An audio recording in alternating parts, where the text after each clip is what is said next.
It's the Mixed Martial Arts Hour with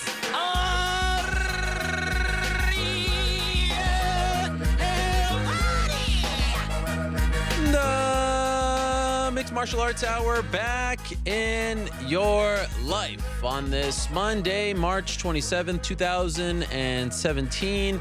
Hello again, everyone. I'm Ariel Helwani back inside our New York City studio. Perfect day to talk a little MMA. Cold, rainy outside. Sit back, relax, strap on your seatbelt. We've got two in-studio guests on the show today. This is very exciting. Love having the in-studio guests, and we've got some good ones. So this is going to be a fun day, and like I said, the perfect afternoon to just sit back and talk to all of you about some MMA because it is not very nice outside. No, it is not. By the way, a happy early birthday to my beautiful wife. She turns 21 tomorrow. This is exciting. Finally, she hits that big number. So it is a exciting time for all of us in the Helwani household. It was a relatively quiet weekend as far as mixed martial arts is concerned, but there's always something to talk about, always things going on. And to be honest, since we last spoke, I'd say like 3.5 major things have happened since we said goodbye last Monday. The first one, remember right at the buzzer, we almost got like 2 minutes left last week on the show. Bellator announced that they were back in the pay-per-view business. First time since Scott Coker has taken over. June 24th, Madison Square Garden. Chael Sonnen versus Vanderlei Silva. That's what we knew at the time. Since then, slowly but surely, the card is coming together. We also found out Monday night that Matt Mitrione will be fighting Fyodor Emelianenko, we hope. Of course, they were supposed to fight in February. Mitrione had the kidney stones, but that's the quote-unquote co-main event. We found out about 2 title fights on the card. Lorenz Larkin, the new member of the Bellator welterweight division, will be fighting the champion at 170, Douglas Lima. Also, Michael Chandler defending his 155-pound title against Brent Primus. Also, we found out that Aaron Pico, that blue chip prospect that everyone's high on, fights out of AKA, sort of this prodigy youngster, if you will. Boxing, wrestling, MMA, all that stuff and more. He will be making his debut, although we don't know against who just yet. Ryan Bader, Phil Davis have been campaigning to fight each other, but as of right now, they're not on the card. And as of right now, it doesn't look like they will be fighting each other on the card because Bellator doesn't want to do, last I was told, 3 title fights on this pay-per-view card. So it's going to be a 5-fight main card on pay-per-view. They're calling that, by the way, Bellator NYC. And then Bellator 180 is going to be the Spike prelims, which they are trying to stack as much as possible. So today on the show, we'll be talking about that pay-per-view from a couple of different angles. And we'll also be talking a lot about Bellator. This, in fact, my friends, is a somewhat notable show as far as Bellator is concerned. This is the first time, I believe, in the history of this program that we will have 4 Bellator guests on the show. And, you know, there's no real reason for that other than they're in the news these days. And it's a bit of a quiet time for the UFC, and they've been making headlines. And so I'm excited about this. I'll get to the lineup in a second. Also, this week, this past week, I should say, as far as notable things that occurred, Conor McGregor had his rehearing with the Nevada Athletic Commission, and they significantly reduced his punishment. The most notable part of the whole thing was that he is now being fined $25,000 for that incident prior to UFC 202. Not only water bottles were thrown, but also Monster Energy cans. And it was a pretty serious matter. It was a pretty dangerous matter. And originally he was fined $150,000. Then it went down to $75,000. Then he had a meeting with them, and then it went down to $25,000. I'm told Nate Diaz actually paid his fine in full. I believe it was $50,000. He is going to get a rebate. They're going to pay him back, and it's going to be a significant one, I'm told. But they haven't had the rehearing yet for him. That should be happening sooner rather than later. So the Nevada Athletic Commission saying, look, we went home, we thought about it, we recognized the punishment was just too stiff. Also, there's community service involved, but the main thing was the price tag. And we had this rehearing, and it has nothing to do with the Floyd Conor talks. It has everything to do with just being fair. And I actually had a nice conversation with Bob Bennett of the Nevada Athletic Commission Saturday afternoon. He told me that Conor has yet to reapply for his boxing license. You'll recall Conor applied for a boxing license in Nevada at the end of the year last year, 2016, when he also applied for one in California. He got the one in California, did not get the one in Nevada, in large part because he had this outstanding issue with the Nevada Athletic Commission. So he had to sort of cross this one off the checklist. That's been done. It happened last Wednesday, and now he can reapply. As of Saturday, he did not reapply for that boxing license. I expect him to do so in relatively short order.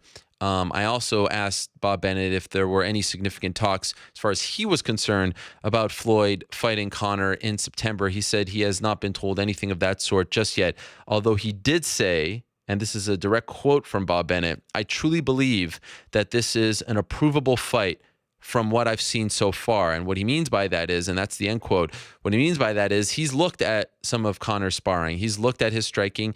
He talked about it with me for quite some time about why he thinks that this is an approvable fight, a fight that they would have no problem sanctioning. And, you know, there are still some things that he wants to see happen before the fight actually takes place. He said that if Conor will be training in Las Vegas, and certainly Floyd does so, he will go watch Conor box to make sure that he is up to par. But he feels like it's sort of disingenuous to say, oh, Conor is 0-0 when, you know, he's had these MMA fights. He's primarily known as a striker. He's a bit of a bigger fighter than Floyd Mayweather. These are his reasons. And he also told me that, quote, "It's great for unarmed combat," end quote, to put on this fight. So he was very, as they say around these parts, Wall Street, he was very bullish on Floyd and Conor. So that, I think, is a very interesting, you know, they've talked about it a little bit, but I thought that was a very interesting update on this saga. There was a little appearance by Floyd. I think it happened on either Friday or Saturday, again around that time frame where they seem to always pop up, but nothing major as far as a back and forth between them. In fact, Floyd really didn't say anything in that little clip that popped up on FightHype.com, but everything seems to be moving in the right direction. The biggest obstacle overcome last week was the rehearing and the reduction of Conor's fine by Nevada, and he got what he wanted, and he is on board with the new fine of $25,000. We also found out Wednesday evening that BJ Penn is back. So if you were hoping to not see BJ Penn fight again after his loss to Yair Rodriguez, well, that's not happening just yet. He will be fighting on June 25th. Interesting. A lot of people were asking me if I thought that the UFC would try to counter-program the Bellator pay-per-view. Well, they're actually putting on an event, we found out last week, the night after the pay-per-view. So it looks like those days are off. You know, in the past, around 10 years ago, Lorenzo Fertitta was all about that. You know, the Affliction group puts on a pay-per-view. Let's put a show together last minute on Spike and let's try to take these suckers down. It's a bit more of a friendly UFC, it seems, these days, or maybe they just don't view Bellator as competition. They're putting on a show the following night in Oklahoma City, and BJ Penn is on the card. He's fighting Dennis Sievers. So that's the original fight that they wanted to put together. It's, at least as of now, going to happen. Curious to hear New York Rick's thoughts on that. We'll talk to him in a second. And then, of course, on Saturday night, Invicta had another show. As always, fun card, entertaining card. The headlining act was a very fun one. Tonya Evinger able to defeat Yana Kunitskaya in the second round via rear naked choke. And this put some closure to their feud, if you want to call it that. Kunitskaya winning the Invicta Bantamweight title and was champion for, I think, officially 13 days. She won it months ago, but then the Missouri Athletic Commission looked at the fight and decided that the referee, I believe Mike England is his name, messed up on that one and shouldn't have called off the fight, shouldn't have awarded it to Kunitskaya, and so they did the rematch. Evinger got her belt back in a bizarre situation, and she was able to rectify the situation on Saturday, defeating Yana Kunitskaya. So now she's won 10 in a row, and really, if you take a serious look at Tonya Evinger's record, it is baffling as to why she is not in the UFC. And I know she's said some things about Sean Shelby, who is the matchmaker for the 135-pound women's division. But at this point, considering the miles that she has put in, considering the fact that she's an entertaining fighter in and out of the cage, it is a head scratcher. I mean, at some point, look, we are often reminded that the UFC is run not like a league, but really like a sports team. If the general manager of the Dallas Cowboys doesn't like a certain player, good or not, he's not going to sign him. So there's no meritocracy involved. Forget about title shots, just about entering the UFC. Now, they're going to sign people that they don't care for at times. But look, we saw it with Ben Askren. We see it here to a degree with Tonya Evinger. Sean Shelby doesn't do interviews. He's not allowed to speak on the record. But no secret that there's not a great relationship there. At this point, I feel like it would behoove them to get Tonya Evinger on board. She just has a very entertaining personality. She's different, cut from a different cloth, and she's winning. She's won 10 in a row, and if you look at her record, it's a pretty impressive one. I think she's 19-5. Her only losses are to, the creme de la creme. Sarah McMahon, Alexis Davis, Gina Carano. I'd like to see her get a shot.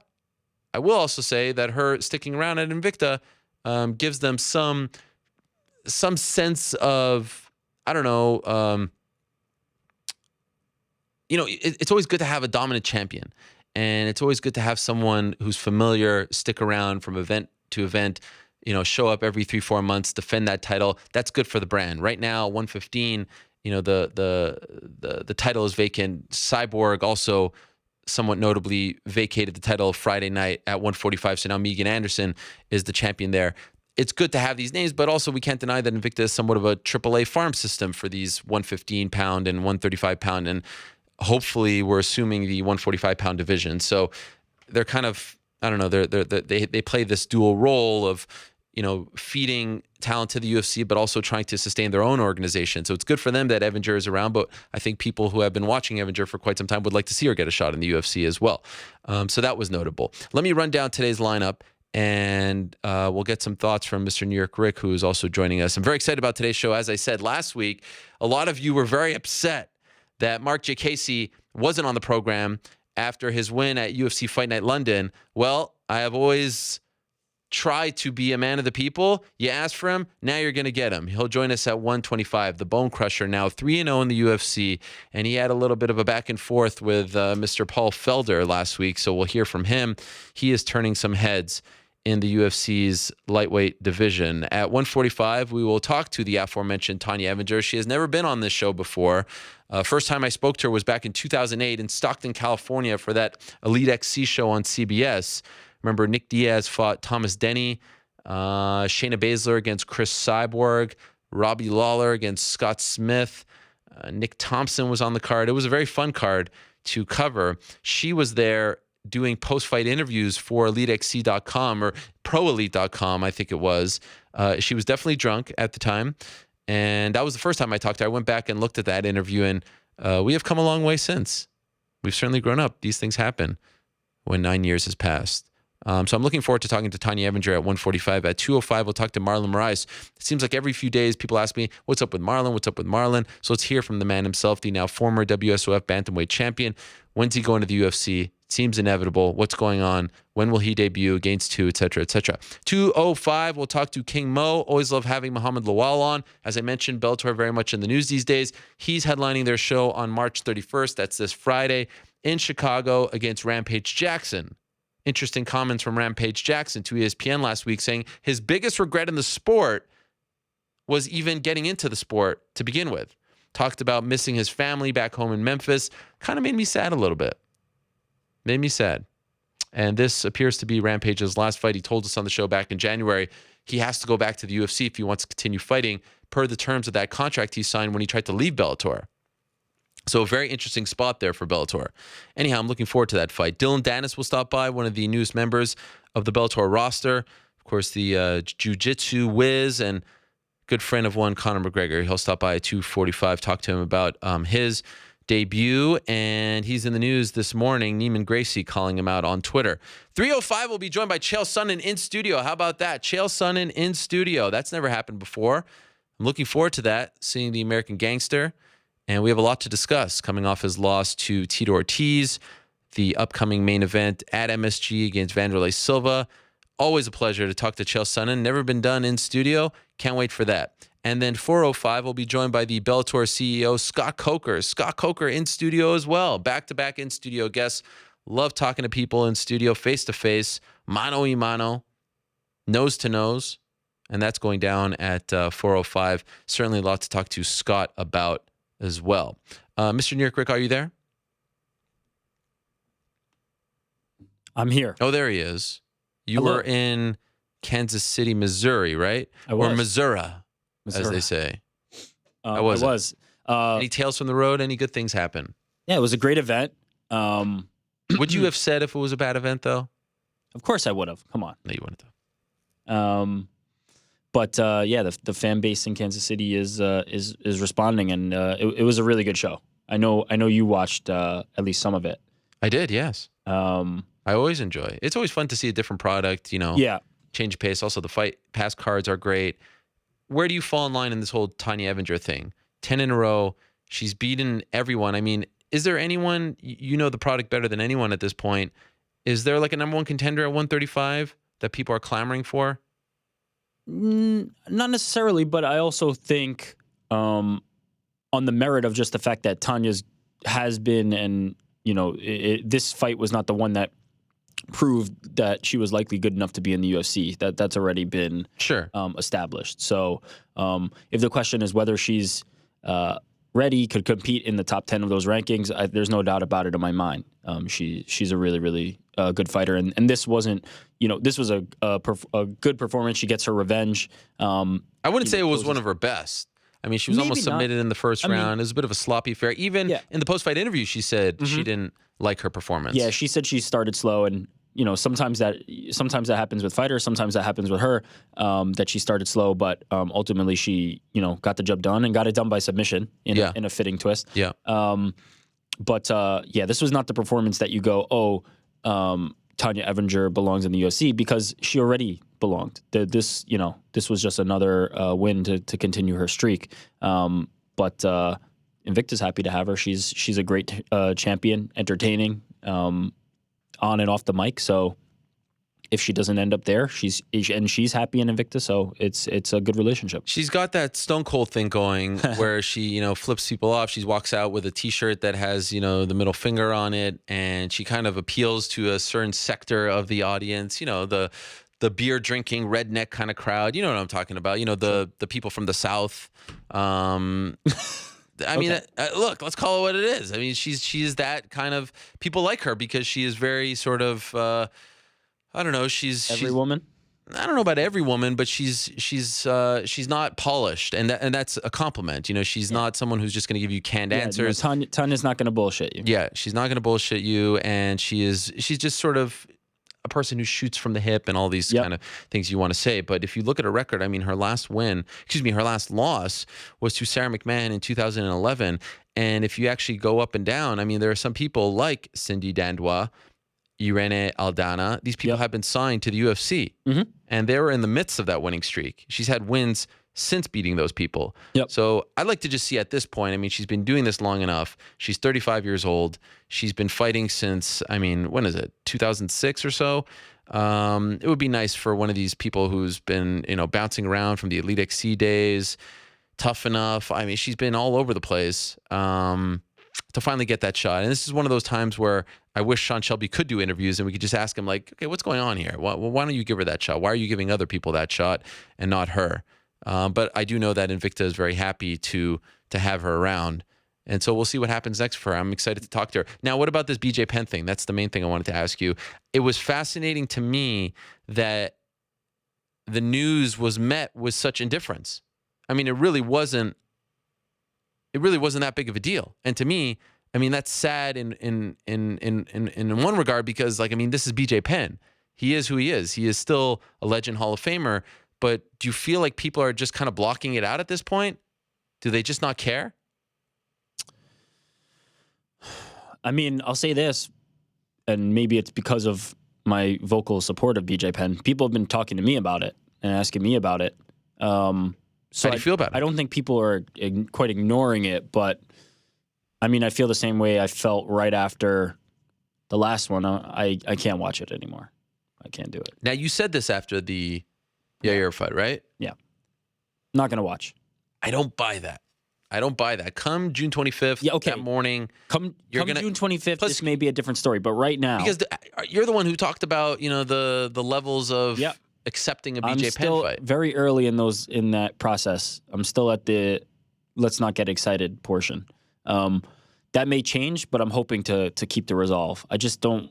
Even if he wins, you kind of know where the road ends, right? You and many others care deeply for BJ Penn. And if I told you that fighting these fights, as, I don't know, hurtful as it may feel for you and others to watch him fight, if by taking these fights, fighting these fights actually is safer for him, healthier for him than sitting around in retirement, doing God knows what, drinking, things like that, not taking care of his body, getting into scraps, not being productive, wouldn't you lean more towards the fight that you don't really want to watch, you don't want to partake in, you don't really care for, you're indifferent towards? This is the lesser of two evils, is it not?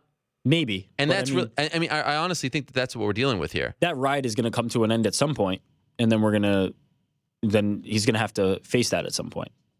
Yeah. There's going to be a time where he's not viable, where people are not willing to watch. At this point, it seems like people are still willing to watch, and promotions are willing to give him fights. There's going to be a point where that doesn't happen. And so why, it's just delaying the inevitable. I'd like to see him get released and maybe go to Bellator for two reasons. Bellator is going to book him in a much more favorable light just because their roster isn't as good.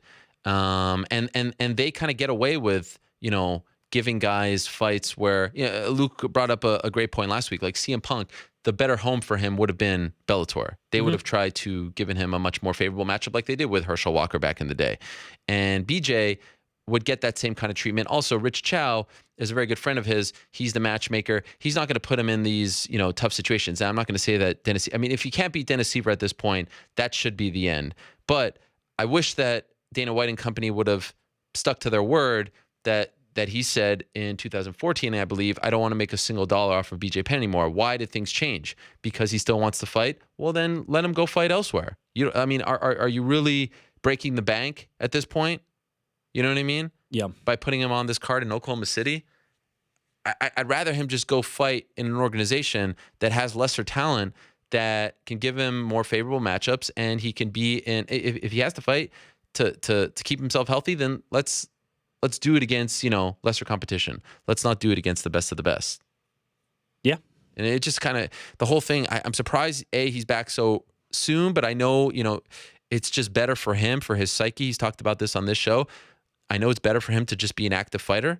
Certainly, Dennis Seaver is a more favorable matchup than Yair Rodriguez, of all people, but I still feel uncomfortable with him fighting in the UFC. I really do. I also brought up last week, and we were just kind of digesting it right off the bat, the Bellator pay-per-view makes no sense to me. I said this. And I've had a chance to think about it a little more. And two things have come to mind after doing a little bit of digging. First of all, fighting at Madison Square Garden is very expensive. It is more expensive to rent out Madison Square Garden as a venue than any other arena in North America, maybe even in the world. So they have to try to make more money by putting on a show there. If you're going to play there with the big boys, if you're going to try to go to that kind of a venue, you have to try to make extra money, extra income. Also, look at the lineup right now. Chael, Vanderlei, Fedor, Mitrione, Lorenz Larkin, Michael Chandler. What do these people have in common? These people have all signed pretty big contracts with Bellator in the last 365 days or so. So Bellator has to try to find, if they're going to try to go out there and sign big-name free agents, re-sign big-name fighters, they have to put them on these kinds of cards. So I kind of get it a little more now. I will admit, it came out of nowhere. I wasn't expecting it. At first, I was kind of like, wait, they're owned by Viacom. They're a Spike property. Just sell more ads. But after kind of understanding the position that they're in, yeah. I mean, I don't know how much they're going to sell. I think still getting 100,000 is a tough thing to do, to be honest. I mean, it's very, very rare. WEC did it for WEC 48. I think the First Affliction show did it. These numbers are kind of hard to really know for sure what they are because no one makes them public. But That's what we're told. Other than that, it's never happened before. And Fedor in particular has never been a big pay-per-view draw. Yes, he was fighting in the middle of the night for Pride, had a couple of shows for Affliction as well. But historically, he's never been that big pay-per-view draw. And so it's a tough thing. You're paying a lot of money to rent this venue and to, take in everything that comes with putting on a show at MSG. And this isn't the MSG Theater, by the way. This is MSG, home of the 2018 NBA champion New York Knickerbockers. I mean, this is where the big boys play. And if you want to sign these big names, if you want to up the budget, you have to get creative in terms of getting some of that money back. I do think that there's a bit of a, I don't know if it's a self-fulfilling prophecy. I don't know what you want to call it, but there are people who are kind of openly rooting, including in the media, openly rooting for this thing to succeed and kind of looking at it with rose-colored goggles in the sense that, I mean, if you take this card and you call it UFC 213, people are saying, well, wait a second, Lorenz Larkin on a main card, Chael Vanderlei. I mean, it's looked at it a bit of a different way. And I get it. There's an appetite for something different. People want a bit of change. I understand. But I'm trying to look at the card itself. And it's going to be interesting to see how much they're charging for it. They haven't come out and said it. I've heard some numbers. I've heard it's going to be in the ballpark of $49.99, but they haven't come out and confirmed that just yet. It's going to be interesting to see how much they're going to charge for this thing and what the undercard is going to look like as well. James Gallagher better be on that undercard. They've got to tap into that Irish market here. So it's an interesting time. They're getting into that pay-per-view business. I think that this would dictate if they get back into it relatively soon. If it's a success, you're going to see more of these big names, these free agent signings, land on pay-per-view as opposed to Spike. This is how they make back some of that money. That, of course, is taking place June 24th here in New York City. Okay, in a matter of moments, we're going to be joined by Marc Diakiese. He is coming off that fantastic win over Teemu Packalén at UFC Fight Night London 9 days ago. And it was one of those performances where you watch the finish, you watch the sequence of events leading up to the finish, and it's like I still can't really wrap my head around what exactly he did, in particular with that kick. And after the fight, everyone was hitting me up saying, you have to have Marc on, you have to have Marc on. The show was full, and I apologize, but I will admit I was bombarded, and I felt very bad about it. So here I am, rectifying my sins, making up for it. 9 days later, we're talking to the bone crusher himself, Marc Diakiese. He joins us right now via the magic of Skype. No? I think I heard him. Hello, I'm here. Hey, Marc, can you see me? You're so quick. Yeah, I can, yeah. Oh, there he is. Marc, how are you? I'm good, are you? Where are you right now? Just at home. Oh, okay. I couldn't tell. It looked like you had like you were in like some sort of dressing room with the shirts on that bar and back of you. Hello, this is a quiet spit. I can, my kids are quite loud, so it's a quiet spit. I understand.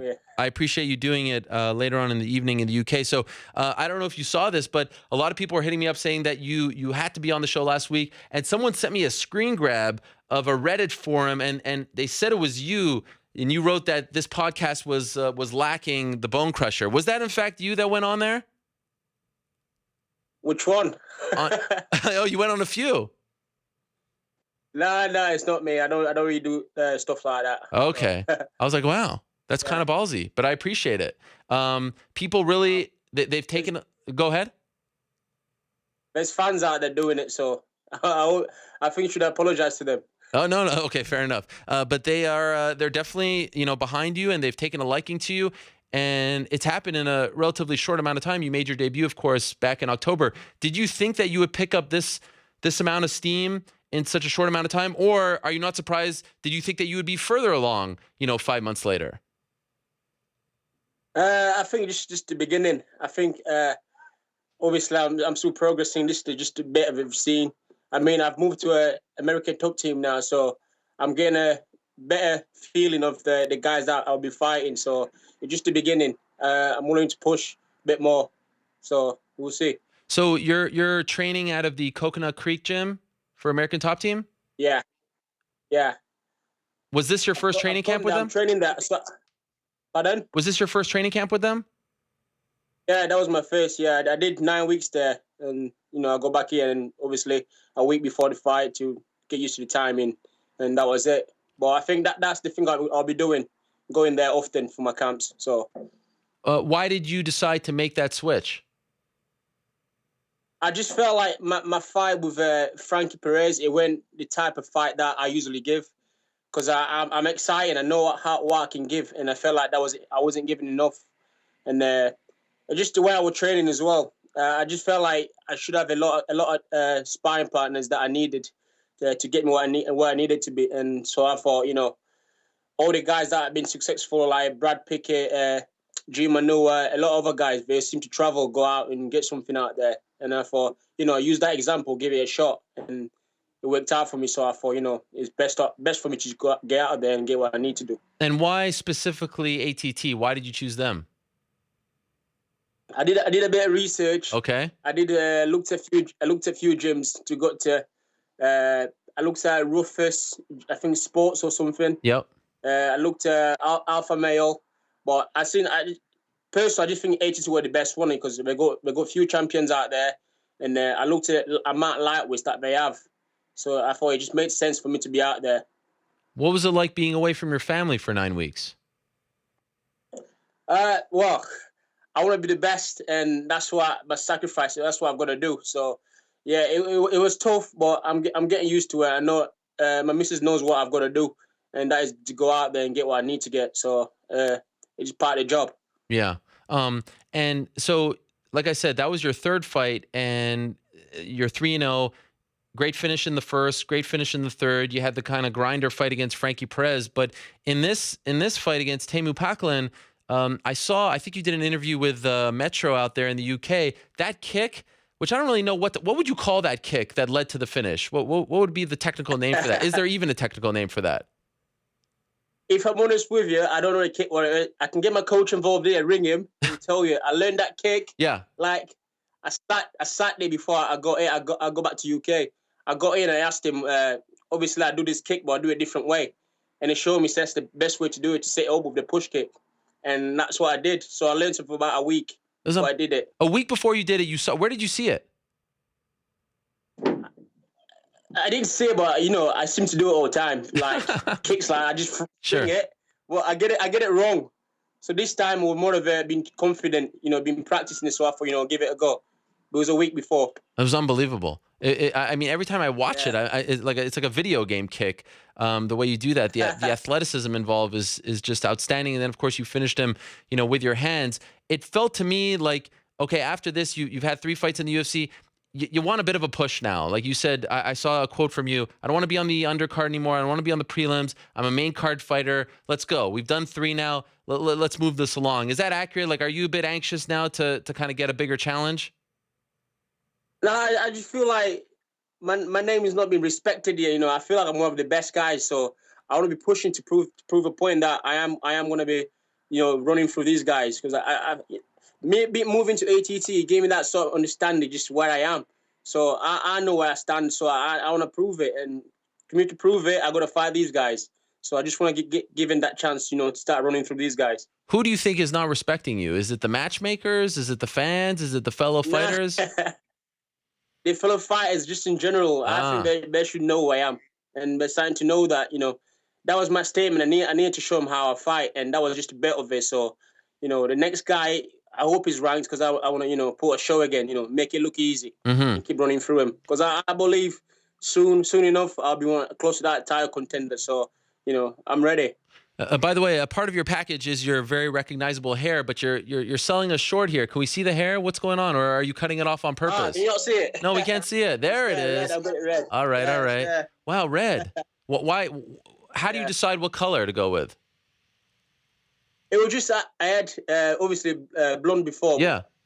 I had red shorts and they weren't going together. So I like to match colors. So I thought, you know what? I'm going to change it to red and then it goes together. So it made sense. Was that your first time fighting with red hair?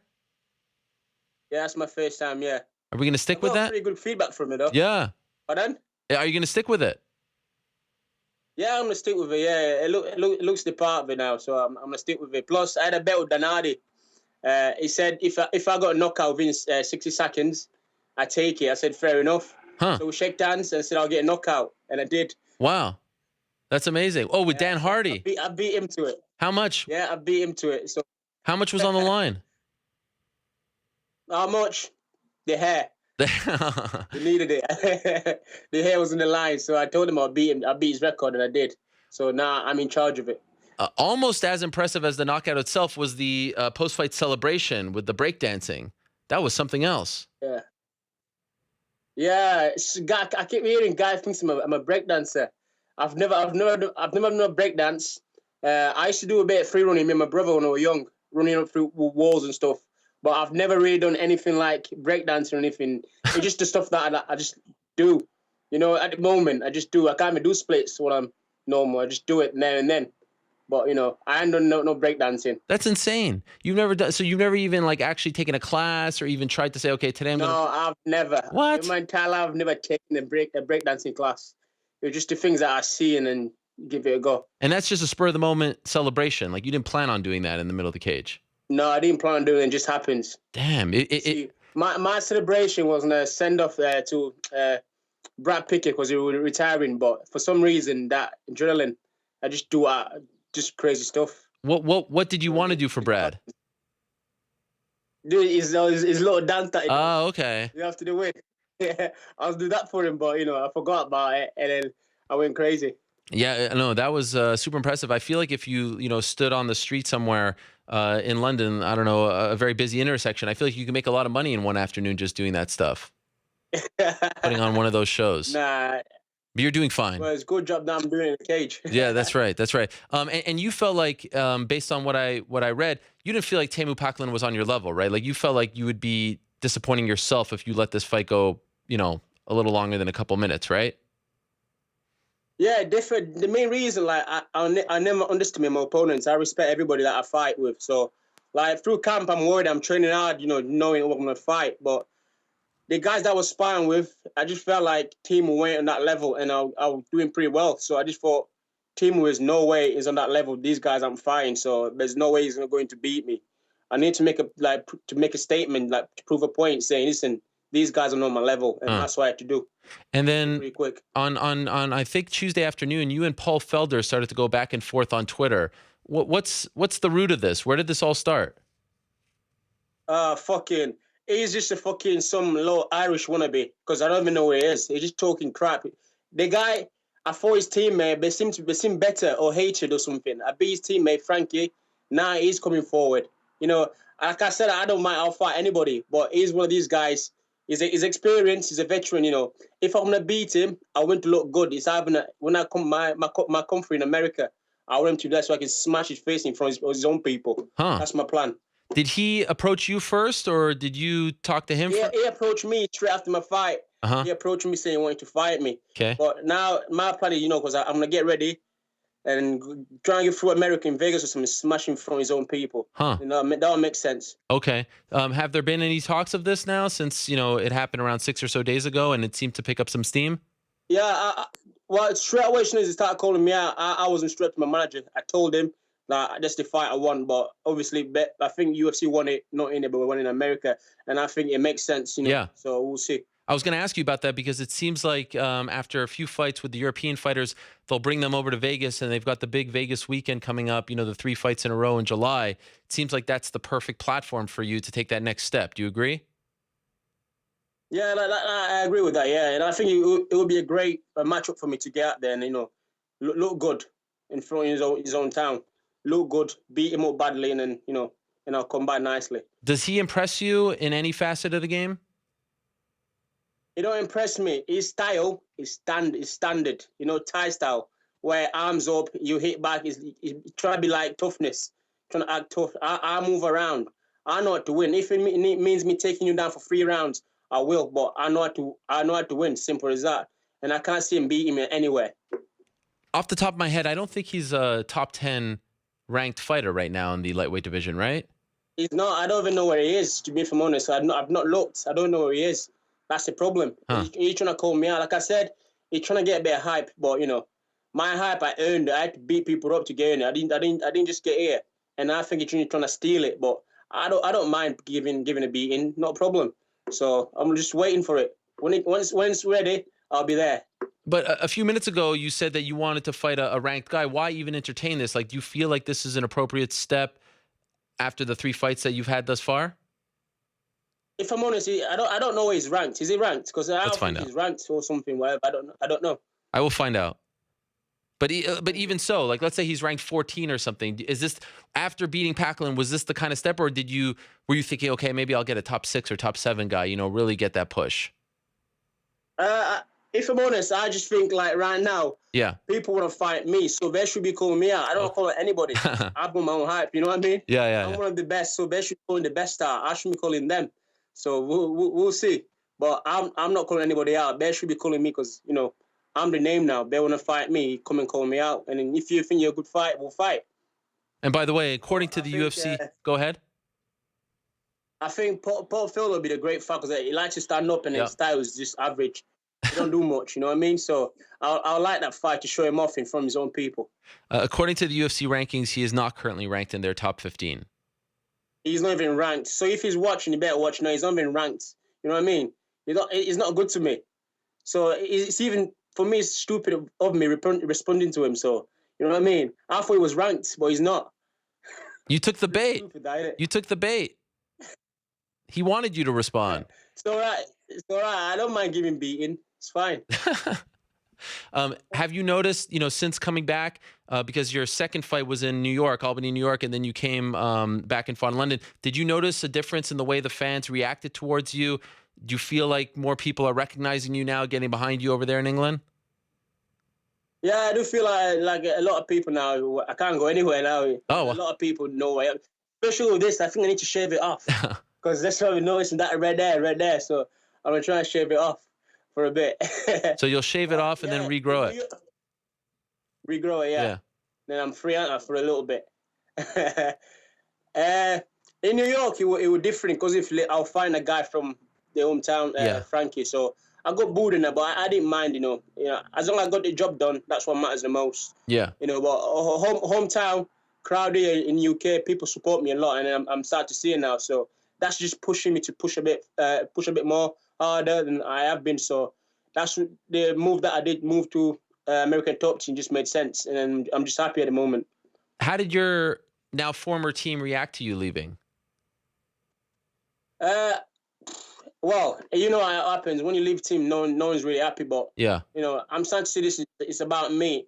I'm loyal. If the team's right for me, that I see things there, I'll stay there. If it's not, I'm willing to go somewhere else where I can get better. So, and that's what I did. Move up there because, to be honest, it's about me. Sure. To me, that's fine, and it's not nobody else, and that's what I'm doing. I'll get people hating on me because of it, but I have to do what I have to do. So you felt a bit of brushback from members of the team or other people in the English MMA community? No, I just felt like the level that I was sparring or I was training with, it wasn't that level no more. For me to evolve, I needed people a little bit better than me, certain areas to become better fighters. So, and that's what I did. And there's no question about it. Just go to America. And that's what I did. I saw Michael Bisping give you props afterwards. What's that like for you? I mean, is this a guy that you kind of looked up to when you were coming up? Yeah, well, I've always watched Michael Bisping. It was great to get someone like champion like Bisping. Yeah. And to say how good I'm doing. Yeah. It makes me want to push. Like, I listen to these high people call me, oh, you're this and that, but to me it's more of a, like, now the fight is going out of my head now. Now I'm thinking, what do I need to do next to impress people? Yeah. What kind of crazy move? That's what I'm thinking now. That's done. Yeah. So it was great to get Miss Bisping telling me that. Yeah, it reminds, like, all the greats. You have that one moment where you revel in the victory, but then you're immediately turning towards the next thing. Like, how do I top this? Right? Like, you don't even give yourself enough time to actually appreciate what you did in there. You're just thinking about how you beat that one and keep going, right? Yeah, if I'm honest, this fight, it felt different than any other fights. It felt so real, like, it's done. You know what I mean? Huh. I felt like I could have done a little bit more in there. What? Like, that's why I started my spinning kick. My spinning kick. So I felt like I could have done a little bit more, but I finished it early. But that's what I'm saying. I think Felder will be a great matchup for that because I think he'd take a shot But we'll see once he takes my right hand if he will survive. He'll still be there standing. Yeah, how many officially? Let's see. How many seconds was that? That was 30 seconds. So are you trying to top that against Felder? That's a little much. I'd like to give him a little beating. Oh, okay. I think I'd like to beat him up a little bit. You really don't like Make this him cry guy. a little bit. You don't like him, eh? Listen, I just think UFC now is different. UFC, you know, it's a job. Yeah. You don't perform, you get kicked out, you're done. To me, now I take that personal. So if I'm fighting somebody trying to take that from me, I'm willing to hurt them, and that's what I'm doing. So my mentality is completely different now. And you didn't have that mentality before? I had it before, but with more of a, you know, shake hand, be nice to people. Oh, okay. You know, we'll fight in the spot. But now it's listen, you know, you're trying to take what I'm working for, but there's no way I'm gonna let you have that. So before the fight, I'm making sure that you know that. You know what I mean? That is a scary thought. How far away do you think you are? Let's say everything, you get the Felder fight, it all goes well, from being in that discussion with the top dogs at 155. In your mind, how far away are you? If for me, I'm number one. You're already Right at there. the top. You're already there. Yeah, right at the top. Right at the top. I'm telling you, right at the top. And listen to I'm telling you today, I'm right at the top. Believe that. We'll remember this. So we're talking like Tony Ferguson, Khabib, Eddie Alvarez, these guys. You're above those guys in your mind at this point. I'm telling you, I'm ready. I'm right at the top. And anybody want to fight me, I'll be there. Wow. I've traveled a lot. I know people I've sparred with. I know sparring is completely different, but I just know where I stand with these guys. You know, so I'm saying I'm right at the top, and believe that. All right. Well, I like it. I like the confidence, and I'm not gonna argue with you because your work speaks for itself at this point. It is unbelievable. It truly is impressive. So do you expect that we're gonna find out soon that you're gonna fight in July? Do you think this is gonna happen, you and Paul Felder? Well, I definitely want in July. We'll see. We'll see because I'm still in talk with them now. Okay. But and like I said, is last fight on my contract as well. Oh. So we'll see. Oh, are you gonna try to play it out? Not re-sign before? No. You know, I'm just fighting. We'll see. You know, I believe I've got one of the biggest name here in UK right now. Yeah. We'll see. Play that bad boy out. Get paid, my friend. Get paid. You deserve it. I've got a name. My name speaks for itself now in UK, so we'll see. Your name, your hair, your kicks, your punches, they all speak for themselves. So you got something going on. You said it. That's it. That's it. So I gotta get paid. From my lips to your bank account. I wish you the best, Marc. It's been fun watching you in the UFC thus far. And I remember being in London for Anderson Bisping, and a guy of the UK MMA scene coming up to me and said, this is the guy. This is the guy who's going to be the next champion out of the UK, coming up to me in the hotel. Marc Diakiese, remember his name. Thus far, he has proven to be correct. So all the best to you. Looking forward to seeing you fight again. Hopefully it's in Las Vegas that weekend. And again, congratulations on the impressive victory last weekend. Thank you very much. Thank you. All right, we'll talk to you soon. There he is, the bone crusher, Marc Diakiese. No shortage of confidence running through that man, and he certainly has been backing it up. It's been a lot of fun to watch. Okay, let's move along. We talked earlier about Tonya Evinger winning her 10th straight fight. She avenges that, I'm not going to call it a loss, but that bizarre fight and bizarre sequence of events against Yana Kunitskaya just a few months ago. She is now the reigning, defending, once again, Invicta Bantamweight champion. She is joining us on the phone, I believe, at the airport right now, so we appreciate her stopping by. Tonya, are you there? Yeah, definitely. Thanks for are you at the airport, right? Yeah, about ready to board here coming pretty soon. Okay, so thank you again for squeezing us in. Can you describe, I mean, this was a weird scene, like I said, because you lost the belt for 13 days and then you kind of got it back, but no champion wants to get their belt back in that regard. Does it feel like a weight has been lifted off your shoulders here?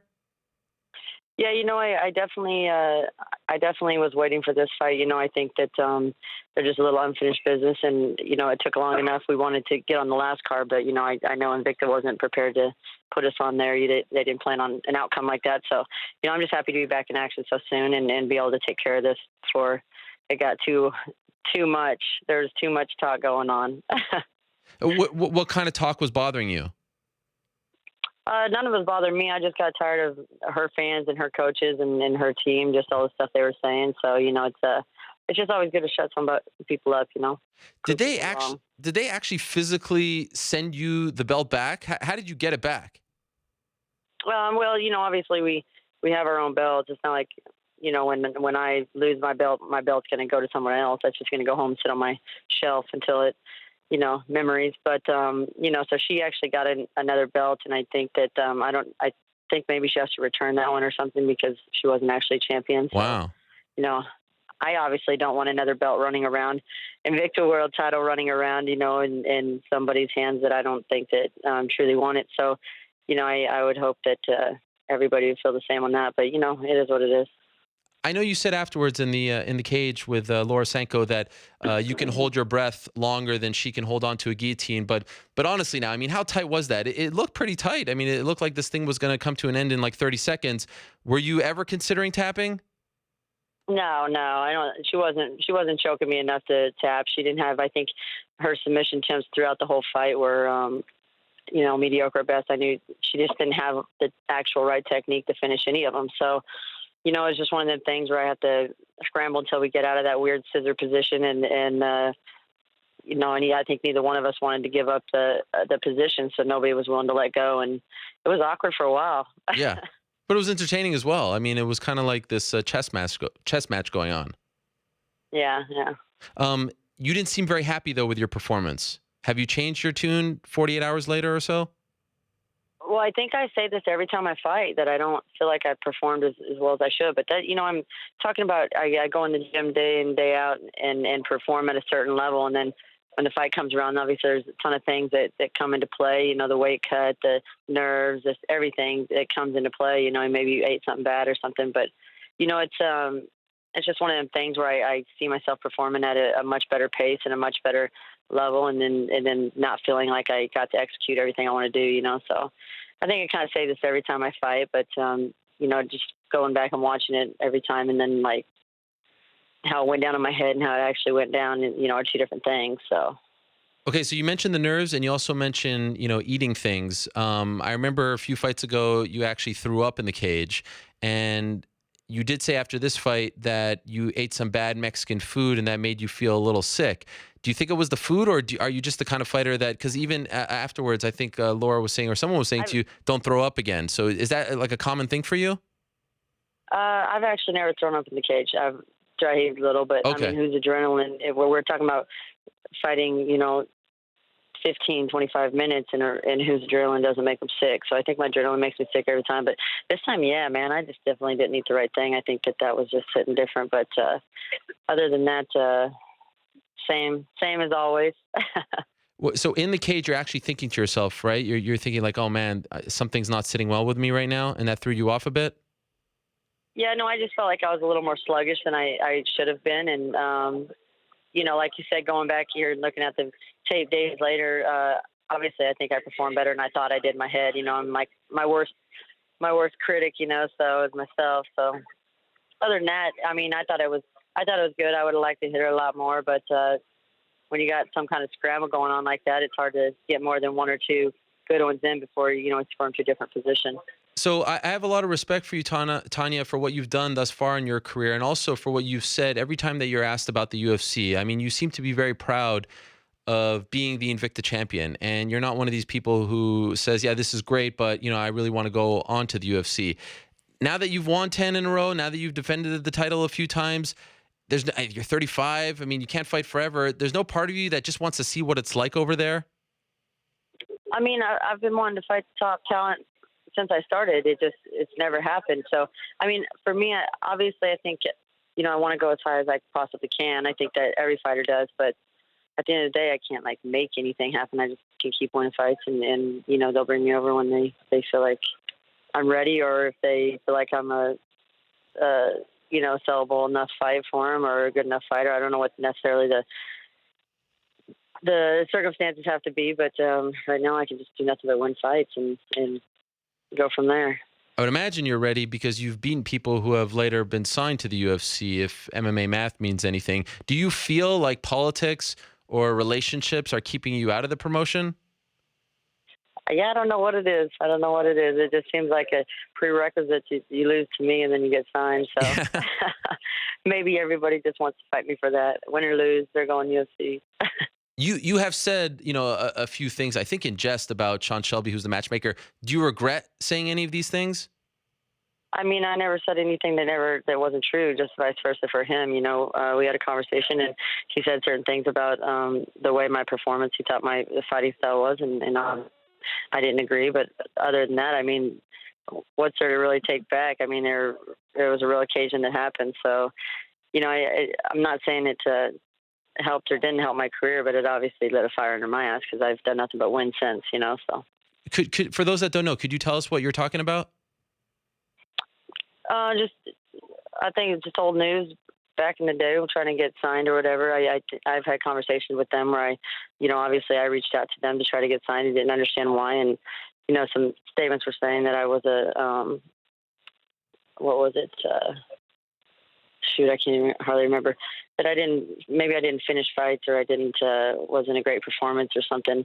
So, you know, that definitely lit a fire under my ass. So I've been doing nothing but try to win every single fight and come out and put girls away. So, you know, I definitely stepped up my game to prove something that, you know, somebody's opinion wrong. But other than that, I mean, that's all I can do is just keep on winning. Do you take pride in the fact that a lot of the women that you fought back in the day when WMMA wasn't a cool thing at all? I mean, it wasn't on Showtime. It wasn't in the UFC. A lot of them are retired at this point. And not only are you still fighting, you're thriving. You're a champion. And I think back then, maybe people didn't expect that from you. They didn't think that you would be one of these, you know, people who would stick around so long and be a champion in your mid-30s. Is that something that you take pride in? Yeah, you know, I think I just go until people start beating me up. I mean, what's the point in quitting when you're winning? So, yeah, I must still be on top of my game, and I feel better than ever. And obviously my training's great, and my gyms are great. So, you know, I'm going to go until somebody got my number. How did you turn things around, though? Was it just simply like finding your groove and training, the right team, the right coaches? Because, you know, even just a few years ago, I don't know if a lot of people expected this kind of run out of you. You know, I think this is what it is. I think I'm a different kind of fighter, and I think that it took me time to figure out what works for me. And like any sport, you come in and there's a right way to do things and a wrong way in people's eyes. Well, the sport was decently new, you know. I mean, the sport is evolving too. So I think I just kind of had to find my own way and figure out the mistakes I was making. And obviously my losses have shown that and figure out how to make my style work for me. And that's where I think I am. I think I'm really smart about the way I fight, and I know my body's going to perform a certain way and my reactions are going to be a certain way. And so I have to learn to fit my style in with that and make it work. Do you have a sense of loyalty towards Invicta and Shannon Knapp where, you know, they kind of took this chance on you? You were kind of bouncing around different organizations and they gave you this consistent job, this platform, this opportunity to be a champion, and you don't necessarily want to leave them and leave them with a vacated title. Like, do you sort of feel, is that something that you struggle with when considering what you would do if presented with an offer from the UFC? No, I think we're all on the same page there. You know, I think that, and one eye, you know, you can see that they're having a hard time finding me opponents, and you know, I'm becoming a costly part of a fight when it comes to putting me on cards. And aside from that, you know, I definitely think that they gave me, you know, somewhere to grow and an opportunity, just like you said, an opportunity. And I think that it didn't matter necessarily. It was going to eventually happen. I think that we just didn't have the same opportunities. We didn't have the promotions. We didn't have anything. These girls today just get to jump right in, and they got Invicta, and they got UFC, and they got all these. They can be on any top card on TV, you know what I mean? But they didn't have to go through the struggles trying to find these cards. You know, we didn't have nowhere to fight. You know, we were struggling. So before Invicta came around, I mean, that's hundreds of jobs that Invicta gave everybody opportunities. So not just me, you know. So I'm just happy to be a part of the promotion, that's for sure, and definitely to hold their belt is definitely you know, worth talking about. Does it bother you when it seems like Bellator and the UFC push women who are not as experienced as you, but maybe have a certain look that they think will appease or appeal to the crowd a little more, that they try to push pretty girls, younger girls, things like that? Does that bother you? I mean, it's always bothered me. I mean, I work hard for whatever I got, and same thing in wrestling and now in this sport. And I just think that, you know, the recognition comes from people that got the power, I guess, so they can make anybody a star. But these kids aren't, like, they're hype trains, man. They don't know how to fight like they can sell a pay-per-view, you know. So I don't know. It sucks, but nothing I can do. I can't control it. Is it hard for you to watch that? Well, yeah. I mean, I think that everybody thinks I got chip on my shoulder. I get to watch all these people that I beat run around me and get better paydays and get on bigger cards and do all these things that I haven't got to do. So I think that, it sucks. Definitely putting a different sales tag on them than you are me. I think that at the end of the day, don't we just want to see good fights? Do you avoid watching it? Like, are you the kind of person that tunes in regularly to other promotions, and when those fights are on, does it bother you so much that you would not watch it? No, I don't. I really don't watch MMA that often anyway. Okay. Except for, if the girls are fighting, I'll watch a little bit of that. But for the most part, I don't really watch it. I compete in it. I get enough every day at the gym. Yeah. I can understand that. By the way, when are we going to see you go back to doing interviews? I remember the first time I met you was in Stockton. You were doing the post-fight interviews for Pro Elite. Do you remember that? Yeah, man, I had a good time. I Those thought were I great. put on some pretty good interviews, you know what I mean? But opportunity, man, these promotions got to give me opportunity to do something like that. Shoot. Those were great. I think you had a few beforehand just to kind of loosen up a little bit, right? And it helped. They gave me more than a few. Oh, Like, give this girl whatever she wants. who's that? Pro Elite? Yeah. Wow. Yeah. They were actually Like, helping you can ask out. any kind of. Yeah. They. I think they embrace their personalities. Yeah, it would be great to see you do that. Maybe for Invicta on the side. I'm not trying to take Laura's job away, but I thought you were. I mean, it made for fun interviews. You didn't want those cookie cutter interviews. Yeah, definitely. It would be nice to do that again. Here I am trying Laura to get you puts a some little work more time opportunities. Laura probably puts in a little more work to figure out what's going on in everybody's career than I do. That's I have fair. to play catch up there. But you're sort of you're not afraid to ask certain questions, and maybe that makes for a little more of a fun interview. Yeah, definitely. I agree. When do you want to return to Get action? up a little. Not interviews, but fighting action. Oh, as soon as possible. I hate sitting out. I hate this twice a year stuff. I want to fight every couple months. Do you have a like a sort of end date when you want to stop fighting, or are you going to go as long as you can? Yeah. Until either somebody starts beating me up or this weight cut gets to be too much because I hate cutting weight. Oh, really?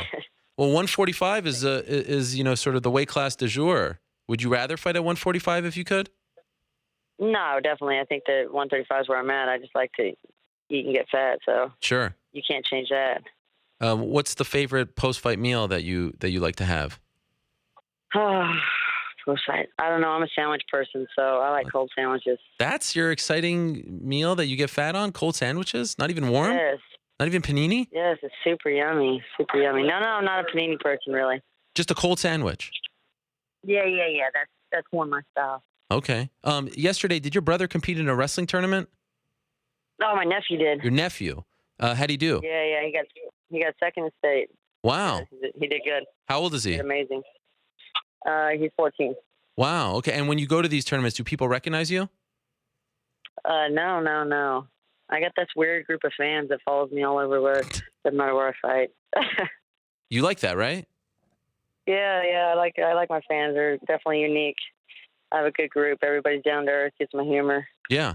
By the way, why does your T-shirt have a picture of you flipping, people off? I don't know where that came from. It's just a picture. Is that like? No. You know, I've been doing that for years. Yeah, so but like, I think it's just is there a message one of those there, things. or is it just like your thing? No. I think it's just my thing. Okay. All right. Fair enough. I get away from it every once in a while, but I think it's just my thing. And finally, do you see anyone? We were talking about this earlier. Do you see anyone at 135 in Invicta that is kind of on your radar right now? Oh, that would be a fun fight. Oh, this is someone that I'd like to fight. No, I've never been that one to call out anybody or give a crap really who I fight. I just I'll fight anybody they'll put in front of me, and anybody they feel like wants to fight me. I definitely respect them enough to fight them. So let's do it. If I made you a bet that this time next year you will have had at least 2 UFC fights, would you take that bet? Oh, I don't know. I think every year I go in this thinking it's time. They're gonna give me this opportunity. I've won too many fights. It's time. Yeah. It's time, and then I get disappointed. So I kind of step away from thinking about all that and not even worry about it anymore. Well, I think it's time. If it does, if it doesn't, then Let's make it I happen. think so too. It would be a crime. There you go. There's the first time I see you actually acknowledge it's about time. Let's go. Let's get a little vocal about this. Yeah. It would be a crime if you don't get a shot in the UFC. 10 in a row. You fought them all. You've beat many of them. What are we waiting for at this point? Well, no, man. They want me to get real old, so I can't compete. But they're wrong, man. I'm going to keep on going. I'll be that 60-year-old out there still beating them 20s. Well, I appreciate the time. I appreciate you coming on before your flight. And again, congratulations on the big win on Saturday. And good luck fulfilling that dream. I hope it happens sooner rather than later, Tonya. Thank you. Appreciate it. All right. There she is, Tonya Evinger. Triple threat, they call her. Kind enough to join us before she boards a flight, I do believe, back home. I think it's about time she gets that shot in the UFC. I mean, what else do we need at this point? Plus, she can dabble with 145 as well. That's perfect. Megan Anderson is the new Invicta 145-pound champion after Chris Cyborg officially vacated that title, and that was long overdue, I think. She posted a video online. She also said that she wanted to fight Germaine de Randamie end of July, that July 20, what would it be, 8/15, 22, July 29th, I believe it is, card in Anaheim, which makes a lot of sense because Chris Cyborg calls Anaheim home, or at least Orange County home these days. And so she is somewhat of a draw there. I know Invicta has had success with her fighting in Orange County. Would love to see that fight. I've tried to get an update on Germaine de Randamie's hand. Remember the injured hand she talked about after her victory over Holly Holm, but thus far, no update. Trying, no update thus far. So we don't know if she's going to have the surgery, if she's going to be out, if Chris is going to have to fight someone else. I hope that it is Germaine and we can get some sort of finality to this whole situation. Chris fighting for a 145-pound title, but no update thus far. We'll see what happens. But one step has been completed. She is no longer the Invicta champion, and I think that's good for everyone involved. Okay, like I said at the top, it seems like every few days people are asking me, what's up with Marlon Moraes? What's up with Marlon Moraes? Recently, World Series of Fighting crowned a new WSOF Bantamweight champion, so they have moved on. He vacated the title, free agent after his win at the MSG Theater on New Year's Eve. And it does seem like all signs point to him going towards UFC, but thus far, no news on when and where he is going to fight for them. So, wanted to have him on to talk about this and a whole lot more. He joins us, Marlon Moraes, that is, via the magic Skype. There he is. Marlon, how are you?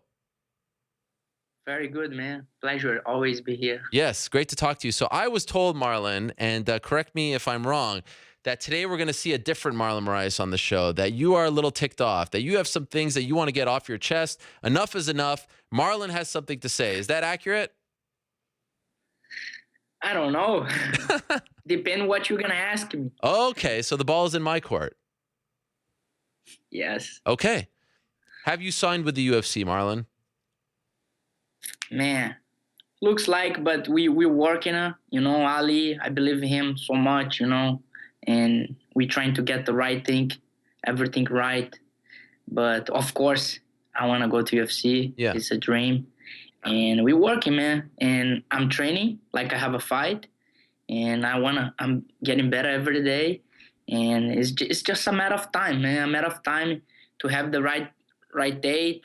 I don't have a contract. I'm still a free agent. Yeah. I don't have a date. I don't have a battle agreement. So I'm training, man. I'm training like I'm fighting 2 weeks, 3 weeks, I wanna keep in good shape. So if I got a call from anybody, I'm gonna be ready, What's taking so long, Marlon?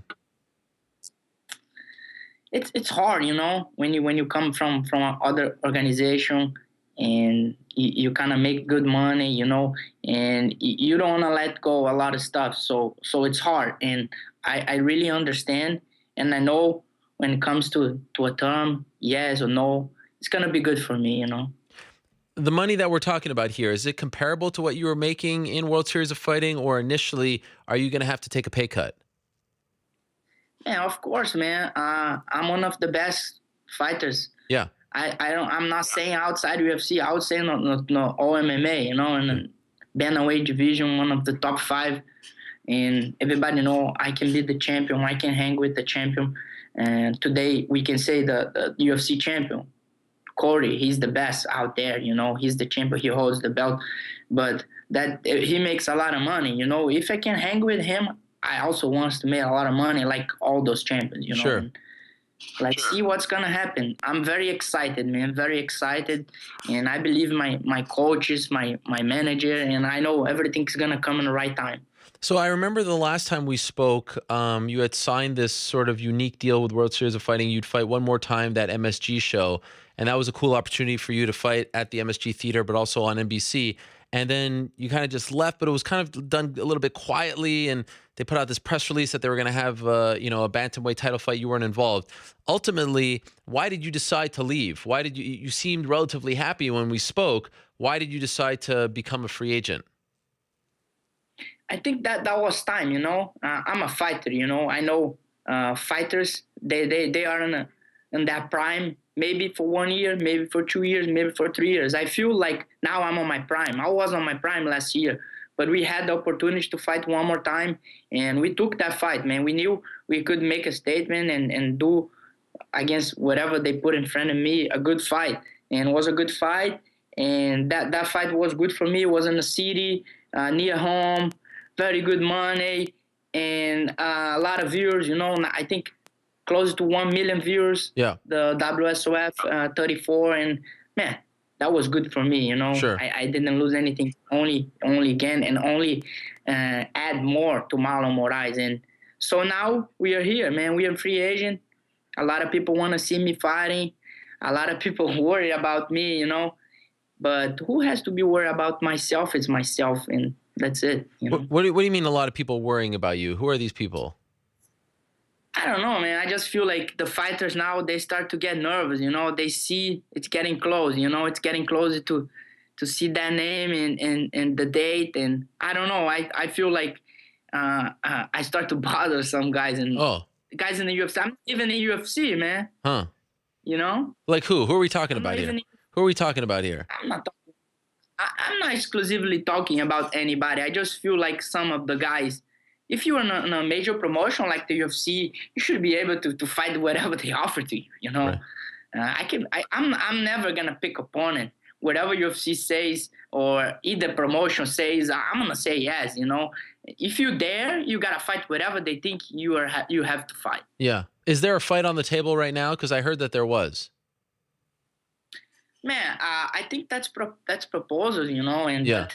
I don't care against who. I want the belt, man. Whatever it takes to do this, I'm gonna do, Yeah. I'm very hungry. I'm very motivation. The fight just got back to me, I want to fight, and that's it, man. Whatever. I'm not picking opponent, top 1, top 5.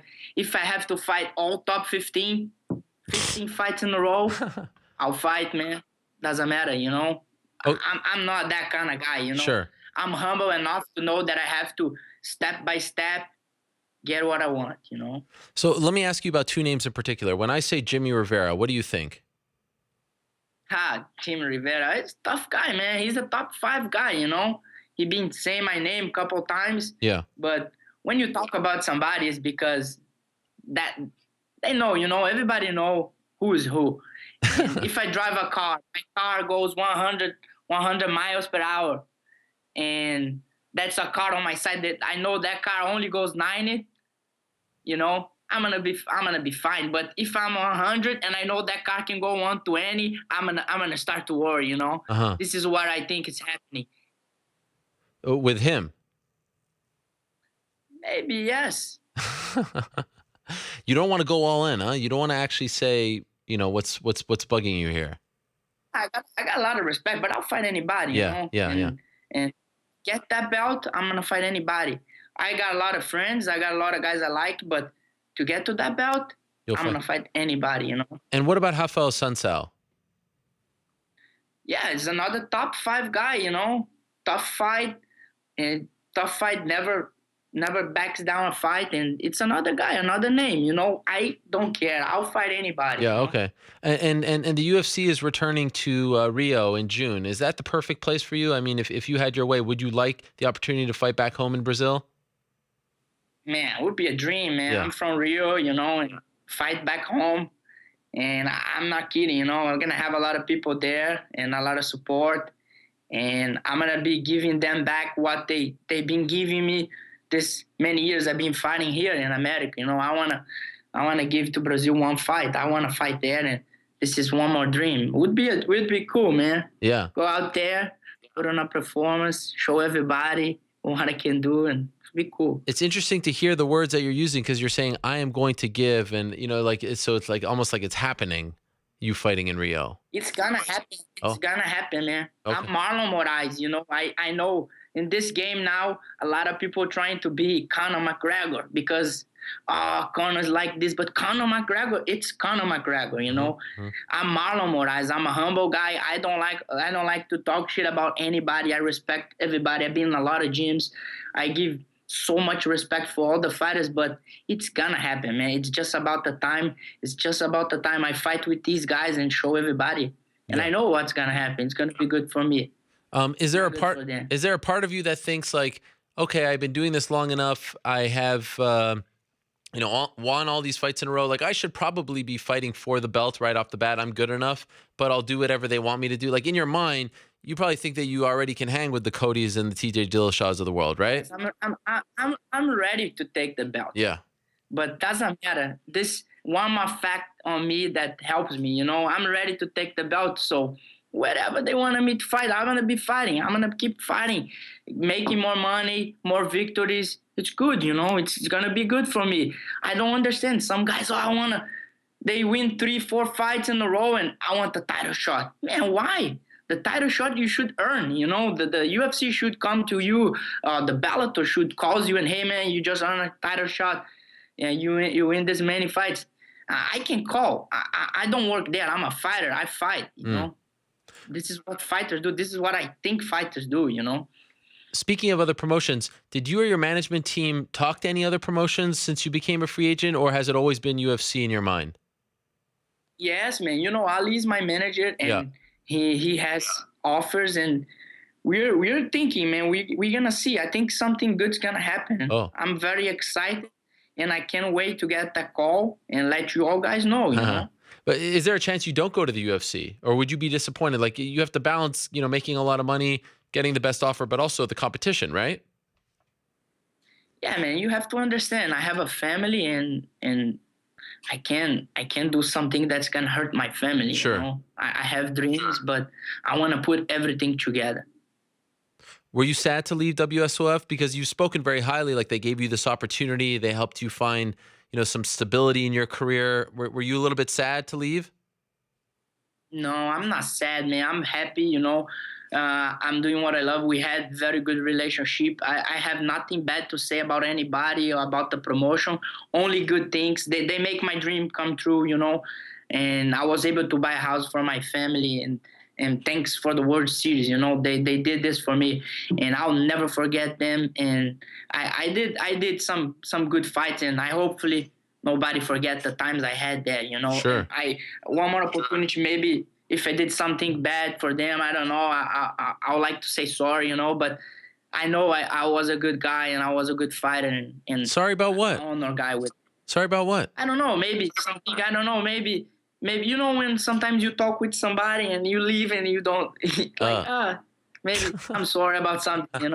You're too nice, Marlon, to be a fighter. This is what I've determined from this interview and other interviews with you. I'm nice now, but I'm not gonna be too nice when I'm on the cage. Oh, there he is. I know you're not a fighter, but you don't have to worry about this. Oh, what do you mean? What is that supposed to mean? Yeah, you're not a fighter. You don't have to worry if I'm nice or not. You know? Well, I just mean I've seen fighters who are too nice sometimes not get. Damian Maia comes to mind.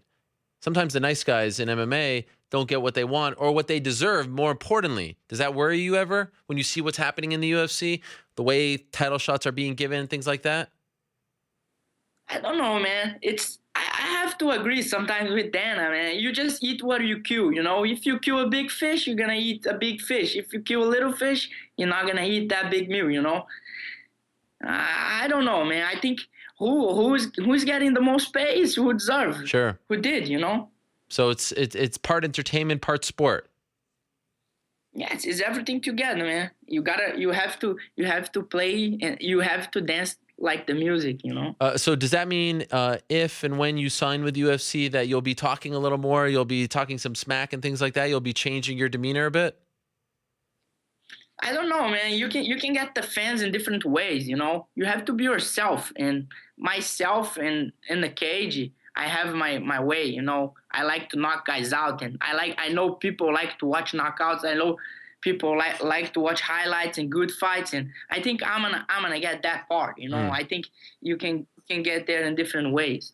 Can I ask you if you were to look in your crystal ball and give us a prediction? Your debut fight in Rio, let's say, who do you think it's against? What are you seeing? What can you tell us? Come on. I don't know, man. Seems like it's a 2-horse race between Rivera and Assunção at this point. Is that accurate? I don't know. That's other guys too. Oh, there That's is. Almeida. Okay. I know nobody wants to fight Almeida too. Yeah. I don't know. Do you think nobody wants to fight you also? Feels like. There we go. Finally, we get it. Are you feeling frustrated? Right, man. I don't know why. Why? Yeah. Yeah. Well, maybe because you're good. Maybe it's a compliment. Yes, but good fighters fight with good fighters, you know? Yeah. This is the game, you know? You're never gonna know if you can beat somebody or know if you don't fight them, you know? Fight is a fight, it's not training, you know? What do you mean by that? Like when you train with somebody, Yeah. you see a guy, but you don't see who he is in the cage. Right. Are you saying because you've trained with Rivera before? No, I'm not saying because okay. that, but we trained before, you know, but this doesn't mean anything, Okay. you know? All right. Did you feel like more people were calling you out when you were in World Series of Fighting, and now that you're close to coming to the UFC, you're not getting as much as that talk, as much of that talk? Yeah, man, I don't understand, bro. I'm like, I'm top 5 in almost every world rankings. You know, and must be good, man. Beat a top guy outside of UFC. He thinks he's good enough to be a champion, and welcome him to the UFC and beat him. It's a good spot. No, must be good, man. Yeah, I take that shot. Well, I'm not a fighter, as you noted, but I can understand why someone would want to take that shot. Yeah, a lot of Gilbert Melendez went to the UFC almost close to a title shot. He fought for the title. Yeah, right off the bat. Eddie fought Cerrone, and if he wins, he was going to fight for the title. And that's it, man. That's a world rankings too. That's different promotions outside the UFC. You know, people have to understand, and that's not the only MMA promotion. When do you expect to wrap this up? The deal with the UFC or any other promotion? Are you hoping it happens this week? I mean, it's been happening. I mean, you've been sitting on the. I hope Hank right now on you and get a call, man. Okay. That's what I want, man. Well, they listen to the show every week. Maybe they maybe they think, oh wait, we didn't get that signature yet. Let's get this going. I mean, what's taking so long here? Yes, let's go. I just want to sign that paper, fight, and show you guys. All right. I belong. Well, you've already showed me, so you don't have anything to show to me personally, but I get what you're trying to say, the entire community, so to speak. Yes. All right. I just need to put that stamp on, you know? Okay. Marlon, I wish you the best. Good luck in finalizing the deal, and I hope you do get that opportunity to fight next to, other Brazilian idols, as they're called, right? Anderson Silva, some really big names. Jose Aldo. Imagine you fighting on the same card as these people. What an honor that would be, right? Yeah, man, that's good. Especially in Rio. That's unbelievable, man. That's bigger than anything that I thought before, and I'm thankful. I'm blessed to have Mark Henry, Ricardo Almeida, Frankie, Edson, Eddie, Ali, all these guys that help me daily. That's it. By the way, what about this guy Zabit that Mark Henry always talks to me about? Yeah. This guy's something else, right? This guy's not something else. This guy is really something else, man. Wow. I see clips of him, and he looks like, he's a skinny guy. He doesn't look that intimidating. And Mark tells me that he's unbelievable, that he's never seen anything like him. Yeah, I just want to avoid that guy. He's ready for the UFC? Man, this guy, no, I'm serious now. This guy's the UFC level, Yeah. He's ready. And I don't know why he's not there yet. But he's definitely top 10 in the UFC. Right. Definitely. Okay. If they give him a guy higher rank than that, it's not going to look good, the fight. Wow. All right. Another name to look out for. Marlon, I wish you the best. Good luck to you. Good luck with the deal. And, of course, we'll be talking to you after you sign said deal. I'm hoping that it's in the UFC, and I'm hoping that it's an exciting fight for you. Thank you for the time. Thank you, man. Always good to be here with you guys. There he is, Marlon Moraes, the now former WSOF bantamweight champion. He is getting a little anxious. It's taking so long. Let's get something going, right? Certainly fighting in Rio would make all the sense in the world, especially when you group him with the likes of Anderson Silva and Jose Aldo and the other Brazilian fighters on the card. I think those two names, when you consider the fact that Cody Garbrandt and TJ Dillashaw are already matched up, I don't necessarily think it makes a ton of sense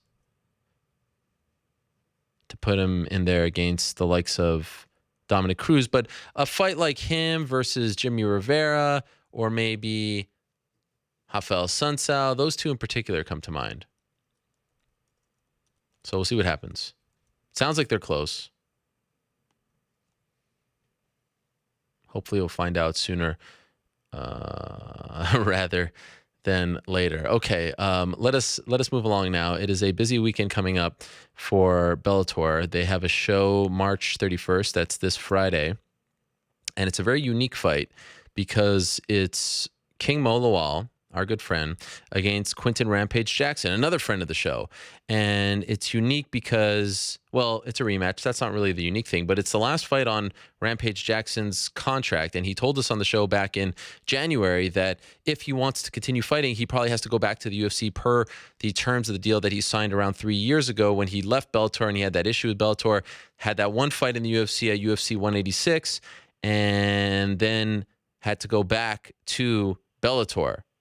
And he's had one fight there. It was this past summer against Satoshi Ishii, and now he's headlining the card this Friday at the Allstate Arena in Rosemont, Illinois, and he is doing so against King Mo, who's on the phone, and he's going to be very mad at me because when I spoke to King Mo last night, he said he wanted entrance music, and at first he said, give me some NWO, and I like that idea, but then he said, give him some Freebirds, and I like that idea as well, but then I wanted to one-up him and give him something special, but New York Rick, being the Debbie Downer that he is, put the kibosh on the whole thing, so now I have no entrance music. King Mo, are you there?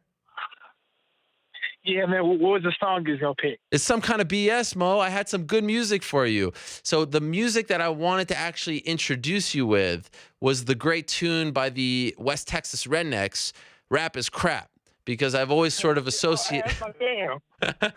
That's my jam. There's only one thing that I hate, because it's a bunch of crap. Hit me. Hit me. Man, I ain't gonna hit you with that, man, because I know people that are listening to this that is from Texas that be rapping, and I'm cool with it. I hate rap. Okay, but then I was gonna take it one notch higher and give you 3 potential entries, because I feel like throughout your career, have you used the same song, Mo, throughout your entire career? You've switched it up, right? Yeah, I switched it up a few times. Yeah. You've never stuck to one. Why haven't you? I feel like a guy who has an appreciation for pro wrestling should stick to one. How come you haven't stuck to one? Nah, because my last fight, I was going to do something, like, I was going to come out to a song. I was going to come out to some pro wrestling for my last fight. Like, my very last fight. I was going to do a big, like, pro wrestling big. You know what I'm saying? Like, yeah. All of a sudden that people just know. Yeah, but I'm still determining what that song is. Wait, you don't know what the song is? Well, I want to pick something that just, you know what I'm saying? Because I thought about Stone Cold, but then I was like, but the original Rock, the Nation Domination, that went hard too. Because I was thinking about that. And then I'm thinking about the old school Sting, but you know, I don't like rock and roll like that. Sure. So, you know, but then Harlem Heat, you know, Harlem Heat gets me hyped. Okay, so man, this would have been perfect with my idea, but they told me due to like legal reasons or something, I couldn't play all the songs. I had 3 options for you that would have been perfect for this fight on Friday. One of them, I'm gonna kind of play it in the background here. Oh, wait. Let's see if it could actually work, because one of them I thought. Don't What? Don't get in trouble, dog. Don't get in trouble, man. You with them lawsuits. Okay, one of them. Because I ain't, you know, Tell me the song. You ain't got to do it. Slickster, Jive Soul Bro. Oh, man, that's my jam, too. Hey, shout out to Hakeem. Hakeem, you know what I'm saying? That's my dog right there. One man gang. Man. Oh, yeah, Hakeem. Hopefully, after I beat Quentin, I'll get a chance to see him because I will be at WrestleCon. Me and Ahmed John at WrestleCon together. What? So hopefully I get a chance to. Yeah, I'm going to WrestleCon right after I beat Quentin. I'm going to Orlando, do a signing at WrestleCon. Then I'm going to Lakeland, Florida, to watch the Young Bucks take on the Broken Hearted. Are you going to WrestleMania?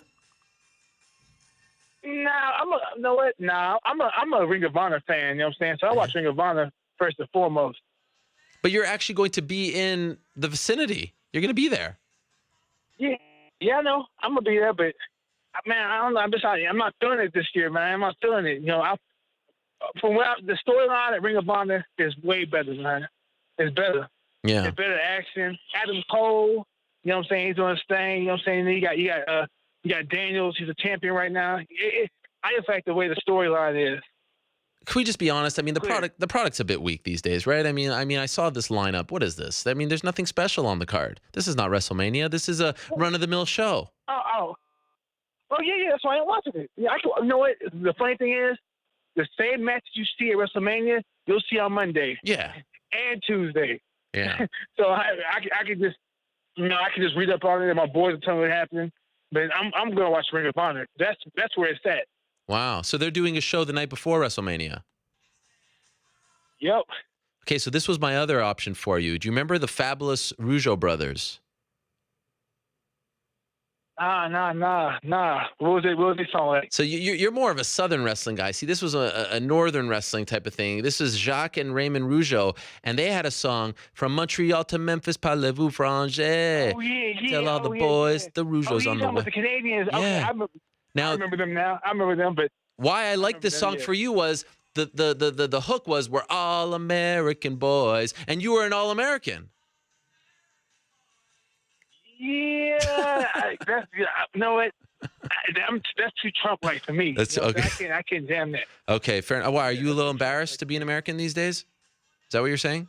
No, I'm not embarrassed being American at all. Okay. I'm cool. I'm me first. Yeah. Then an American. Now, what about the Honky Tonk Man song? Because you are from Tennessee as well, right? That's where you were born. The Honky Tonk Man. Oh man. You know what? You should pick. Let's be real. You should pick Alex Wright. Alex Wright is the jam. We've talked about Alex Wright for years. Yeah, hey, if only Alex Wright knew how much we talked about him. That dance was the coldest dance for years, man. For real. That dance was so hard. I love that dance. Man. Have you ever done the dance in the cage?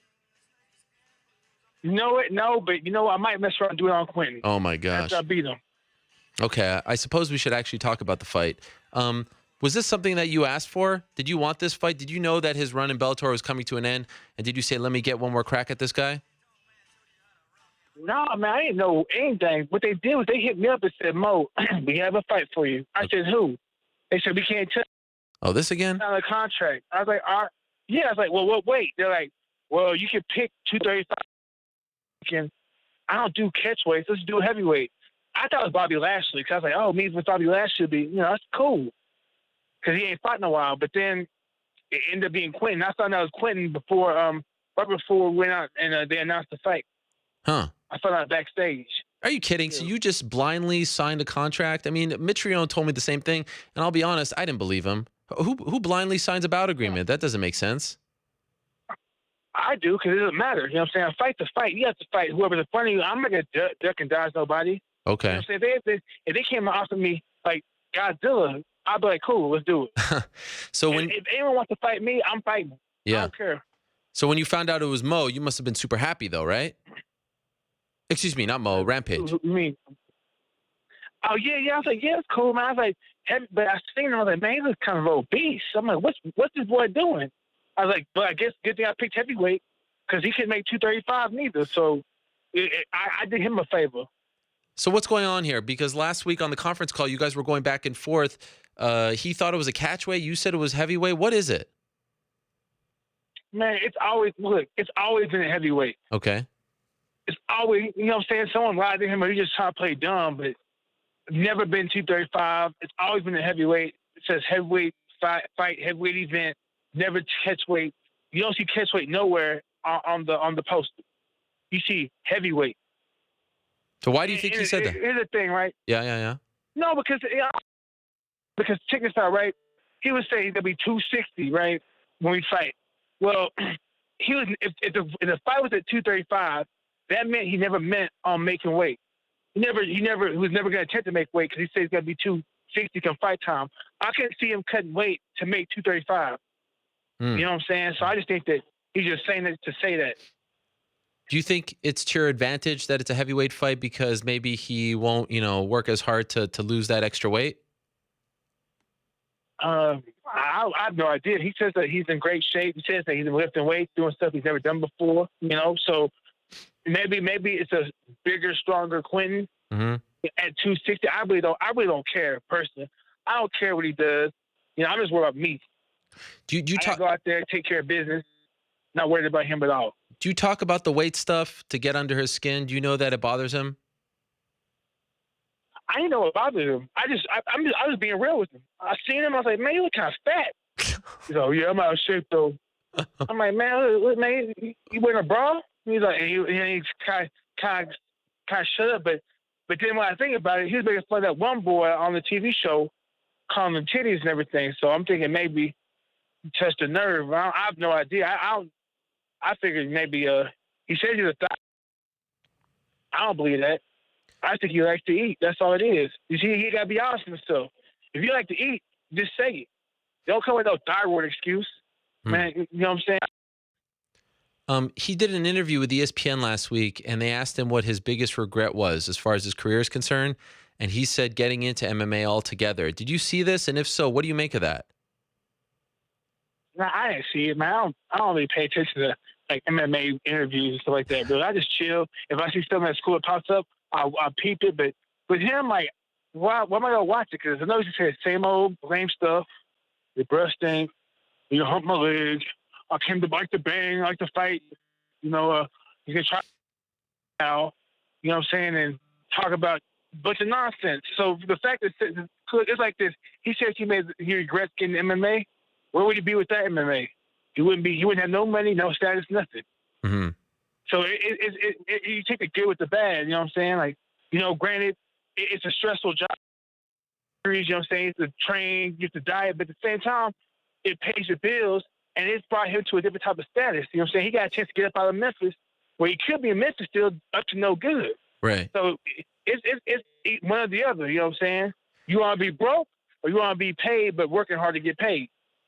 In a way, this is kind of like one of those old school wrestling matches in Memphis where we know he's leaving the territory, but in wrestling, the guy leaving does the job. In this sport, it's all up in the air. This is a weird spot to be in. Do you feel like you're almost fighting for Bellator here? Like you can't let him win and then leave and go with with some heat to the other promotion to go up north. You know what I'm saying? Yeah, this is his loser leaves town match. Yeah. He's going to leave as a loser. You know what I'm saying? But if he wins, he's still leaving town. Leave as a loser. But if he wins, he's still leaving. Oh yeah, but I mean, that's a big if. Yeah. That's a big if. Sure. With many ifs. Right. You know what I'm saying?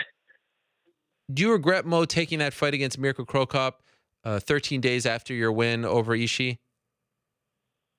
No. You gotta take risks. You know what I'm saying? I saw a chance to fight Cro Cop. Granted, if I wish I would have had a week or maybe 3 days to train for him, but I didn't. Like I was winning the fight, I got caught in the corner. He was smart because he used the ropes to bounce off. Like when I took him down, he bounced off the ropes and he abused his strength and size. But it is what it is, man. I took that risk. I'll fight anybody anytime. If I'm healthy, I'll take the fight. They can call me tomorrow. They can call me now and be like, Mo, you want to fight Fedor the day after you beat Quentin? And I'll take it. You know what I'm saying? What would we do? Say no? Okay. Oh. But in a perfect world, you wish you had a little more time.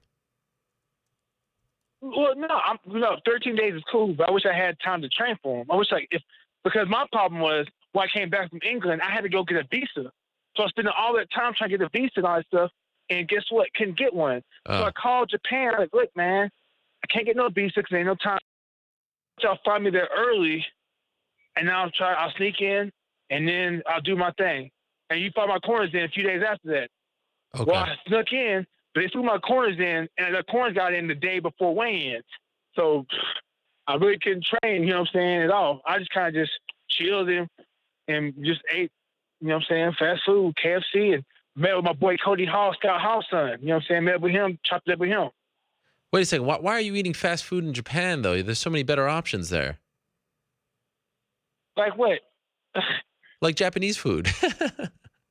You know. Look, I'm not gonna risk getting seafood. I mean, like What? food poisoning, eating sushi. And you like your chances better? Afterwards. You like your chances better with KFC? Oh hell yeah, this KFC's cooked. All right. Fair enough. You know what I'm saying? What are the chances, Mo, that you fight on this MSG card in June? Always good. You know what I'm saying? Like, I'm thinking I might be on it. Who knows? I'm hoping to be on it. We'll see. We'll see what happens. Hope, barring injury, I'll be on it. Have they told you that? Barring an injury, you're on it? No, but I'm just saying that just to try to get on it. So if anybody from Viacom's listening or Spike TV listening, if I'm not injured or have no injuries, put me on that card with somebody. Well, because I was just thinking they're not going to do Bader or Phil Davis because they said they don't want to have 3 title fights on the card. And so I feel like you need to have Bader on this card. So I was thinking maybe you versus Bader would make sense if everything goes well this Friday. No, that makes sense to me. So you know what? Maybe you should tweet out the and Scott Coker and Rich too and everybody like, hey, it sounds like a great fight. King Muhammed Lawal versus Ryan Bader. Okay. What do you make of all these signings? I think it's good, man. It's like this: the more options fighters have, the more chance they have to make money. So you just don't want one option because then you just get lowballed. But there are more options, and you can shop around and try to get the best price and the best deal. Right. But some people don't. The fans don't get that. They don't get that because they're not in the fight world and they're just fans for a reason. But we get it, and Yeah. I think that the more competition there is, the better it is for the sport all around. I couldn't agree more. Are you surprised, though, that they're signing this many people? Nah, because Viacom got long money. It's funny because people may seem like, oh, well, give it a year or two, the UFC is going to purchase Bellator. No. I'm like, Viacom got money, man. They just don't know because they fans of the UFC. They don't do their research. Right. You know what I'm saying? So, Viacom has a lot of money, and they're backing Bellator, and they're trying to make Bellator become successful. That's all it is. Is there someone out there that you wish that they would sign? There are a few cats out there. Like they signed the Russians. That kid I beat in Japan, Jerry Petroska. I think he is good. I think he's a tough fighter. They should bring him in. He's action packed. Get a few signs of heavyweight. I don't know who's out there just yet, but Ali Akbari. I think we should become more international. Get more people overseas. And we have more interesting matchups. Go Sweden, choose the dude, I forgot Carl, I can't say his last name. Rexton or Albertson. He fought in the last two Rizins ago. He fought one of the Russians. Yeah, I thought he lost, but he's a tough kid too. He's tough. I thought that you were going to say Jack Swagger. Is he gonna try to fight? Because I know Jake. If Jake wants to fight, Jake should hit up Bellator. Jake, he was a good wrestler back in Oklahoma. He was tough. I heard he wants to fight. Well, Jack Swagger needs to hit us up. Ain't hard to get a hold of us. Hit us up. Mo, for the last few months, I've been trying to figure out this mystery, and I feel like you're the only one who's going to shoot straight with me, all right? What's up? What happened with Robbie Lawler and ATT? Man, I have no idea. Oh, come on. I honestly, I don't know. Come on. Garrett, because the thing is, here's what happened, right? Yeah. Literally, the week of my fight, the week before my fight, we were training. We're at the same gym training. Literally, we were training, sparring. He helped me train for Isha a little bit. And then I come back, and Cammy's like, yeah, Robbie's leaving. I was like, for what? So I talked to Robbie. Robbie just like, hey, it's my reason, and I just never understood. Like no one understood. We're all, everyone's still kind of confused. Like we're thinking he could come back, but he's not. I have no idea what happened, man. I'm being real with you.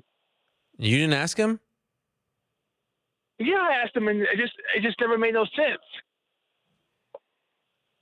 And It just never made no sense. He was like, he's like, I just need to make a change. He's like, I just need to make it. He never went into detail. He's just like, because Robbie's a man of a few words. He might say 5 words here and there if he get lucky. But he was like, man, need to make a change. I don't hear no more. Need to do something different. Wow. Are you disappointed to see him go? It is what it is, man. I wanted to stay, but, he just chose to leave. Just do what's best for him. He was doing so well. I mean, ATT helped revitalize his entire career, become UFC champion. It just kind of came out of nowhere. Yeah, ATT did, but at the same time, Robbie did too. Sure. You know what I'm saying? Like, camps don't do so much. Camps don't, we can provide a training environment, but at the same time, it's up to Robbie to do the work. And Right. Robbie, he works hard, man. You had to kick him out the gym. Yeah. The next day after hard battles, like when he fought Arnold and when he fought Carlos Condon. Yeah. Even when he fought Tom Woodley, he's back in the gym, man, lifting weights. Even after he was knocked out. Yeah, man, Robbie don't stop, man. Y'all telling you, Robbie don't stop. He just keeps on going. By the way, I have a message from Phil Baroni. He's watching right now. You want to hear what he said to me? What did he say? This is regarding your weekend in Florida. He said, the truth is, Mo can't get a ticket. I'll be at WrestleCon with Future Legend and WrestleMania. Tell him Frankie has an extra Mania ticket for him for always supporting Future Legend. I can get a ticket. I don't like WWE that much. I like Ring of Honor. That's why when you notice, like when you see me wearing, I've been wearing Ring of Honor shirts. Yeah. Young Bucks, my favorite tag team. Adam Cole, go hard. I watch them all. Dalton with them boys, the Briscoes. I'm a Ring of Honor man. You know what I'm saying? I like Ring of Honor. WWE is cool, but it's for kids, man. Don't be such a wrestling hipster, Mo. I mean, you love the pageantry of WrestleMania. There's only been 33 of them. Come on, you're in the territory. You should go to it. Nah, man, I'm cool. Man. I'm cool. Ring of Honor. That's it. That's it. All right. What about our friend Daniel Cormier? What do you think of his chances in a couple weeks? Chances is 100%. I think he's gonna win. Easy? I think his chances great. Yeah. Yeah, and nothing's ever easy in this game because you have to put in that work through camps. It's gonna be hard, but you know what I'm saying. But he can try to make it look easy. But Rumble's nothing to be played with. You know what I'm saying? He's a serious competitor too. I just hope that they both go out there, put in a great show. I hope Daniel wins. I hope they both get paid 110%. Okay, 2 last quick things for you. Everyone's talking to me these days about Matt Riddle. In fact, I went to go see Matt Riddle compete on this indie show the night before UFC 203 in Cleveland. I don't know if you know this, but it was very fun. Shayna Baszler was on the card too. Why is he having so much success? And for example, when you tried to become a wrestler, it didn't work out as much. Because he actually followed the whole wrestling schedule. I didn't. I was still doing MMA. And he's over. He understands psychology. I understood it too, but I was trying to do both. He stuck to one, and he's smart. And from what I hear from all my people, he's over. You know what I'm saying? He's over. We got a shirt right here on the desk, bro. He's the king of the bros right here, Matt Riddle. Yeah, Matt Riddle's legit, man. He's legit, man. I rock with him. I'm proud. You're proud of him, you said? You cut out there for a sec.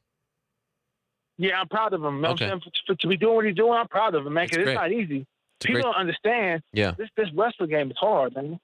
Great story. And the last thing is, every time or most of the times that I check in on a Rampage sort of promo clip leading up to this fight, he is talking about, and they're putting this in the promo about like not wrestling and humping and things like that. Do you think that he is trying to sort of do some reverse psychology on you to avoid having you try to wrestle him? And if so, are you willing to oblige? Are you going to give him what he's asking for?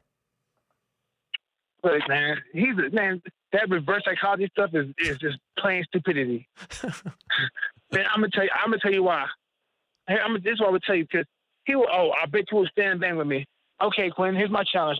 I bet you won't come in under 230, and so I bet you won't try to wrestle with me. And his answer gonna be no. But so like, what he's saying is that's like someone going to Hodger Gracie saying, that's like Hodger Gracie going to somebody saying, hey, I bet you won't grapple with me. Of course I was gonna grapple with him. You know what I'm saying? Like that's the best way to win. Right. Why would I want to stand in the bang with somebody 50 pounds heavier than me? Seriously, like what type of sense does that make? Right. Makes none. All right. There's a little preview of what's to come. I'm looking forward to it. Fun card. You want to say something? No, I'm just about for that leg. All right. And hopefully, if everything goes well, we'll finally see that Alex Wright dance in the middle of the cage. Can you deliver on that promise for once? I mean, you've been teasing it for years now. I tried to do it one time, but the camera angle didn't get me on the walkout when I thought Mark curved. But text me before I go out to text me the day of the fight. Fair enough. So remind me, because I'm going to hit that dance so cold. All right. I look forward to it. Another thing to look out for this Friday on Spike. Mo, always a pleasure catching up. Thank you for the time and good luck on Friday. Thank you, man. Appreciate it. There he is, King Muhammed Lawal. He is fighting Rampage this Friday on Spike. Also, Marcus Galvão versus Emmanuel Sanchez. Chase Gormley versus Sergey Kharitonov. And Noad Lahad is on the card. Remember him? Our friend Noad. We've got his hat right over there in the corner. You can see it, I think, on the Skype angle. He is fighting Lloyd Carter. There it is, right on top of my luchador mask. So that's this Friday on Spike TV. Okay. Let's move along. A lot of people have been asking to see this individual on our show. They wanted to hear from him.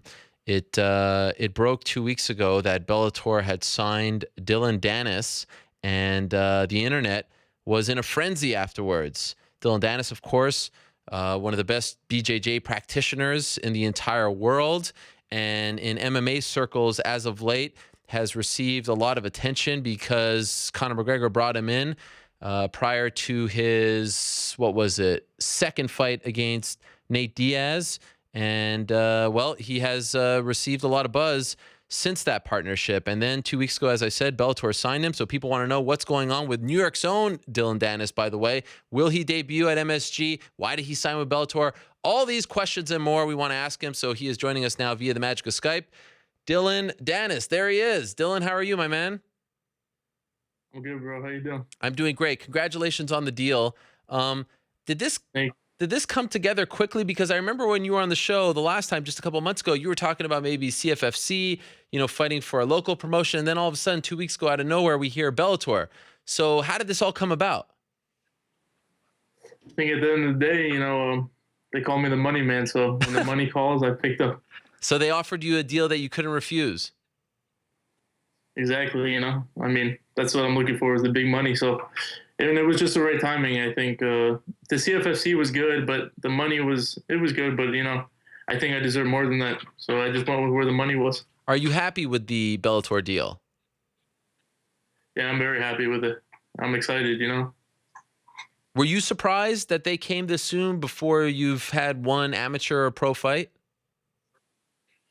I wasn't surprised. I mean, I have a bigger following and a bigger name than probably everybody on the roster. So, I mean, at the end of the day, I wasn't really surprised about it.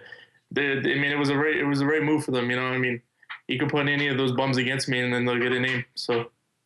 And so what about the UFC? Given your connection with SBG, they have a good relationship with the UFC. Did you see if there was any interest there? Before signing with Bellator, did you want to see what was the temperature over there as far as you going there?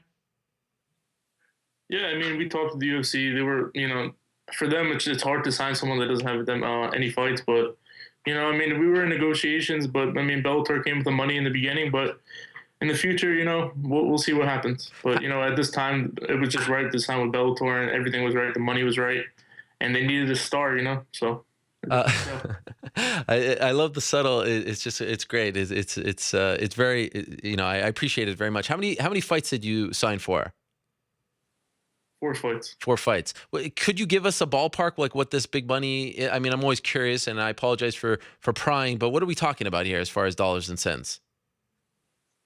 I'm the highest paid guy in Bellator now, so that's all I could say. Is that true? Really?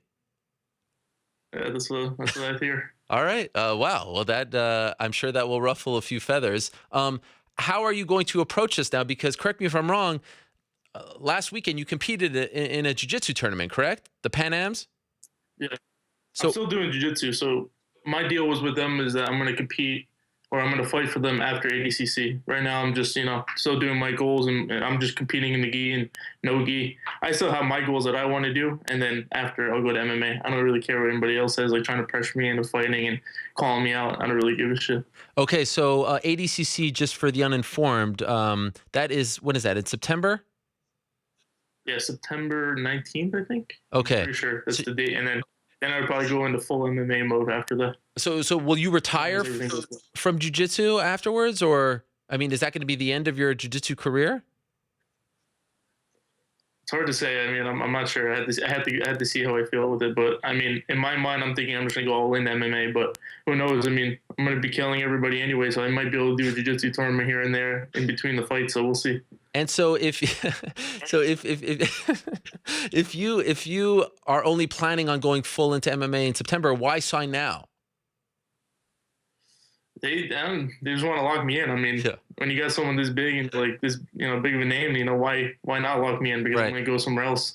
So for them, they just wanted, lock me in. And I mean, I want to fight, so it was just the right thing to do, And I honestly felt like, I know I do talk a lot of shit and I do say a lot of things how I feel. I'm always honest. Yeah. And like sometimes when I'm saying all that stuff, if I don't sign with anybody, everybody's like, okay, this kid's just all talk. Sure. This kid's just all this. So now I'm going to sign. I'm going to, prove myself. So I think it's better when I'm signed now. So people are like, okay, so it's not just talk. He's going to go out there and show what he has. So let's address the elephant in the room here because I think you alluded to it. Neiman Gracie tweeted about you late last night and said that he was offered a fight against you for the MSG card June 24th, but it's not coming to fruition. Sort of alluded to the fact that you didn't want to fight him. What's your side of the story here? It's the first time I ever heard of him. I didn't even know who that was until this morning. Someone told me who that was. But so what happened was with the I think I'm not sure the guy's name from Bellator, the matchmaker. Rich Chow. I told him, I said, I think, it was one of those guys. I told him, I said, I'll miss the Worlds if you can get me on the pay-per-view for Bellator. Uh-huh. I said, I'll miss the Jiu-Jitsu Worlds. So then he came back to me he goes, I have a fight for you on Spike TV. And I said, no, I'm not taking that. I said, I told you I'm only missing the Worlds for pay-per-view. And that was and I was going to try to use my leverage and say, I'm only doing it for pay-per-view. And they were like, we can get you on Spike. We already made fights. They're like, we had you a spot on the pay-per-view, but then we heard that you're going to fight later on. And then I guess they offered him the fight without even asking me. You understand? So they were like, oh, do you want to fight Dillon on Spike TV? But they didn't even ask me anything. Uh-huh. And I'm like, I'm not missing the Worlds for to fight him on Spike TV. So I was like, I'm going to do it for pay-per-view. And was there any discussion? Did they consider moving this fight to pay-per-view?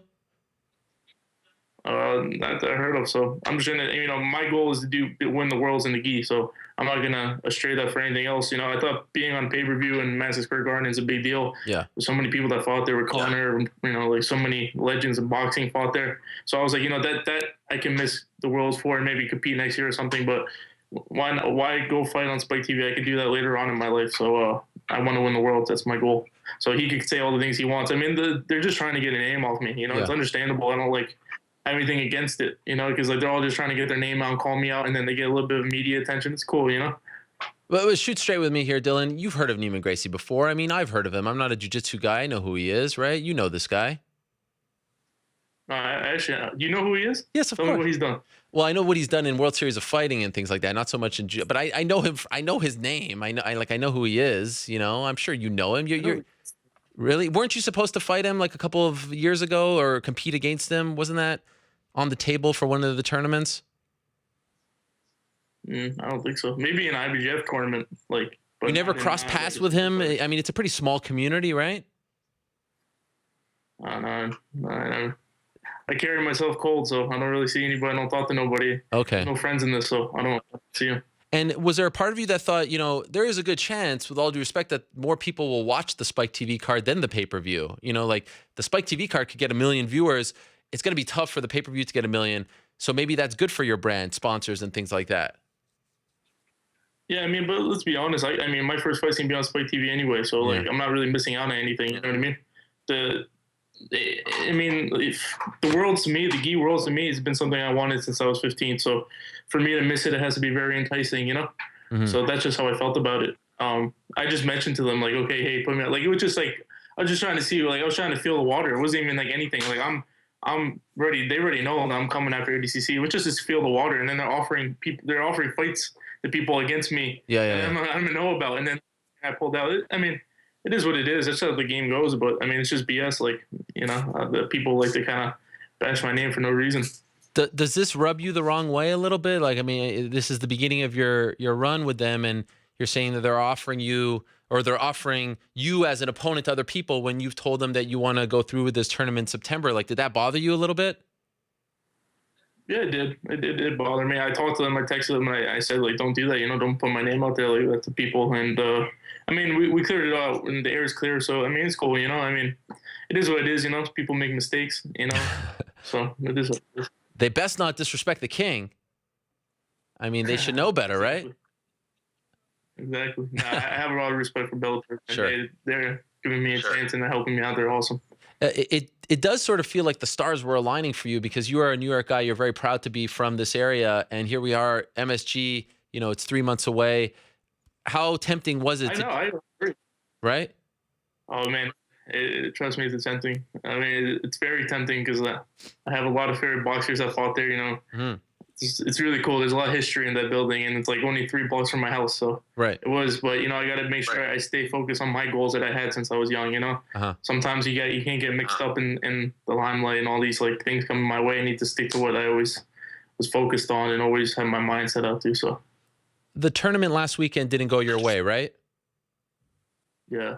Do you think that it didn't go my way? I mean, I was just wondering if you think the signing and the buzz and the hoopla, was it a distraction? Do you wish that this came out after the tournament? Yeah. I mean, I don't like to make excuses. I lost. I mean, it's just how it goes in jiu-jitsu. I mean, we're competing every weekend and against the top guys in the world. You're going to, lose here and there. But it just happened, and I had nothing to say about it. He won, and that's it. But I'll get him back to Worlds. How big is we've talked about like how some people in jiu-jitsu view you. Do you feel like that bullseye is even bigger now because you signed the Bellator deal? The attention is growing more and more. Like when you go back to these tournaments, do you feel like people view you and treat you differently? Yeah, let me tell you something. That arena was quiet the whole day. And then when I got swept, just 2 points against me, that whole place blew up. So I'm the only one that's making that shit exciting. So, I mean, just look at it. I literally got swept like for 2 points and like the whole arena blew up. I didn't even hear anybody. I heard crickets the whole day. And then I hear like, so I'm the only one that's bringing excitement to the matches. Yeah. So, I mean, there definitely is a bullseye. Are you comfortable being that sort of heel, that bad guy? Yeah, I mean, I'm like, it's just who I am. I'm not. Yeah. I mean, I'm not really trying to be anybody, so I'm just okay with it. And at the end of the day, I'm not really being the heel. I just tell the truth. I just speak the truth, and that's it. And I'm not trying to be anything. That's just how I am. I just say how I feel about people, and then they get upset about it. I mean, these guys in jiu-jitsu are mad, but I mean, at the end of the day, I'm bringing more attention to them because I want the guys in IBF to have a name. I want them to be able to live the life of an elite athlete, And I think that jiu-jitsu athletes and like wrestlers or anything, they're the toughest athletes in the world. They're the most hardworking. They should be getting the same amount of respect and attention than an NBA player or an NFL player. And that's all I want to say. Like, I know on the last show, like people are saying, oh, Dillon's bragging about this, he's bragging about that. It's not that. I'm just trying to bring attention to my sport. I want guys that are like winning, Pan Ams or Worlds to be able to go and get that respect from the community, from, to be able just to live the life of a professional athlete, and like no one treats us like that. We work the hardest out of any sport, really. I mean, like when you see NFL players, NBA players getting a lot of attention, I'm just trying to bring that to our sport. And so at the end of the day, I'm just trying to help my sport grow, and I don't know why people are hating on that. Does it bother you when people say, like, I see this all the time on your Instagram, even when I tweet about you, they're like, oh, he just tries to act like Conor. He tries to be, the Conor of jiu-jitsu. Does that bother you? I mean, it doesn't. It doesn't. I mean, there's proof that I've been like this my whole life. There's videos before I met Conor. I mean, by the end of the day, Conor's, I like Conor. I think he's the man. So it's like, it's not like a bad comparison. Sure. But, no, I'm on my own path and I do it my own way. And at the end of the day, people are just looking to hate on me for anything. So that's just how it is. Everybody wants to kind of put me down. So they're just trying to say that or use something against me, but it's fine with me. I block out the haters. I block out all the people who are trying to prey on my downfall. I'm just training hard and doing what I have to do, and I just keep a tunnel vision on what's set for me. I don't really give a shit about anybody else or who's hating on me, who's saying, "Oh, Connor this, Connor that," and then they hate me and Connor, so they're just trying to put us down. And so your team, as far as jiu-jitsu is concerned, you're a part of Marcelo Garcia's team, correct? Yes. MMA, is SBG your team? Like, would you, whenever your debut happens, are you going to go to Dublin to train with the team there? Will John Kavanagh be in your corner? Are you just a member of that team, or are you going to try to do something local? So right now, like, I'm just doing like boxing at a gym, and I'm doing Muay Thai. I'm gonna start doing Muay Thai with Phil Nurse, just here, because right now I'm still doing jiu-jitsu, so I'm doing my striking here and there, sparring. But right now I'm still trying to focus mainly on jiu-jitsu. I haven't really done any striking, That's another thing. Everybody's calling me out for a fight. Like, I need to be focused on it, I need to be able to have my schedule set.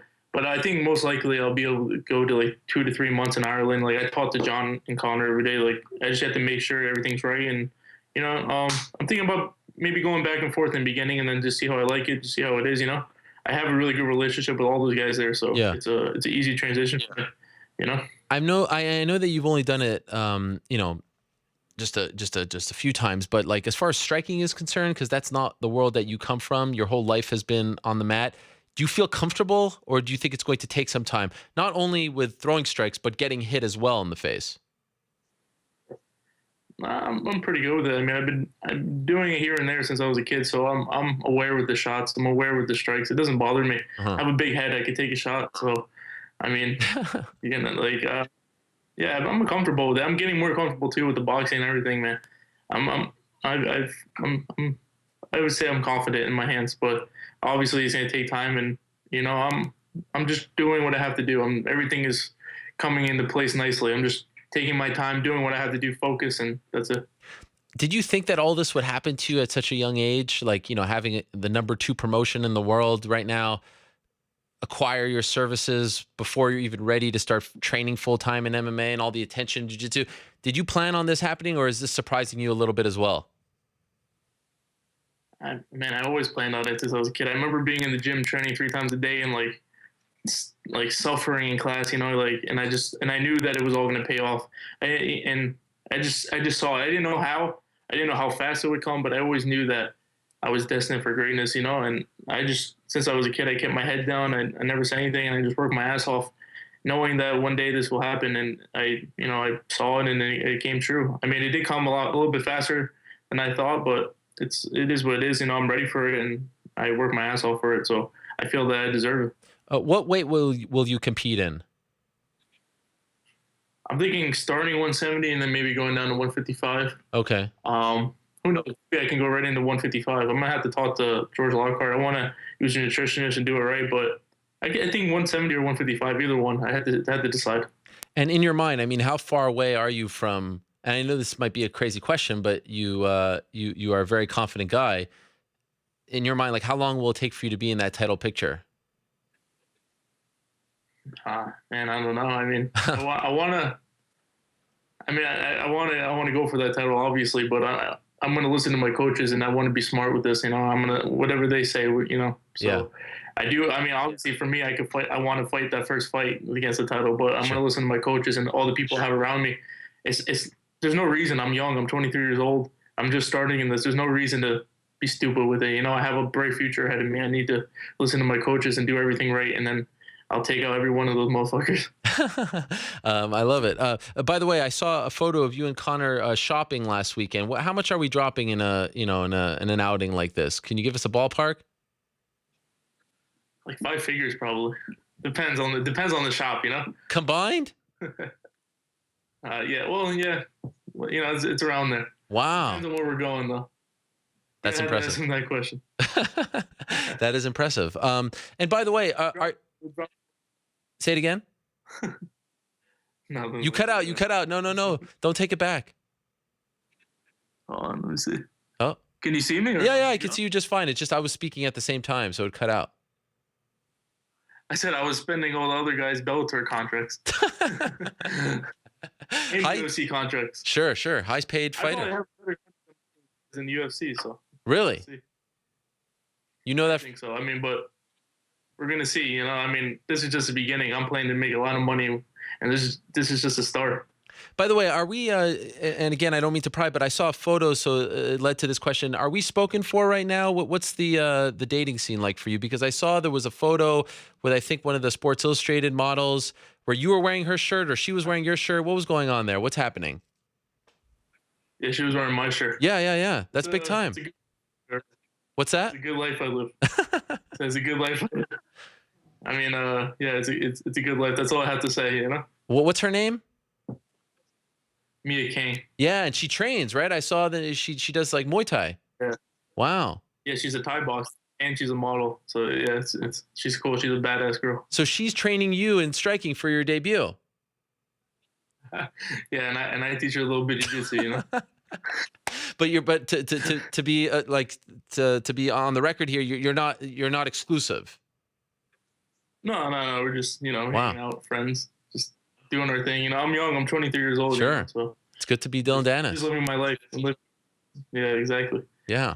Wow. All right. Well, so to reiterate, you're not going to fight an MSG. That ship has sailed. You're going to focus right on September, and then we're going to focus on MMA.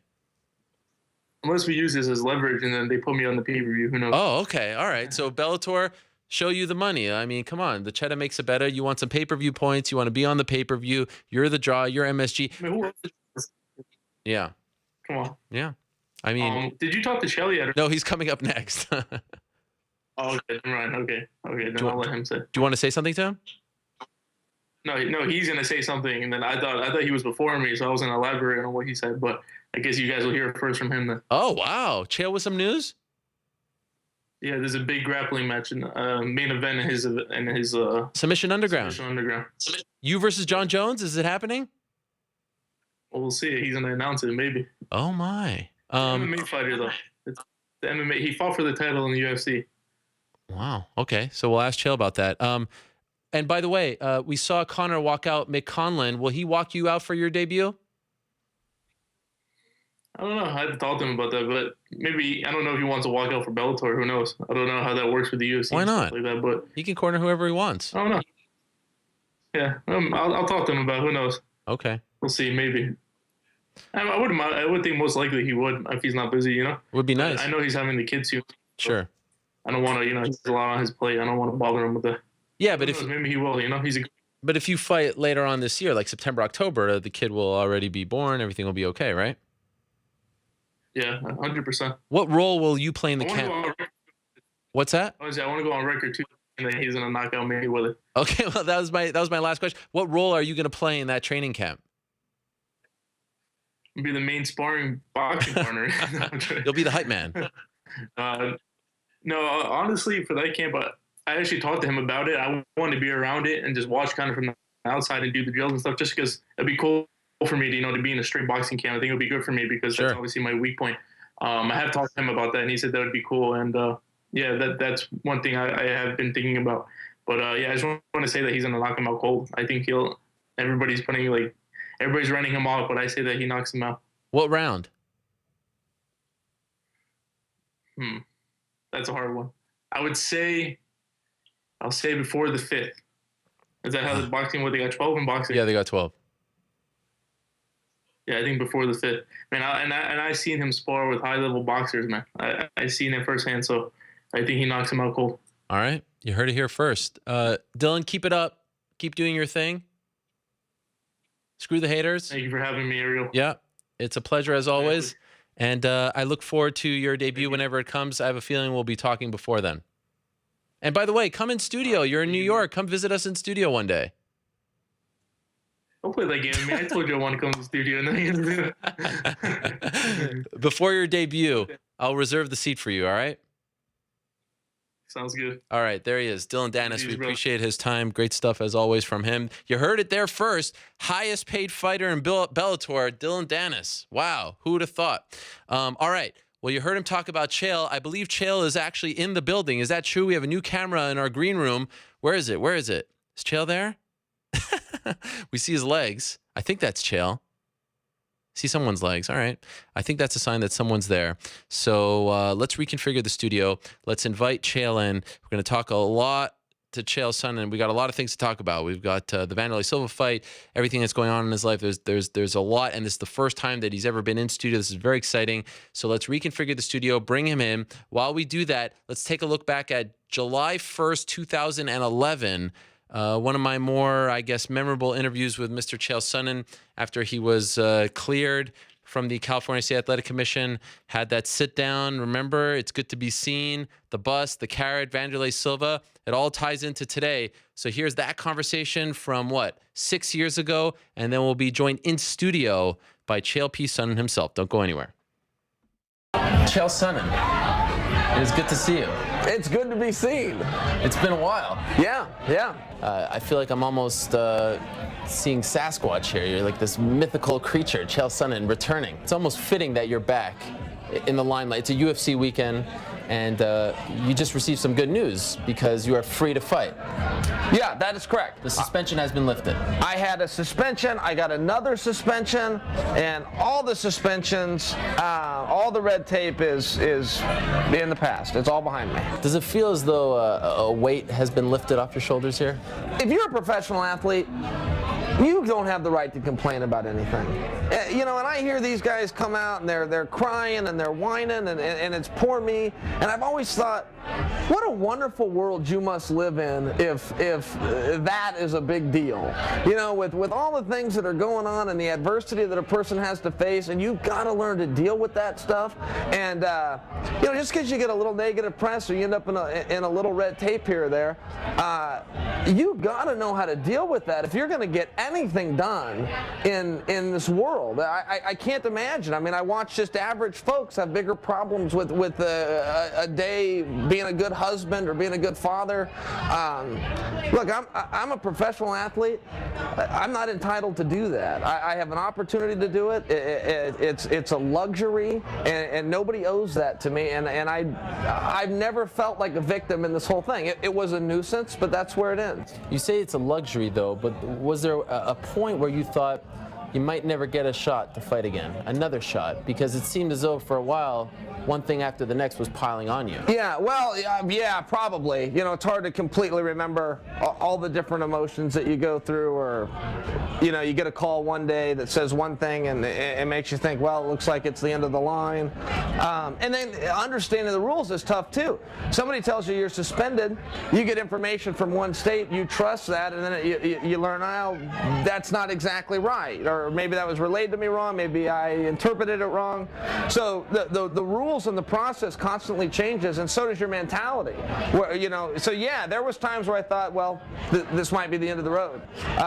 It was up and down, and that was probably the hardest part with the emotional, because it was highs and it was low, and it was so drastic. There was nothing ever steady about it. It was either, oh man, I got some really good news. Say, oh wow, did I get some bad news?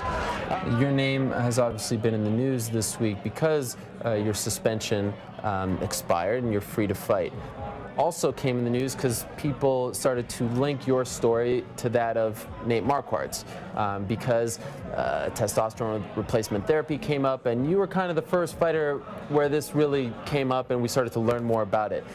What's your take, if you have any, on what happened to Nate Marquardt with him getting released and suspended and whatnot in Pennsylvania? Well, let me preface any statement I make with two things. First off, all I can really do is kind of guess, to say, well, this is what I think, because I don't actually know. And secondly, to say Nate is a very good guy.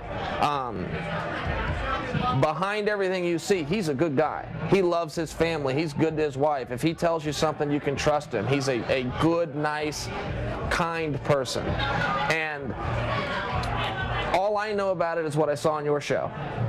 And I think that Nate was very forthcoming and honest. I think it's important to understand Nate did not break any rules. He did not fight with an illegal substance or a banned substance of any kind. At the same time, I left that interview thinking, okay, Nate, I believe you. I believe everything you just said. I also think there's a couple of things you haven't said. I don't know that. But from my own opinion, from my office watching that on my laptop, I thought there was a couple of things that probably still haven't come out. One last thing on this. Are fighters abusing TRT in your opinion? Are there people who are, because you've talked about it, that this is a medical condition, you need this. Are there people in your opinion in this sport and in sports in general who are abusing this and using this as a PED? I can tell you the frustration I had with mine is when you look at the rules and you say, okay, I'm a rule guy, I'm a rule follower, I'm going to follow this rule. Here's what I need to do if I'm going to be on this medication. So you come forward and you start the big fire. You wave the big flag, you show this is what I'm doing. Then they use that against you. That's where it becomes very frustrating. I think because of that, there's a lot of guys that are going, hey, listen, I'm going to do this. I'm just not going to come forward like Chael did. I'm not gonna do it correctly. I'm gonna hide it because these guys at the commission are gonna punish me. They're gonna use it against me. And so I think I'll leave it at that. But I think that if the commissions don't like the rule, then please, by all means, change the rule. But don't allow somebody to do something and then turn the gun on them and say, you did this and you shouldn't have. When I'm going, well, wait a minute, you said that I could. It's right there in your rules. So I think that makes it tough. UFC 132 is this Saturday night. The co-main event features Chris Lieben versus Wanderlei Silva, both those fighters fighting your weight class, and of course you have had your issues with Wanderlei over the past year. Is that the fight now that you're a free man that you really have your eye on in terms of what's next for you? For media attention, but not for reality. Wanderlei's never in a million years going to sign to fight me. I don't think he beats Chris Lieben tomorrow. Look, Wanderlei Silva has the worst record in the history of the UFC. Not just Zuffa owned. Take it back to the SCG days. There has never been a fighter to have 2 wins and 7 losses and to stay employed in this company. I believe he will be 2-8 tomorrow night. So I can't imagine how he could get on the docket with me. So no, I don't think Wanderlei's paths are going to cross. We spoke to Wanderlei on Wednesday, and we asked him about you, and he said that obviously not a big fan of yours. He said that he wants you next, and when you do meet, his quote was, he will kill you and he will kill you fast. I'm wondering if you saw that interview, and what do you think of him saying that? Wanderlei, you are an immigrant from Brazil. I am a gangster from America. Are you sure you want to play that game with me? Listen, Wanderlei, I will do a home invasion on you. I will cut the power to your house, and the next thing you hear will be me climbing up your stairs in a pair of night vision goggles I bought in the back of Soldier of Fortune magazine. I'll pick the lock to the master room door, take a picture of you in bed with the Nogueira brothers working on your jiu-jitsu. I'll take said photograph, post it at www.dorksfrombrazil.com. Password, not required. Username, not required. That, Wanderlei, is how you threaten somebody, dummy. And what a segue that is. Unbelievable. We could not have timed that any better. Ta-da! There he is. Wow. For the first time. What kind of a break was that, Helwani? My goodness, what do you do? 20 minutes there? Well, there's a lot to reconfigure here. As you can see, it Holy looks completely smokes. different. We're now sitting side by side. It's a So different this is the big configuration. time. Yeah. What do you think? Go ahead. I'll quit interrupting. No, Pretend no. like it's your show. I mean, I can't believe how things timed out there. That was kind of the first time that you ever sort of threw a grenade in the direction of one Wanderlei Silva. And now here you are about to fight him at MSG of all places. Look at that. Are you coming? I will be there. MSG stands for Madison Square Garden. That's right. You've heard of it? Yes, It's the in world's New York. most famous arena, home of the New York Knickerbockers. That's what they say. How can you possibly prove it's the most famous? What do you take a poll of somebody? You've gone to Tokyo and asked them if they... Come on.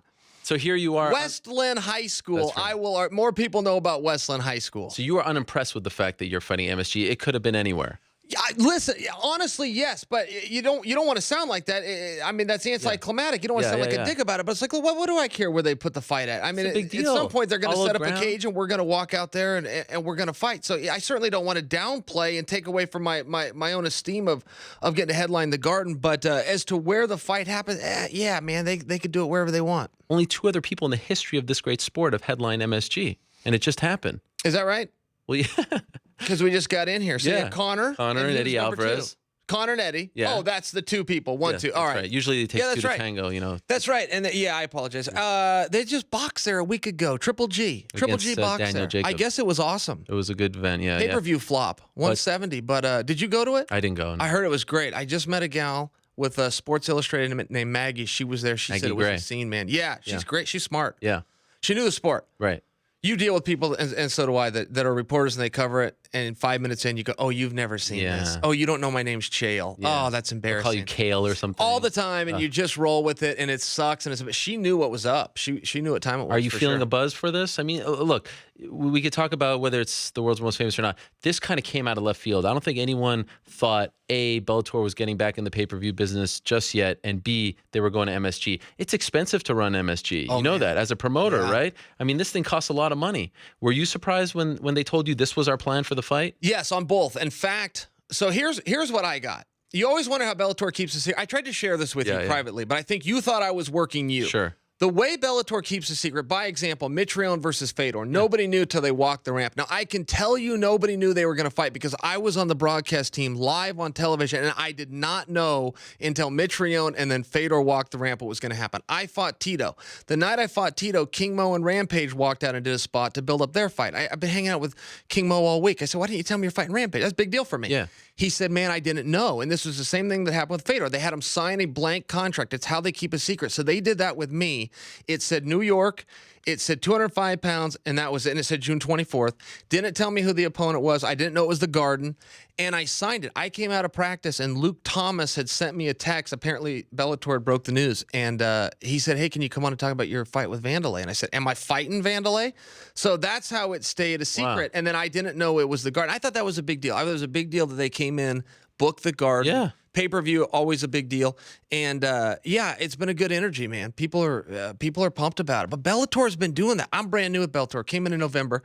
First show I did was a commentator. I did it at the Mohegan Sun. Second show I did was San Jose. So opposite sides of the country. Sold out the Mohegan Sun for Phil Davis main event. Sold out in San Jose on the West Coast to watch Chandler fight. So yeah, man, they're gaining steam. Okay, so we have a lot to talk about, and I've been waiting to talk to you. I was waiting for the right opportunity, and I'm glad that we're doing it in person. Before I get into everything, I don't want to forget, because we're going to get on a roll here. Dillon Danis mentioned that you had some breaking news regarding him. So can you tell us, just so we're still on that thread, what is the breaking news? Submission Underground 4 is going to be May 14th, live at Flow. Flow Combat, to be exact. That Dillon site's still Danis, around? I'm kidding. I'm joking. that site's kicking ass, joke. man. Dillon Danis is going to be taking on none other than Jake Shields in the main event. Wow. Co-main event will be Paulo Miao. He is going to be taking on the California kid, Uriah Faber. Whoa. Plenty more matches on that card. Nathan Orchard, Perez. We got more matches to announce, but the main and co-main, yes, Dillon versus Jake. I'd like to say this about Dillon, because he does rub some people the wrong way. I will just tell you, behind the scenes, that dude is the real deal. He will come on and talk tough. Behind the scenes, he will sign the contract and do the heavy lifting. And I cannot say that about everybody from grappling. I have been so disappointed with grapplers. The biggest bunch of wusses I've ever met. I thought fighters were a bunch of wusses. The grappling community is the biggest, fakest bunch of tough guys I've ever met, and you cannot get any one of those cowards to do anything that involves putting their reputation on the line. Dillon Danis will do it against anybody at any weight. Did you try to do him versus John Jones? No, we never tried that. Now, he wanted that. Yeah. He wanted that match. Gordon Ryan, Gary Tonin both wanted that match, and John was all for it. John didn't have a problem, but no, we were never behind it. We did try to do Mitrione and John Jones, and that may still happen down the road, but you saw what happened with Mitrione. Sure. And no, we did not try to do it. But he did. He was on board. So the last time we spoke was the week of your fight against Tito Ortiz. So you had yet to really go through a full Bellator fight week as a fighter. Being in the UFC for so long, in hindsight, what was it like? Were you impressed? Are there still some things they have to work out? Is it a well-oiled machine? I mean, just that experience of going through the entire fight week. What was that like for you? Changing scenery after all those years with the UFC. So you actually asked me a question that I thought you were going to ask me about my own preparation. However, yes, it's a very well-oiled machine. Okay. Like as far as being in the back, you know right where your cues are. You've got your room, your locker room. Commissions largely run that. They just kind of tell you, Bellator just kind of tells you when to walk. It's great.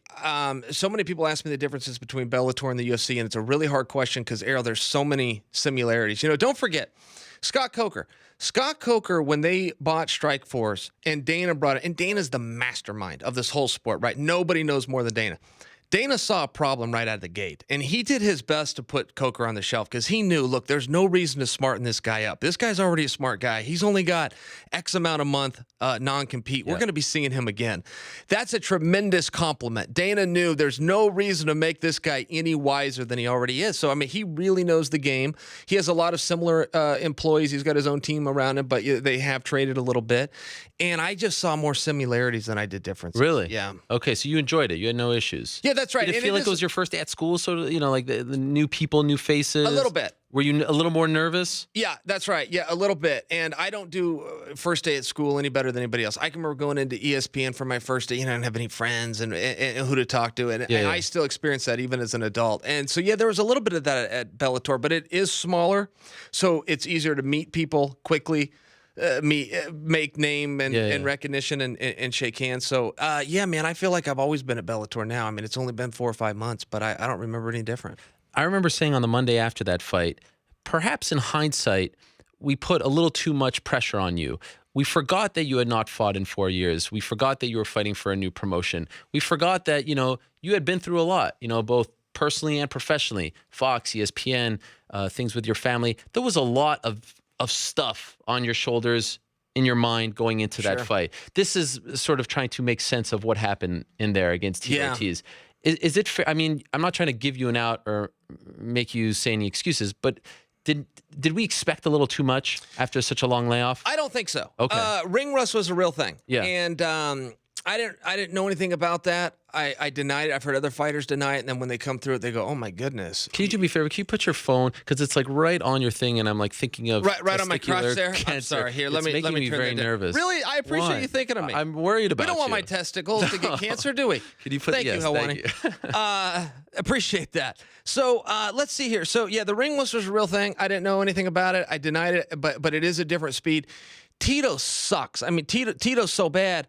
And when you lose to a guy, then you suck. That's the way it works, man. I wouldn't put that guy down without putting myself down. Tito is the worst fighter I've ever fought, but now that makes me the worst fighter. And I just didn't know that about myself. I had good rounds in practice, and you get a little bit older, and I haven't done it. And the second that fight ended, I was like, oh my goodness, just please, I need another chance.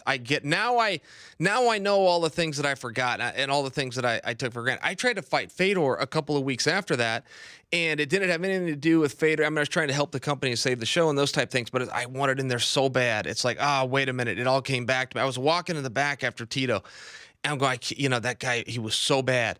And it just came back. I don't really know how else to say that. I don't know if that's a great example, but that was my experience. And I don't think there was too much on me. It was a good spot. And don't forget, it was 3 rounds. That's a fair thing to ask of a guy. Got to headline the show, which added to my motivation. So I don't think anybody put too much on me. It's just the reality is that's where I was at. Do you still feel like he sucks, Tito? Oh, Tito's terrible. And yeah, Tito was absolutely terrible. I was in the fight with him. Yeah. And that fight ended, and some people said it was a fixed fight, to use that term. Ask you about that. And it's like, guy, I don't know how else to. When you fight so poorly that some people can't imagine you fought that poorly, they think it has to be fit. That's not good. On some hands, it's funny. We can sit here and laugh about it, but that's how bad it was. And there was one situation with Tito where he yelled tap, and I let go. And if you watch the video, it shows his hand. I didn't think his hand was tapping, but some kids could break it. Yeah. His hand did this, but I just have to say, in fairness, this doesn't always mean tap. Sometimes this can mean other things. You've seen Diaz slap a guy. Yeah. Every time your hand does this, it doesn't mean tap. However, that also does mean tap. So that was taken a little bit out of proportion, and I thought that it took away from Tito's win. I didn't think that was right. I thought that, hey, listen, he won. That's just the way it goes. And you got to give a guy. If a guy has, because I've had that go both ways too. I've been in fights or wrestling matches where the other guy was better. I knew he was better, but I won. But it's my night. You got to give me my night. Goes both ways. Was that weird though for you? And maybe weird is putting it kindly. Like when you have actual colleagues, other fighters, Dan Hardy, saying that this looked like a choreographed fight, and fans just throwing, this was fake, this was fake. I mean, that's kind of an insult, right? Oh, I have to think so. But again, you got to understand, if you're being very candid about it, if your performance is so bad that there is no other explanation and somebody just goes, that's what happened. You want to hear something on the other side of it? I have been in intellectual conversations with smart people like you, about John Jones, where you're trying to explain how he's so good.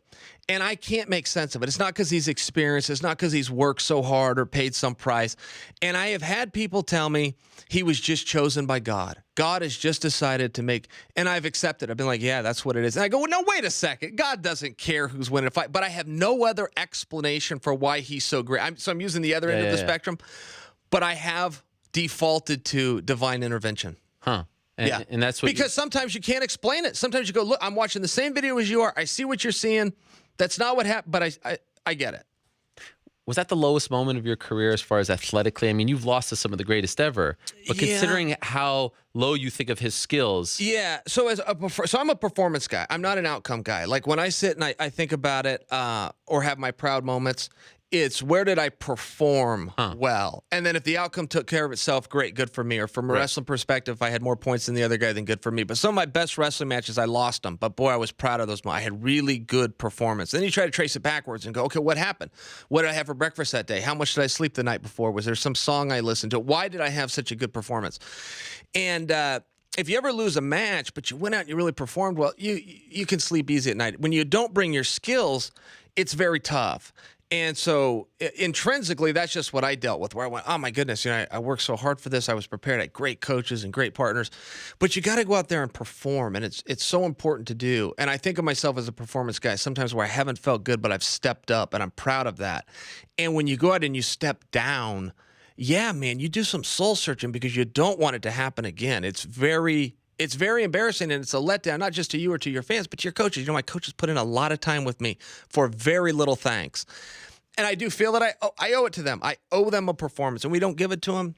There's nothing you can do, Ariel. You just walk away and you try again. So, with that line of thinking in mind, would the first Anderson Silva fight be one of your favorite fights because the performance was great, you fell just short? It was one of your finest. I mean, I appreciate you saying that. Is that not? That might be a good example. Here's the reason I can't answer your question. I never watched that fight. I remember coming out of the ring that night, and the first person that intercepted me was Joe Silva. And I just thought it was such a boring fight. And I said to Joe, I'm sorry. And I'm never the guy that goes, oh, sorry, so you pat him on the back and go, no, you did a really good job. I thought it was just a slow-paced, boring fight. I did not know until the reception that people gave. They gave me fight of that night. They brought it into the locker room. That's how they used to do it. And this guy comes up and he says, Lorenzo and Dana want you to have this fight of the night. I thought, that's a consolation prize. That was a terrible fight. And then other people told me how great, including later, so thank you for bringing it up. But I just didn't know in the moment. You don't really know. I didn't know how bad the Tito fight. I didn't know any of that until it was after the fact, and I didn't go back and watch that match. I have a hard time rewatching matches, but you've never watched the Anderson fight once. I never watched it. No, on like a slow day. Let me just see this. No, and it was 99% in your favor. Yeah, thanks. And when I got ready to fight him the second time, the UFC, as part of their marketing, made me sit down and watch that fight and then give an analysis, and I couldn't do it. I tried so hard, and I think it's a weakness. I don't think it's a good thing. I think you can get better by watching your tape. Win or lose. I think it's a good thing to sit down, use that technology, get with a coach, take some notes, and get better. I think it's a weakness of mine. But either way, I can't rewatch. Man, I get nervous. My hands get sweaty. With that particular fight or all your losses? Any match. I've never seen a win or a loss. I don't rewatch them. Yeah, really? including with wrestling. Yeah, which you would think with today's technology. I mean, game film is a really strong thing, but I can't do it. Even your finest hour. Yeah, my finest hour. Mark Huart or Dan Miller, one of these guys. Yeah, that's right. I can't go back and rewatch them. I'll even get asked about them. What happened this fight? And say I'll always give an answer, but in my heart, I don't know, man. I can't remember them. What was going through your mind when he's like celebrating his son's there and he's going all crazy? Anderson? No. Tito Ortiz. Oh, considering how you feel about him as a human being, was that tough to just be in the cage for all of that? Yeah, you got to understand. He yelled tap, and that's hard. I let the position you're saying go. He verbally tapped. Yeah, and my coaches even said, well, why you don't stop until the referee steps in? It's like, man, I understand that. I'm not going to give a guy any more mercy than somebody else.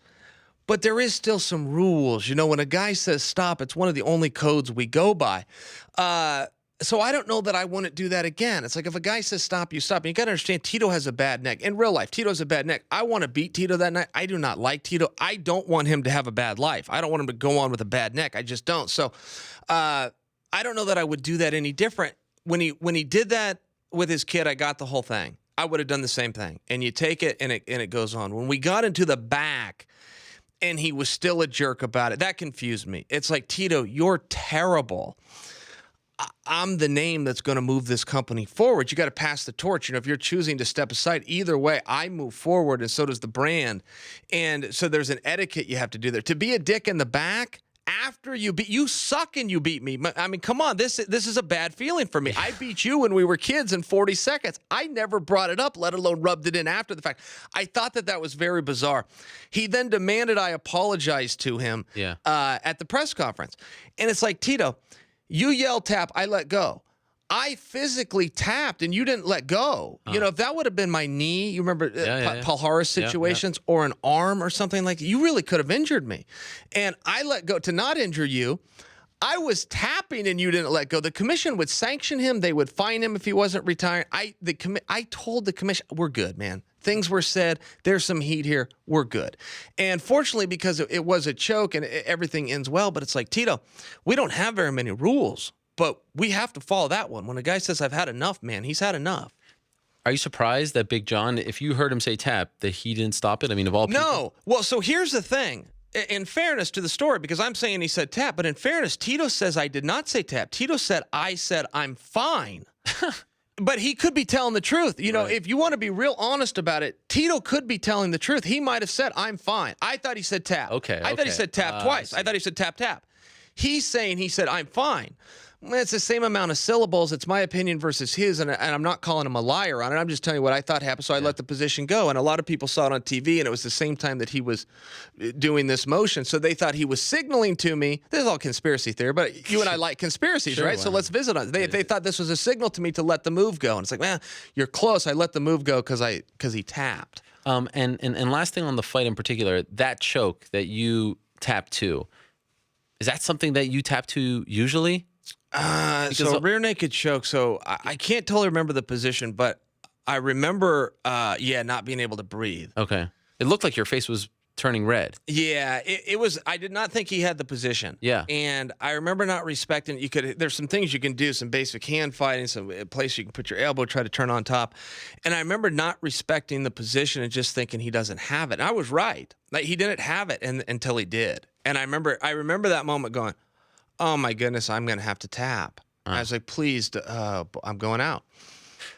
Considering how big of a signing you were for Bellator, and we talked about this on the Monday before, you know, ratings and things like that, you want to give them back something, right? I mean, you want to prove to them that it was worth their while to sign you. When you got home that Monday, West Lynn, were you feeling like, man, I let them down? Did that thought cross your mind? Yeah, it did for me. How did you cope with that? Well, so here's the only thing I know to do. And I've had my ups and downs, and as you, we've been friends a long time. And one thing we both do, we move forward. And it's the only thing you can do. You have a really good day, you have to move forward. I've seen guys, and I've been guilty of it, of being high on life and everything's going great, and you miss a step. You don't show up one day. You relax a little bit. You rest on your laurels. You get comfortable. And then that dip comes. You know, it's a law of life. Whatever goes up must come down. And some people don't know how to deal with that. But the downs are the same thing. You get up the next day, you put your boots on, and you move forward. And but I do hear your point that yeah, man, I had plans and visions and a way I was going to do it. And when that stuff gets, you know, when you have a bad moment, you got to say, hey, let me go. You got to start over sometimes. Yeah. And it was hard, particularly for me, just because of how I look at Tito. I look at him like he sucks. So when you lose to a guy who sucks, you got to face it that then I suck. Things have to change. Things have got to change. You know, you beat a guy that's a champion of the world. You got to say, I'm the best fighter in the world. But you get the booby prize the same way. And numbers-wise, I mean, look, it was great. We did record numbers. We beat other promotions and everybody. We sold out a huge arena. So as far as them getting their bang for their buck for Chael P, yes, I came through. But on what I wanted to deliver, and I'm a company guy. You know, if you're going to give me $5 million, but I can make you 10, I want to make you 20, and I'm not going to ask for a penny more. I want Coker and these guys that are taking these risks in the investment. I want them to clean up.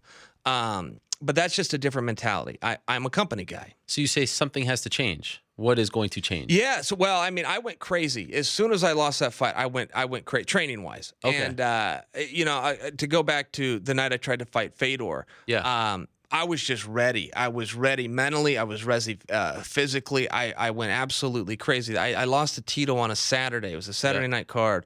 I was training hard on Monday, 2-a-days on Monday. Wow. And, that's actually something I learned as an example from Randy Couture. Randy Couture, good day or bad day, would be in the practice room on Monday. And I've always followed that. But much like Randy, maybe my intensity would be down. I'd be there, but maybe I wasn't working as hard as the other guys. I was in 2-a-days every day and just buckled down, because you don't want those things to happen again. And there's no way to fix it. Errol, I can sit here and tell you I'm training so hard and blah, blah, blah. That doesn't mean you're going to win the next one, but you put yourself in the position to. Yeah. You do everything you can to create an environment so that you can be successful. And then you look at the scoreboards, and one guy's got more points than the other guy. Was part of the reason why you wanted to take that Fedor fight on hours' notice because you wanted to sort of pay them back? You wanted to make good on what happened January 21st in Inglewood, California? Yeah. Like, did you feel, okay, I need to do something to save this show? That's right. I think that's fair. So, a little bit of it was to pay him back. Listen, at the end of the day, it penciled. Okay, everybody did great. But, I'm part of the company. The company needs a main event. I'm here. I'm licensed. I'm healthy. Yeah, so I just thought it made sense. I didn't understand why other people didn't want that fight or what it. I've never understood that though, man. I know some guys that say they want to be fighters, but when it's like those grappling wussies I'm telling you about, man. They all want to be tough guys with their gis on and get on the magazines until somebody offers them a match, and then they're the last guy that wants to go out there and compete. That's okay, but that's not me, man. How close did it get? The Fedor fight. I went to bed thinking I was fighting Fedor. Now, the night before. Yeah, I didn't go to bed until about 12:15. I got out of a meeting with Bellator, and I left that meeting thinking I was going to fight. Now, they did not tell me I had the fight. It's just things were lining up, and I was the only guy there if Mitrione couldn't go. So a lot of that I had created on my own, but it was still my thought. I woke up the next day, and they said, look, this is Mitrione's fight until he pulls out, and he has not pulled out. He was right on the verge, and Matt was telling me, I'm going to get this 95% right, but he was so he had the kidney stone, but it had moved, and he could either pass it and he could fight, or it could fall back into his kidney. It'd be terribly painful, but he could fight. The state he was in, he was paralyzed essentially. Yeah. He could not move. He couldn't get up. And then it was the next morning at like 2 or 3 a.m. It passed and all would have been well, but he missed the bell. So coincidentally, he's fighting Fedor co-main event of this card against Vanderlei Silva. You're headlining at MSG on June 24th. Is there any, I don't know, for lack of a better word, fear, doubt in your mind that for whatever reason this fight doesn't come to fruition, that Vanderlei, we've been teased about this fight before, right? With Vanderlei and I can't imagine it. I can't imagine it not happening. I do not like Vanderlei. I'm not a Vanderlei defender. But if I was to be fair about his career, Errol, I can't remember a fight he's ever pulled out of. I can't remember him doing that. If he has, I just can't recently remember. with Mirko Cro Cop. With Cro Cop, was that fight signed? Because I read they were going to fight on like New Year's, and that was a little bit weird. But to your point, just recently he did have something with Cro Cop. I don't know if that was ever signed, but I don't remember him bailing out. I just don't remember it could happen. I don't like the guy, but I also don't acknowledge that he's a chicken. I think he's a guy that goes out there and fights, and I'll definitely be there. This dates back many years. We showed that clip from 2011. Why don't you like him? What is it about Vanderlei that you do not like? We just could never get it right, and I can't really remember where it started. I remember the first time I ever saw Vanderlei Silva. When was that? He walked into Randy Couture's gym. I was in there sparring. How long ago? No mouthpiece. So I was getting ready to fight Paulo Filho. Oh wow, WC. Yeah, and I don't remember when that was, but first or second? 2009. Okay. First or the second. But just trying to paint a picture here. Yeah, a number of months apart. Right. Doesn't matter. I think it was 2009. He came in, I was sparring, I had no mouthpiece.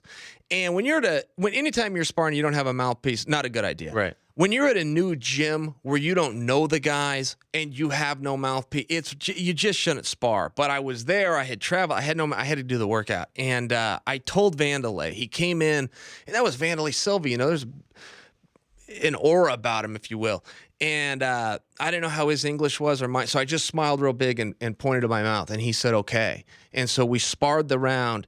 He never threw a punch at me. He took care of me the entire time. let me throw my combinations on him, and then he even coached me a little bit. He said that I should be, after I punched, to finish combinations with kicks. He was just a great guy, and he spars really hard. He's the last guy you want to go with without a mouthpiece. And I thought, well, what a great guy. I had a good experience with him. A little bit later, he opened his gym. I happened to be in town, so I went down for the grand opening. Everything was fine.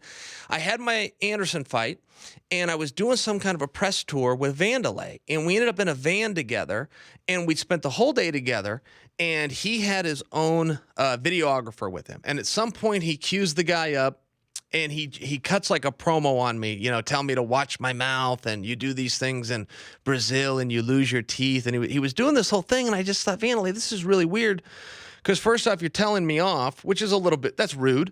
Second, we spent the whole day together. Like, we're in a van, man. Are you trying to start a fight with me in a van after we spent the day? And third, you brought the cameraman. Like, it's just weird. And, so I got my ego too, and I kind of admired the guy, but I got my ego too. So I had to push back, and then, he went crazy or whatever happened. And it's like, hey, well then game on, man.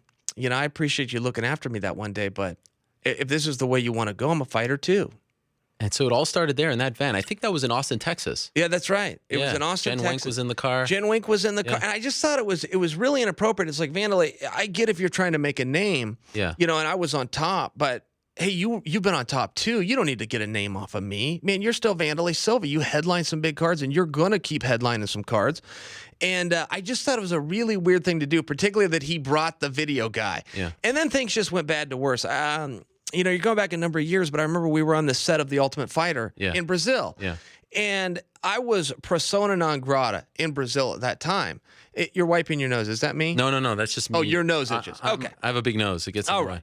So that's your comment, not mine. So anyway, we ended up out there, and he starts a street fight with me, and it's like, Vanderlei, I'm by myself. I have nobody, and I'm the bad guy here. So if you come out and you pick on me, you're going to humanize me, and you're going to humble me to the audience, which is going to make them like me, which is not what I'm here for. The script is written, man. I'm the bad guy. You be the white knight. You come save your country, and we'll go fight this out on pay-per-view. This is really obvious, but if you bully me while I'm alone, it's going to have the reverse effect. So first, now you just lost my respect because now you're a dummy. Yeah. You don't get it, which makes, if you don't understand the business, I can't respect you in this business. And then secondly, my wife was there. You start a fist fight with me, which I end up getting jumped. One of his cronies jumps me in front of my wife. It's like, Vanderlei, I don't like you at all, but if you show up somewhere with your wife, we're doing it your way. You tell Chael to go stand in the corner with his pants down, and your wife's, I'm going to do it. I'm going to make you look good in front of your wife. I'm not going to start a fight. This is like bro code 101, and we don't have a bunch of honor, man. It's two thieves in this thing together. But my wife's there, and you're going to start a fight with me? Man, that was hard. Wow. I could see, like, you actually, that really pissed you off.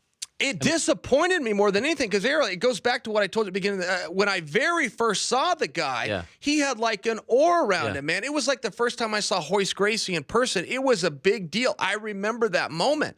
I'm a fan first. Now I'm a fighter and a commentator. I've got my place in this sport, but I started as a fan, and that's how my career will end. I'm a fan. I admire these guys. So you got a guy like Vanderlei that's done everything that I'm trying to do. At this point in my career, when I meet him, I'm trying to get to where he is. And he's going to go and pull something like that. It's like, Vanderlei, come on, man. I've been around him where his kids are there. The gig is up, man. Your kids are there. You win. When's the last time you spoke to him? Was it at that press conference when you guys did the face-to-face with Dana? Yeah, 2014. You won't believe this. He's on the phone. He called in. This second? Right now. Oh, what I wouldn't believe that this. Ariel set that up. This. No, I wouldn't believe it. You think I have a way of calling Vanderlei Silva in the middle? Listening to the show, I do. Heard the stories. You think I have that power? I think you do. I don't. I see a glimmer in your eye. I'll stick to kayfabe. Vanderlei, are you there? Vanderlei Silva, are you on the phone? Yeah, my friend. I hear everything, and I know. That's him. You talking like, man. You need to talk to Chael. He's talking like a loser, man. Man, I'm not their friend, man. You know that. You know we have some problems. If you come to say a lot of this history, fuck yourself, man. Let's do that. Man, why do you talk about that history? No, I'm fan. Fuck yourself, man. I wanna beat you very bad, man. And 24 June, you're gonna have that time. Bye. Vanderlei, are you still there? Can I ask you a question? Yeah. This story that Chael just told about the brawl on The Ultimate Fighter, did you know that his wife was there? And if so, do you regret going through that with him? Oh, no, come to tell this sad history. Oh, this, that. No, not ever, man. I am a man. He is a man. I have 2 balls. He have 2 balls. Let's do that. No. Have a reason to tell all this sad history. Right. Man, let's do it. Let's do it. Make the job. Make the good fight. Make you one of the biggest fights of the history. And I want to beat you so bad. Anything you want to say to Vanderlei, Chael? No. Can I ask you the same question, Vanderlei, before you go? And I appreciate you calling in. I asked Chael, why do you dislike Vanderlei? He told me, why do you dislike Chael? Man, we lost him. We are the top fighters in the world. We're gonna make one of the biggest fights of the history. You know, one of the most famous arenas in the world. In that day, Bellator is gonna be bigger than UFC. We're gonna make UFC. We're gonna make Bellator bigger than UFC in that day. For the first, and a lot of times, but that day we're gonna make one of the biggest events in the world. And I wanted to tell just one thing for you, Chael. Let's go, stop to talking, let's go training, because, man, you're going to be in trouble with me in June. Bye. Thank you, Vanderlei. Bye. Did you get that? I got that. You The know, message at the end? It took me a second there.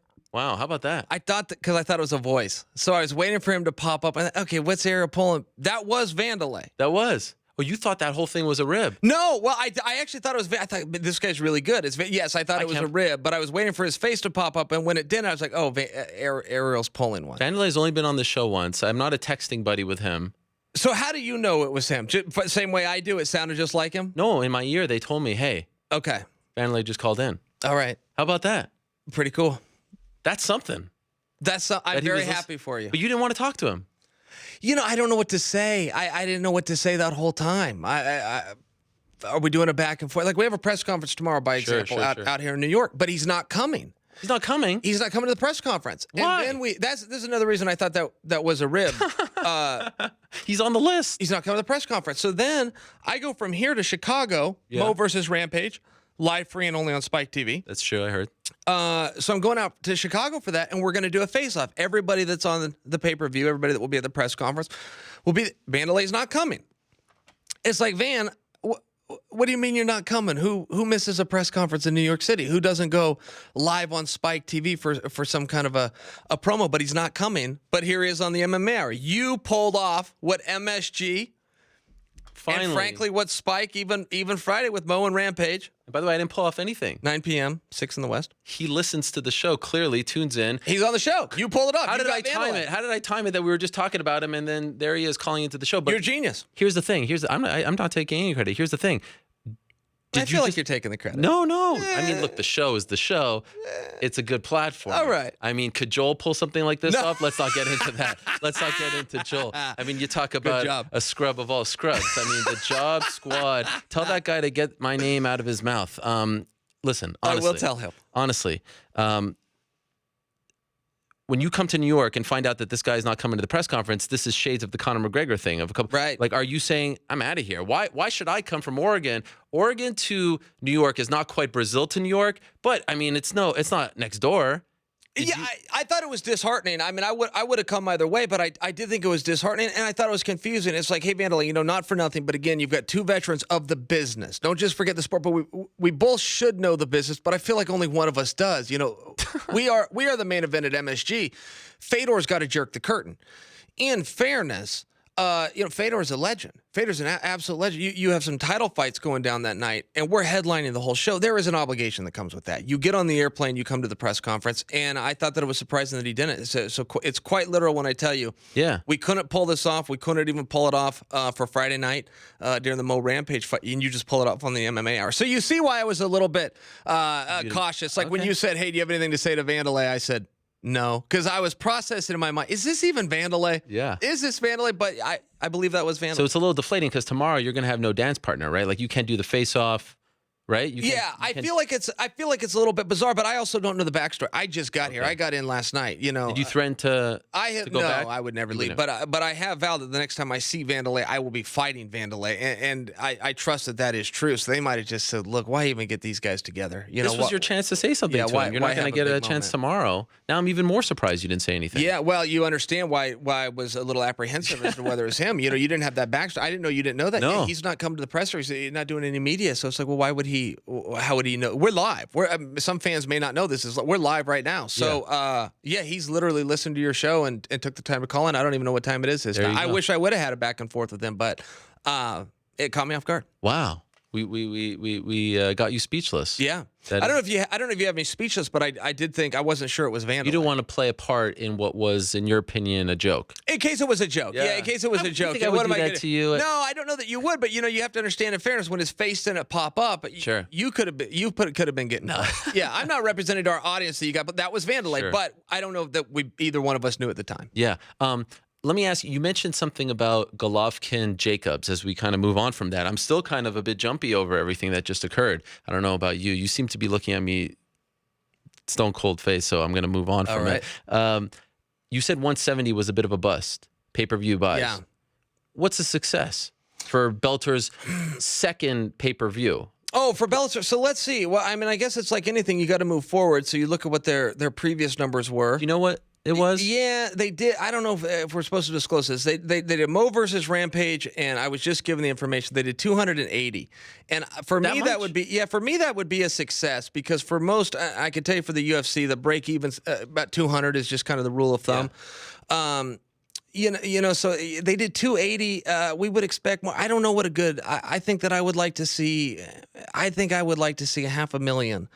But they may have loftier goals. For me, I think that would be good because it is the second one. Don't forget, you've got an education process. I just came through. I'm going to tie this into something else. Errol, I just came through the Celebrity Apprentice, which bombed. We did terrible ratings, and a lot of people. That was Schwarzenegger's fault, yeah, right? And a lot of people. Well, it absolutely wasn't, but they blamed it on Schwarzenegger. Mm-hmm. And I'm going, well, time out a second. When Trump did it, and I was a big fan of the show when he did it, so I always watched. I didn't have to bone up on it because I went on. I watched it legitimately, but it was on Thursday nights. And they had like 7 or 8 seasons, and it was always on Thursday nights. So when Schwarzenegger went in there, they moved it to Monday. And there was like an education process where you have to inform people this is now on Monday. I was on the show, and on Sunday, I knew it was that week. I thought it was Thursday. And somebody told me, no, it airs tomorrow. And I argued with them. And I said, no, the show's on Thursday. I was on the show, and I didn't know it was on Monday. Only point I'm trying to make there is I do believe this card is outstanding. I believe it's going to do very big numbers, but I think that people do need to understand there is an education process. And if Mo Rampage a number of years ago, and that was headlined by one show, I couldn't even tell you what the co-main was. If they did just south of 300,000, I think that 500,000 with this card is fair. Smashing success. Yeah, but that might insult some people at Bellator. I'm not trying to insult them as much as be fair that you do have to let people know you've given them live free products for years, largely on Friday nights. You are now moving to pay-per-view and you're moving to Saturday night. And the UFC has seen this in reverse. You'll remember when Brock Lesnar fought Overeem, mega fight, but they moved it to a Friday. Yep. On a Friday night, they did 560,000 buys. That was a success for them, but Brock Lesnar on a card against Overeem, particularly at that time, is going to do north of 1 million, but you move the night. Yeah. No, I mean, it's tricky because Bellator has always been that free TV, if you want to call it free TV, cable product, and now you're asking people to pay. Do you know how much? I could ask Scott this in a few minutes, but, you're kind of the... I don't, but I'm comfortable telling you $50. I mean, is that just what a pay-per-view is? Oh, so nowadays? is that... Because they haven't officially said it. It wasn't in the press release. Is it $50? I don't know, but okay. I know I'm close enough 60. That I won't hurt anybody's feelings. Has UFC moved up to 60? Yeah, with HD. Because you get it in HD, yeah. And I always order it in HD. I can't tell the difference, and I still get it in HD. Yeah, I know. That week was particularly weird for you. Did they time it to where your fight with Tito happened at the same time as you getting kicked off The Apprentice? I mean, it happened in the span of like 3 days. If they did, they'd have had to have major insider knowledge, because we're not allowed to tell. That was my third delve into reality TV, if you will. Ultimate Fighter 1 and the Brazil thing, and then this. But all the contracts were very similar, that if you tell anybody how this $5 million, Wow. UFC's contract was that way. In Brazil, with Globo was that way, and with NBC it was $5 million. So I don't know of anybody of my castmates or anybody that slipped a secret. If Bellator had some way to get that knowledge, I'd be stunned. I think it was just you regret. So the story is that you cheated, right? You yes. cut the Did you cord. see it? I did see it. Hey, good move by me. I mean, it was controversial, and it certainly got Good a move lot though. of Did you like it? Good for TV. Good for TV, but you got kicked out. Yeah, how much money is at stake, by the way? So here's what you have to understand. On that show, Yeah. it's called. They do what's called equal nations, which is a legal term in California, which is everybody's treated the same. If you win the show or you go out on the first day, everybody so then of gets course the it was same. a good move. Everybody gets the same hotel, the same. Everybody gets equal nations clause. Here was the problem with Celebrity Apprentice. Nobody understood what we were doing. And it's like, castmates, let me all get you guys together. And you can't explain this to somebody, Errol. It's like the MMA business. You either get it or you don't. And I can't teach it to you. You get it or you don't. Castmates, this isn't real. There is no job at the end of this. There is no company called Schwarzenegger Inc. Now, the difference when Trump did it, it was real in that if you won that, you really were the apprentice. You would relocate, you would go to work at Trump Tower, and he would assign you to a job site for 12 months, came with a salary. It was real. He was hiring somebody. He would mentor them and inspire them. This isn't real. This Celebrity Apprentice, the only thing we're after is ratings. So let's go out and let's give some people some ratings. And it was so tough with my castmates because they were so worried about how they'd be depicted. And it's like, guys, forget about how you're depicted. We're all hired by NBC. We're all here to do a job, which is to deliver. This is a ratings grab, and that's okay. But that's what it's represented to the viewer as, too. So let's give them what they want. Let's make some TV here. And you just could not get these B-level celebrity wannabes to go along with it, man. They were all so tied to it in their image. And it's like, but guys, this isn't real. There's not really a job. However, you might be around next week. Right. So let's go out and let's make some television. Right, and you did. I mean, that's we made great TV. Yeah. Highest rated of the year, of the season, for sure. I mean, not even close. Knew it was going to be going in. And it's like, hey, guys, you're missing an opportunity here. Let's build some TV. And we had some other storylines.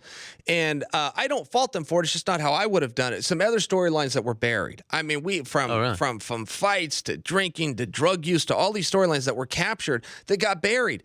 And it's like, hey, guys, I'm not sure you want to do that. I mean, it's TV. Let's tell these stories and make some TV. Did they get mad at you for cutting the cord? No, right? No, of course not. But yeah, I was mad at the way the thing came out. Sure.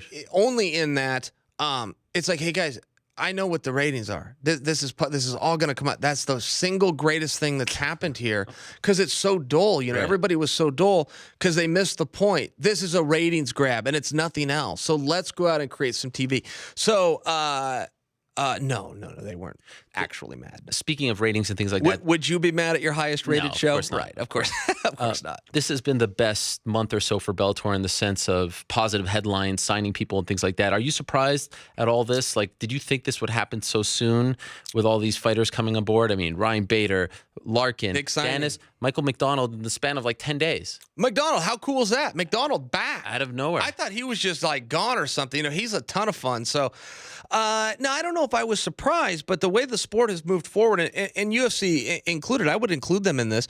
I had no idea, 20 years ago, even 10 years ago, that it would be as big as it is or that the opportunities would be here. I do some commentating, and, there was never once in my life that I dreamed of being a commentator because that didn't exist. Those opportunities weren't even there. And, the UFC moved forward so fast.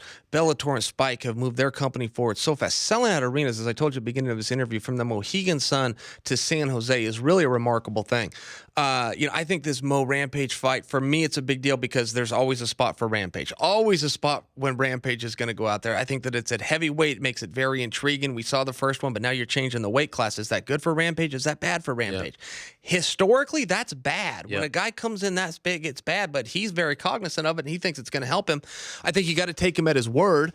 This Bellator has made so many interesting moves, and going back to pay-per-view, I can tell you when I signed with them, I had no hints or indications that they were going to go in that direction. I thought that it was going to be just the ratings and gate business. Coker plays things very, very close to the chest. So I don't have like insider knowledge that I don't share with you. He doesn't share it. He keeps his cards tight and he makes his moves, but he's got some visions, man, and he's carrying through with them. The topic du jour is we're moving away from sport. We're going more towards entertainment. I mean, you got the entertainment side of things better than anyone. I remember before that Yushin Okami fight. You blew my mind with the way you talked about it, the build to the fight, and how you were frustrated that he wasn't pulling his weight. So you've been talking about this before anyone. Are you bothered by anything that's going on, in particular more in the UFC? Like, do you feel like the sport is moving away from what it was a couple of years ago? No, for the best. For the best. Yes. I think that's very positive. Okay. And I think when you look at the numbers, you look at the ticket sales, you look at the live gate, I think that people would agree with me. Now, you do have to be cognizant. You're playing some politics here. You want to put on the biggest fights, which Dana's very open in telling people, this is a business, I put on the biggest fights. But to be respected, you also have to balance that with the ratings. You got to put on the right guys at times. So you try to balance that, and I think that it's pretty tough to do. Now, generally, Ariel, the good news is your best guy is your biggest draw. They usually go hand in hand, but sometimes they don't. Sometimes you get a guy like George St. Pierre who's not in the rankings at all, but he's been sitting out since November of 2013. So, of course he can't be in the rankings. You're going to tell me George St. Pierre isn't the number one contender? Man, that's horse crap. George St. Pierre is always the number one contender. So you've got to make some room for that. And then what do you do when you got a big star like Conor McGregor, who's proved how great he is? Double champion in the two hardest weight classes the sport even has. He's got both belts, but he wanted to take a little time off. He had the baby that he disclosed to us. Then he's got the Floyd Mayweather thing coming. What do you do, man? You do the best that you can. You come up with an interim title. You put Khabib and Tony. You miss the fight. You try to do it again. I mean, there's only so many right ways you can do it. But yes, if they're going to lean towards entertainment and if that drives nothing trumps the industry. I see these prick fighters all the time. We've got them at Bellator. The UFC is plagued with these bums that they think they are bigger than the sport. Nothing is bigger than the industry. Guys like you, guys like me that do other things outside the business, nothing trumps the industry. And if you try to put yourself or your own knowledge or whatever matchups there are or how long you need for a training camp, if you try to put yourself in front of the industry, you do not have a spot in it. Conor Floyd, you tweeted about it. You said it's on. That fight's happening. Aaron, this is really weird. No, see, here's the problem. So we've got the who and the what. We don't have the where and the when, so you can't really do a story until you have a venue, until you have the where and the when. But here's how it worked, and you'll co-sign what I'm going to say. If you hear a fight is going to happen and you're a responsible reporter, you're going to get as close to that source as you possibly can. And generally, it's going to be a trainer. It's going to be a manager. It's going to be a coach. It might be a girlfriend or a wife. If you actually get a hold of Conor McGregor and he tells you, yes, it's happening, you report it. In this case, we've got a hold of Conor. He's told us yes. We've got a hold of Floyd. He's told us yes. So you either report that the fight's happening or you're calling these guys liars. It's one of the two. Either Conor and Floyd, who have both said they're going to fight each other, are liars, or you report that it's happening. Now, yes, I do have the source. As you well know, you never give up your source. Mine's at the ticketing company. He said, go ahead and out me. He said, go ahead and out me. I'd love to be part of the story. Just leave my name out of it.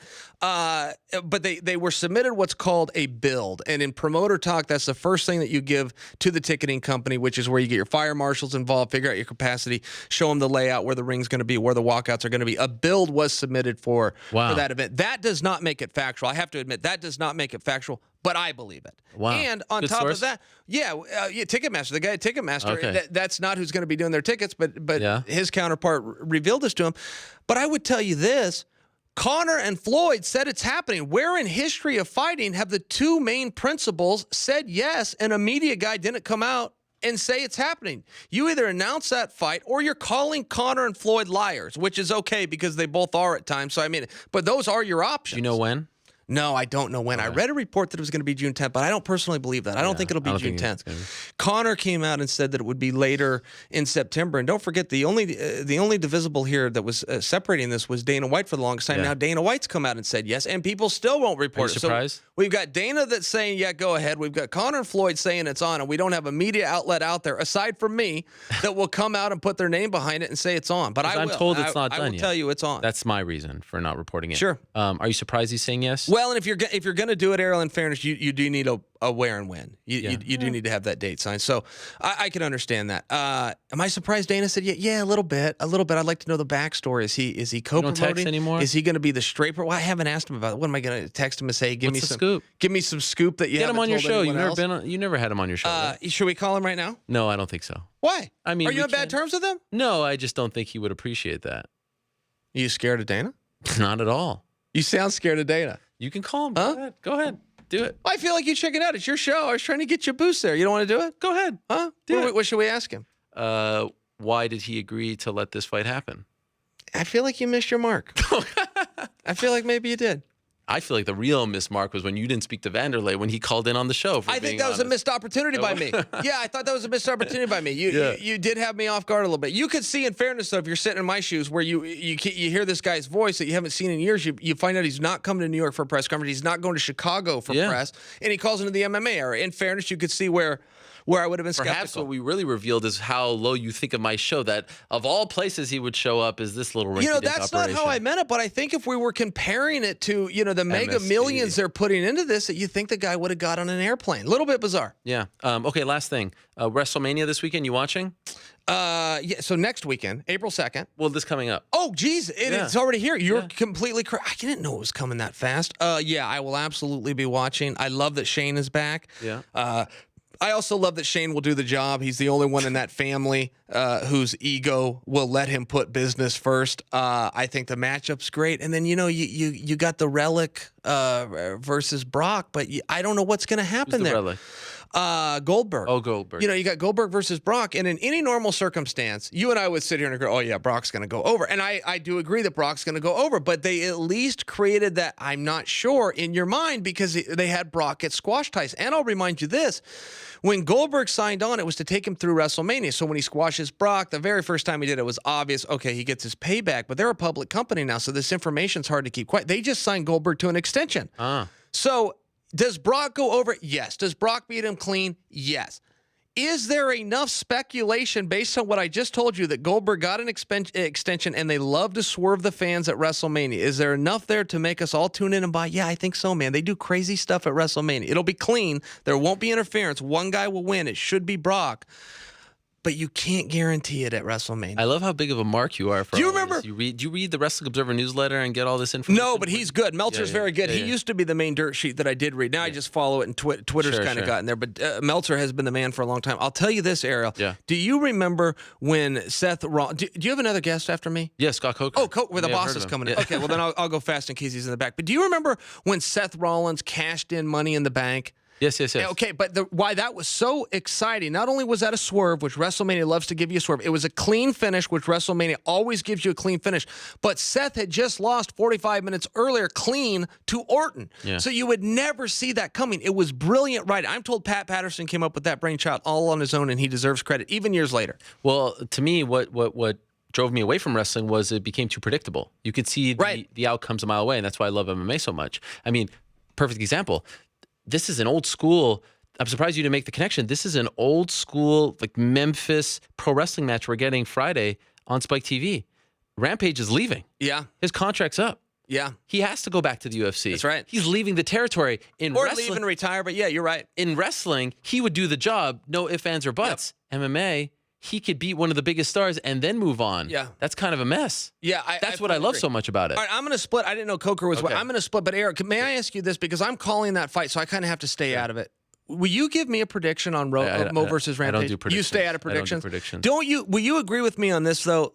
Can we both agree the weight is the biggest storyline here? Because even if you go back to that first fight, which was controversial and leaned towards Rampage, even if you go back to that and use that as a historical tracking point to tell you where this fight's going to go, the weight does change things because Rampage on that conference call, and I think this is gamesmanship. We're going to find out Thursday. Rampage claims he's coming in at 260. Now, I was just with Rampage about 3 weeks ago. He's not 260, but the point is he's coming in big. So that either helps him or that hurts him. And I think that's the storyline. Am I wrong?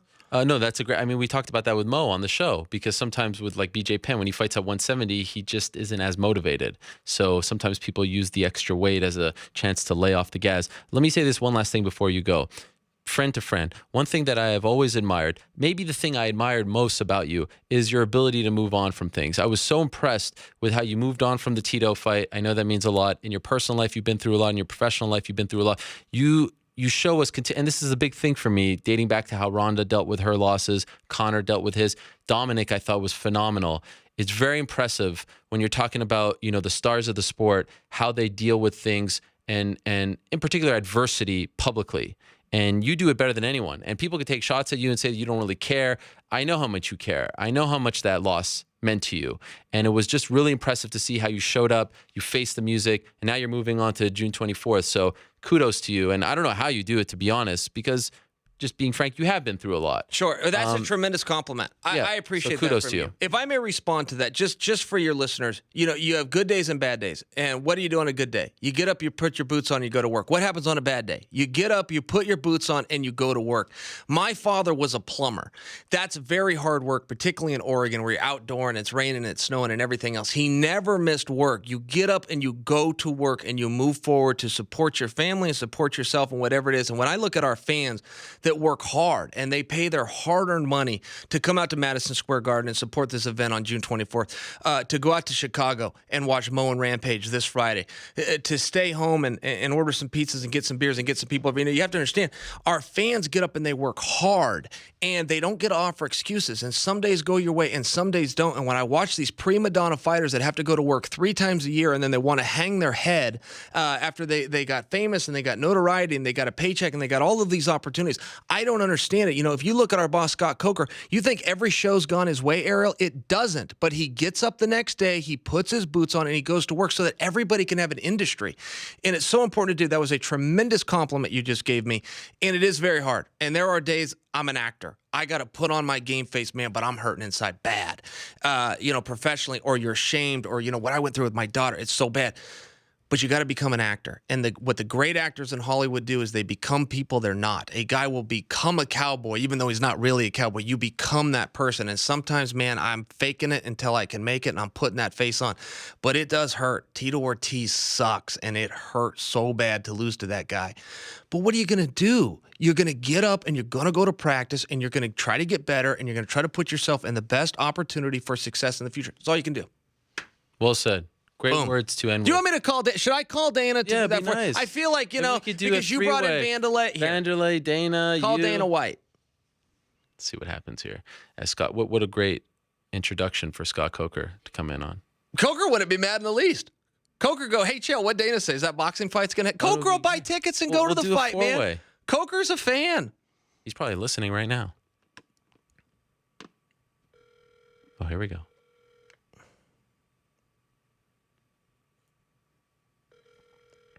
Oh, there's Scott, tuning in. You see him?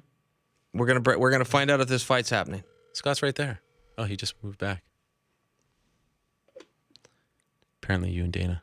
Dana must have a new phone, because don't you remember it used to be the Beastie Boys? Well, we haven't gotten to the voicemail yet. Is that where that comes? I thought it was a ringtone. I think he blocked your number. I think he wants nothing to do with you. I think I go straight to voicemail when your number's blocked, right? Oh, I don't know. I've never been blocked. Never been blocked? I feel like I blocked you before. If anyone, I would have blocked you. All right, we're not. Oh, how do you like that? What is that? That means new number. Wow. That means that's not a number. You didn't get the text?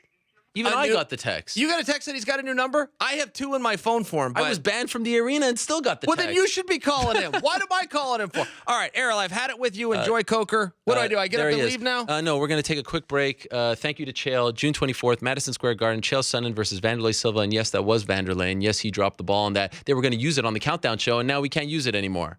We're still going to use it. Anyway, see him tomorrow, press conference. And in a minute, we're going to be joined by Scott Coker, the CEO of Bellator. While we reconfigure, let's look back at my interview with him in St. Louis 2010, prior to their big show there. Sit down with Scott, if you will. We'll say goodbye to Chael, say hello to Scott, and we'll be back on the MMA Hour. When you look back on your year 2010, overall, you happy with what you guys accomplished? Yeah, absolutely. I think that if you look at the last 18 months with our relationship with Showtime, I mean, it's still a young relationship, and I think we accomplished some great, a lot of good fights, and a lot of the growth of our roster now. If you look back at 18 months ago, what our roster looked like to where it is today, it's nothing like it was 18 months ago. And not just in the heavyweight division, but if you look at our all the weight classes, the 170, the 205. Now we've been able to build new guys like the Tyron Woodleys or the Luke Rockholds or the Tarek Safardines, and these guys are coming up, and now we're going to start fighting in the big show. So we've been able to grow fighters from the Challenger Series and graduate them to the big fights, and so I think we're doing very well. Any regrets, Strikeforce related? We've had the up and down roller coaster that we've had with the M1 folks, right? But it is what it is. Everybody knows what it is, and I think we're very close to getting through that. But that was a I wish Fedor could have fought more. for us in the last, since 09, for the last 12 months. I wish Fedor could have fought more, but that's going to take time, and I think in 2011, I think you'll see Fedor in the cage with Strikeforce a minimum of 2 times up to 3 times. Was that deal worth it for you? Not financially, but just with everything else that comes along with it. A lot of people talk about the issues with M1, some of the issues Fedor has had in terms of fighting here and not being a big draw. Was that worth it for you guys? Did you really need to sign Fedor to take the next step? Yeah, here's the thing, do we need him to take the next step? I would say no, but was it a good move for the company? I'd say yeah, because he's a guy that will move the needle, right? To me, it's when you're a promoter, these are the 4 things I look for. Do you have drawing power at the gate? Do you move the needle for TV ratings? Can you obtain media? And are you going to be able to create the buzz of a big event? And so Fedor does all those things, and he moves the needle in the TV ratings for sure. He moves the needle as far as the gate goes. I personally think that next year will be a big step for him, even though he's been fighting for such a long time. You and I know him, and I used to watch him fight in Pride back in Japan, and when I was working for K1. So the guy's a legend in the sport, but a lot of the everyday fan here doesn't know who he is yet. So I think by the end of 11, people will know who Fedor Emelianenko is here in America. Do you consider yourself a promoter? I consider myself a martial arts promoter. You do? Yes. One of the main criticisms of you, and I'm sure you've heard this before, is that you are not as present as the promoters that we've come to know. Dana White, Don King, Bob Arum, they're always there. Let's take this week, for example. We haven't seen you yet this week. You weren't at the press conference, weren't at the weigh-ins. Why is that? The thing is, to me, when I grew up, Don King was like the big, boisterous, over-the-top, kind of, this Wrigley Brothers and Barnum Bailey type character. And I like Don King, but that's never been my character. So to me, I go, that's not going to be something I try to follow in like a Don King footsteps. I just think I've taken my own path, and the whole comment about Bob Arum is, I've seen Bob Arum press conferences live, and he handles them very well, and he says what he has to say, but really it's about Pacquiao, Margarito. Right. That's the start of the show. But in order to get the word out about your fights, your promotion. All right, back on the MMA Hour. That was my conversation with Scott Coker back in 2010, prior to his event in St. Louis. And now here he is, joining us in studio. Back-to-back in-studio guests. Now, you don't remember this. I remember part of the interview, but I don't remember too much more of the context of the conversation. Yeah, you thought it was in New York.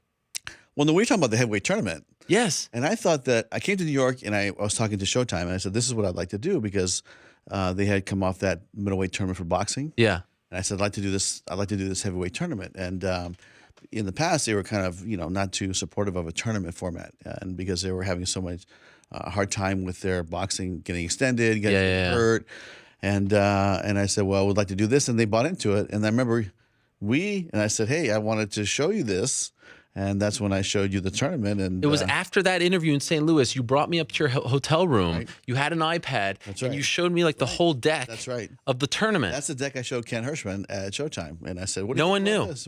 Nobody knew. I kept it in the vault. You know what? I'll always trust you because you kept it because of that. And I saw Fedor's name. I saw Arlovsky, Harry Tanov, Verdum, Bigfoot. Yeah, it was an amazing tournament. Honestly, it was one of the, I think one of the best tournaments, to me in the history of MMA. I mean, we had, Alistair Overeem. Yep. And at that time, Brett Rogers was still hot. Andre was still pretty hot at the time. I'll never forget being at the Meadowlands in East Rutherford, New Jersey, first round, right? Fedor Bigfoot, and you were standing in the back. There was a hallway, right? And you were wearing a trench coat, right? And you were standing there, and I remember thinking, wow, this is interesting that Scott is here and not up there. Right. And there was a crew following you. Right. And this is mid-February, less than a month later. Right. The company was sold. It was sold. And thinking back, I've always wondered, I've always wanted to ask you this. Did you know the company was about to be sold? And were you more, I thought you were like, wow, look what I built. Right. Were you being more nostalgic at that point? You know what? Did you know? I mean, we knew the dialogue was happening at that point, obviously, right? But if you know, my style has been I'm all over the place. Sometimes I'm up front, but a lot of times I just go in the back and watch the fights, up on TV, or it's something that I feel real comfortable back there. And so I was in the hallway. I remember I was in the hallway watching the fight, going, "Wow, this is an amazing show." It was really unbelievable. Whatever happened to that footage? They never released it. Showtime has it. You ever talk to those guys? Yeah, all the time. Yeah. Oh, they're so great. I mean, I have great relationships there, and they were really good to us. So, are you surprised they never got back in the MMA game? You know what? I know that they love boxing. Yeah. And I know that from the top down, that boxing is a sport that they want to back. So they're doing a great job promoting boxing. But I've yet to go into MMA on any level, whether it's MMA or kickboxing or, but hopefully they will soon or someday. Quick side note, you asked me about this picture here, and I said that this photo, I don't know if you can see it, there it is. Mayhem Miller bowing over Kazushi Sakuraba. That's my favorite MMA photo of all time, taken by the great Esther Lin. Right. I know you're a big fan of as well. Yes. And this fight, you saw in person. Yeah, I was there. And wow. It was, I think it's Saitama Super Arena. Yep. And Mayhem had just knocked him out, and, went to and pay respect to him. It was unbelievable. Yeah. Like this right here, the it just feels like his soul is going. That's why I love it. And the respect. It's all about martial arts right here. This to me. And look, Mayhem signed it for me. See that? Wow. Well, you know what? I think that was really at the tail end of Sakuraba's career. Yes, it was. Yes.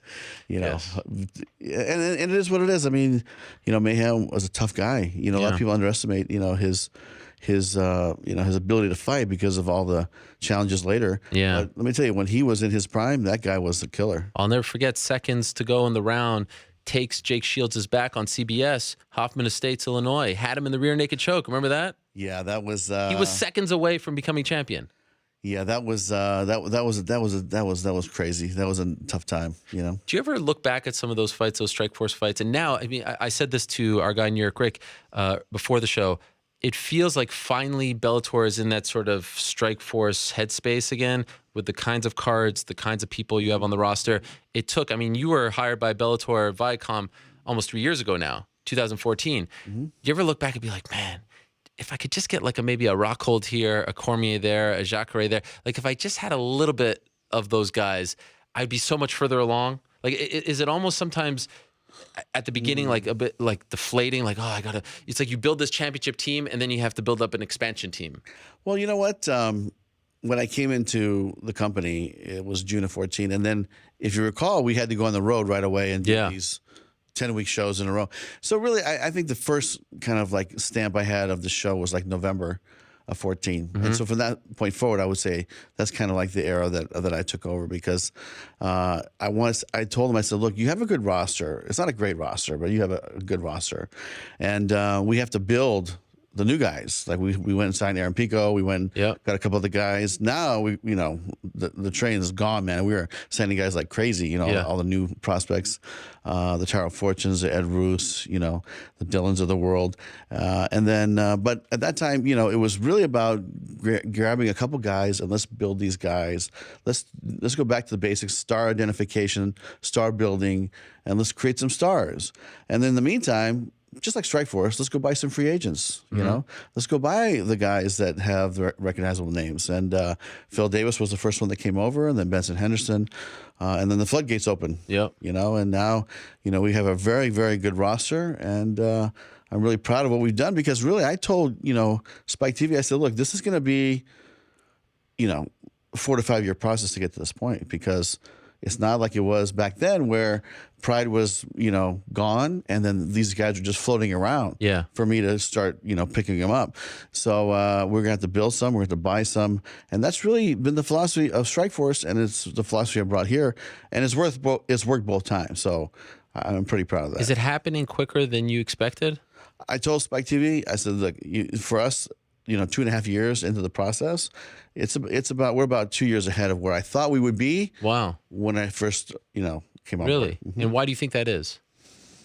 Boy, I tell you, it's a lot of things happen. The Reebok deal happens, right? Yeah. All of a sudden, fighters are like, "Hey, I want out of here," and then the company gets sold. Then fighters are like, "I want to get out of here." Yeah. And Yeah, and I don't even know like the USADA thing, like exactly, how much that has affected, the overall fighter. Like the fighter wants to get paid. He wants to be treated fairly, treated with respect, and he wants to get, get paid to provide for his family and make a living. That's really what it comes down to. In a weird way, do you think that they have almost expedited this? Like, who could have saw this coming, right? Because you just mentioned 3 things, or at least 2 things, that were UFC things, not Bellator things. Yeah, you mean as far as the... There is a theory, and I subscribe to it, that they expedited this turnaround for you guys, in the sense that a lot of guys are like, hey, I want to get sponsors again. Maybe I don't want to check in with USADA 24/7, 365. Right. Maybe I feel like I'm not getting paid what I was worth when I see that the owner walked away with $4 billion. Right. They expedited this. Yeah, I mean, you could say that. And, it's been good for us. Business has been very good and very happy because you get guys like Bader, you get guys like Lorenz Larkin, you get guys, the legend fighters like Chael and Vanderlei. I mean, that's something that, when you look at like the fight card in New York, we got 2 killer fights, and then we think the other fights will be killer, but we got 2 legend fights that everybody's going to want to see. Yeah. And so, you need to have that, roster to be able to do fights like that. Do you feel a lot of pressure though, because we talk about the word free agency? There's not real free agency in MMA because there's only really 2 places to go. Yeah, you can have the odd guy go to one. You could have the odd guy go to Ryzen. You could have the odd guy maybe go to the World Series of Fighting, though they haven't really signed anyone of note. There's really only a second place. Now, this is better than no places. Right. I mean, think about that. But it feels like every free agent is hoping that you'd give them a deal. Well, the thing is that, there's a couple of leagues out there that could pick them up if they wanted to. Yeah. Some of the leagues but they can't hang with you in the UFC. Well, I think that, I can't evaluate their business for how they run, right? So I can only do what we can do. Sure. And, Do you feel pressure to pick up everyone? No. No. You are strategic. There has been other fighters that have been offered that we said, no, we're not interested, or we thought that the pricing was too aggressive, or we just felt like, it's value, for what you're getting. Is the fighter worth this much money, or is the fighter worth these terms? I mean, at the end of the day, it's just a business decision. And I don't want to say names because some of these guys are friends of mine, but sure. There's been some, big free agents, not free agents, but fighters that were on their way to become free agents that, we decided, we're not going to do it. How long has MSG been in the works? I would say we started talking to them when it became legal here. That long ago? Yeah. I mean, we started the process of talking to the commission and talking to the governor's office and seeing when we could go. And so, we knew that the UFC had that date. I think it was November. Yep. And so the thing was, people expected us to rush and be on in January, February, come right back after. But I said, look, we're going to go on our terms. And when we can put the fight card together, I think it's worthy of New York. Then we'll come to New York, and that's June 24th. There were some reports that you tried to go in October in Barclays, Brooklyn. Is that true? There was dialogue with the State Athletic Commission. Yeah. But it was something about, something wasn't filled out in time, or, I'm not sure exactly. Semantics? Yeah, it was something. Yeah, something. Do you feel like you were kept out? You know what? I think that there was no way we could possibly have done more than we did to get in and do the fight, So... in other words, yes. Maybe not. Maybe it was just the timing of it all. Right. I mean, things were going very fast at that time, and it just didn't work out. I mean, the timing was, we're up against the wall, and we had to put that fight somewhere else or do something else. Because we got to keep promoting these fights, and these fighters have to fight. Yeah. But we were talking to him. I think we were in serious discussions, but the timing just didn't work out. But you know what? I'm okay with that because look at what we provided now. Yeah. Like the Fedor fight with Mitchell didn't happen because Matt was, unfortunately had kidney stones. And then now we can put it on this card on top of the Chael, Vanderlei fight, and then add to Ed Lorenz and Michael Chandler and Lima. It's going to be a great night of fights. Did you feel an obligation to the San Jose market to put that Fedor fight back there because that's your home, right?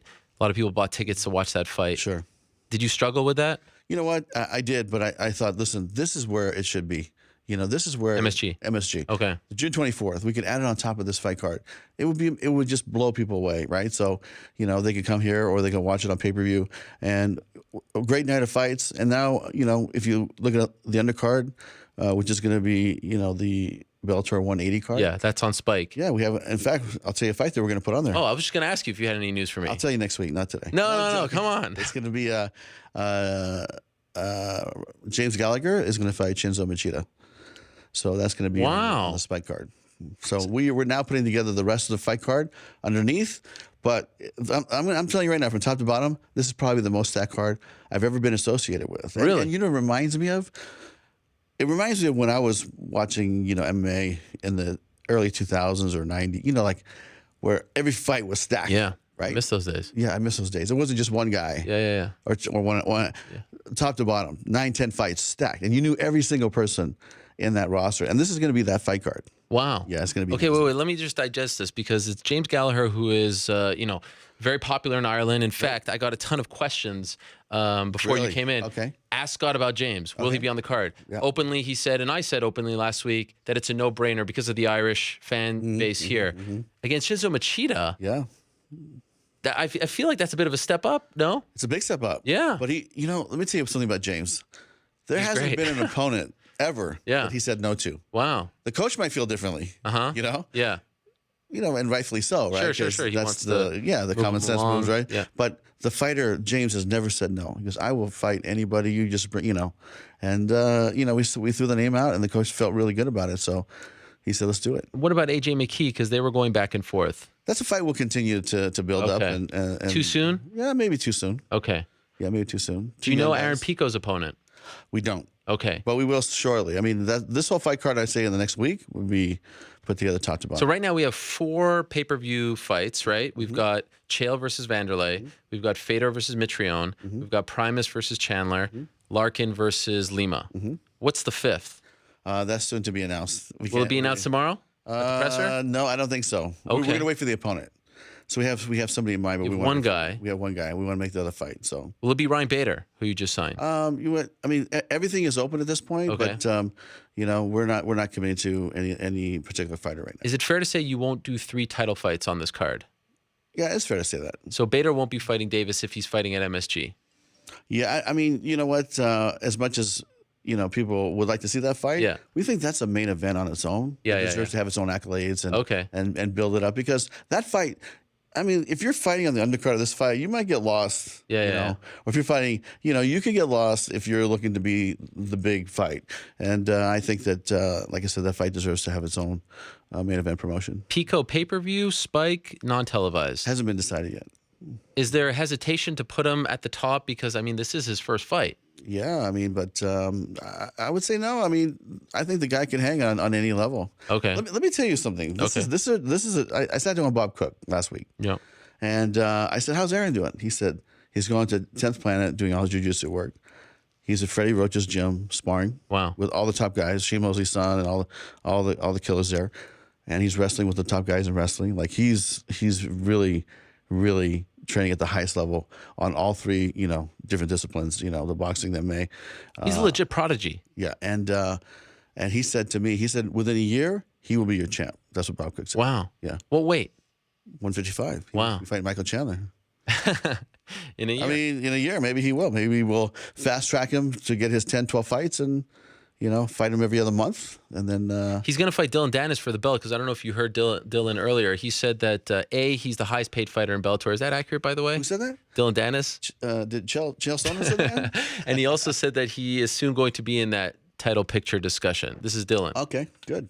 Did you offer Neiman Gracie a fight against Dillon Danis? There's a bit of a controversy today. Have you heard about this? I haven't heard about that. Neiman Gracie said that he was offered a fight against Dillon Danis, and Dillon wants to fight on pay-per-view, but it's a Spike fight. He said thanks, but no thanks. And he doesn't even know who Neiman Gracie is, and he wants to debut after September. I have no There's all idea. kinds of stuff going on, Scott. We've been on the air for like 4 hours already. I know, it's there's a lot going on. But you know what? It's a possibility. I'd have to go back and talk to my guys and see. Do you want him on the New York card? I think we're offering him a spot, but we'll have to wait to see if we get the opponents together. Okay. Any other fights you want to break for us? No, that's it. That's it. That's the good one. James Gallagher against Shinzo Machida. Yeah, it's gonna be a great fight. Wow, and that's on Spike. That's gonna be the Spike. Mm-hmm. Is there gonna be a non-televised portion as well? Or there's gonna be a streaming portion from 6 to 8, and then 8 to 10. 8 to 10 will be the Spike Bellator 180 show, and then the pay-per-view will start at 10 p.m. Eastern. Why is Bellator putting on a pay-per-view? You are owned by Spike TV, Viacom. Mm-hmm. You've been a free TV product for the most part, except for one show. Why go into pay-per-view? I mean, if you look at the history of Bellator, it was a pay-per-view product before I got here. Huh. You know, right? With King Mo and Rampage. Well, just one time. Yeah, one time. Okay. And then, you know, there's some changes, and I came in and we said, guys, you know, we're really not ready for this type of business right now. But if you want to put the building blocks together and invest in the roster, I think you guys can get there. So now we feel like we're ready to go. Is it different in terms of like, because I said when I digested the news, it actually broke right as we were saying goodbye last week that the pay-per-view was happening. And I said, wow, I'm surprised that it's happening so soon. Spike, Viacom, their TV company, why are they doing this? And then I started thinking, okay, it's probably very expensive to run MSG, right? Is it not a very expensive venue? MSG is it's the most world's most famous arena, and it's probably one of the most costly arenas that. Could you give us a ballpark? Oh no, I don't want to talk about that. Fair enough, but it's worth it. I mean, I would. You are in the mecca of the planet here, and come on, Ali Frazier.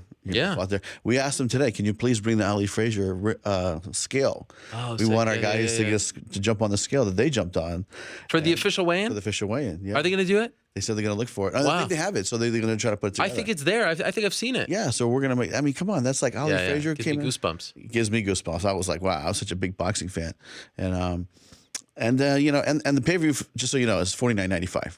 Okay, it is. Yeah, so there you go. You're breaking two pieces of news. Yeah, $49.95. There you go. And how did you decide on the price point? And is that going to be universal? Because I think for the first pay-per-view, some providers actually made it cheaper. You know what? Some providers, I think they have the ability to choose and pick and whatever. But suggested retail price is $49.95. HD. Yes. Okay, so my theory was MSG Plus, someone has to pay for these big free agents. Like, there's no, I mean, Chael, Vanderlei, Fedor, Mitrione, Larkin, Chandler recently signed a new deal. Like, well, you can't just give away these guys for free, right? I think you have to look back at, you know, like, for instance, Chael Sonnen, he was a pay-per-view star. Yeah. Right? Vanderlei Silva is a pay-per-view star. You know, Fedor could have been a pay-per-view star, right, if he was fighting in America more. But you know, these guys should continue to be fighting on pay-per-view.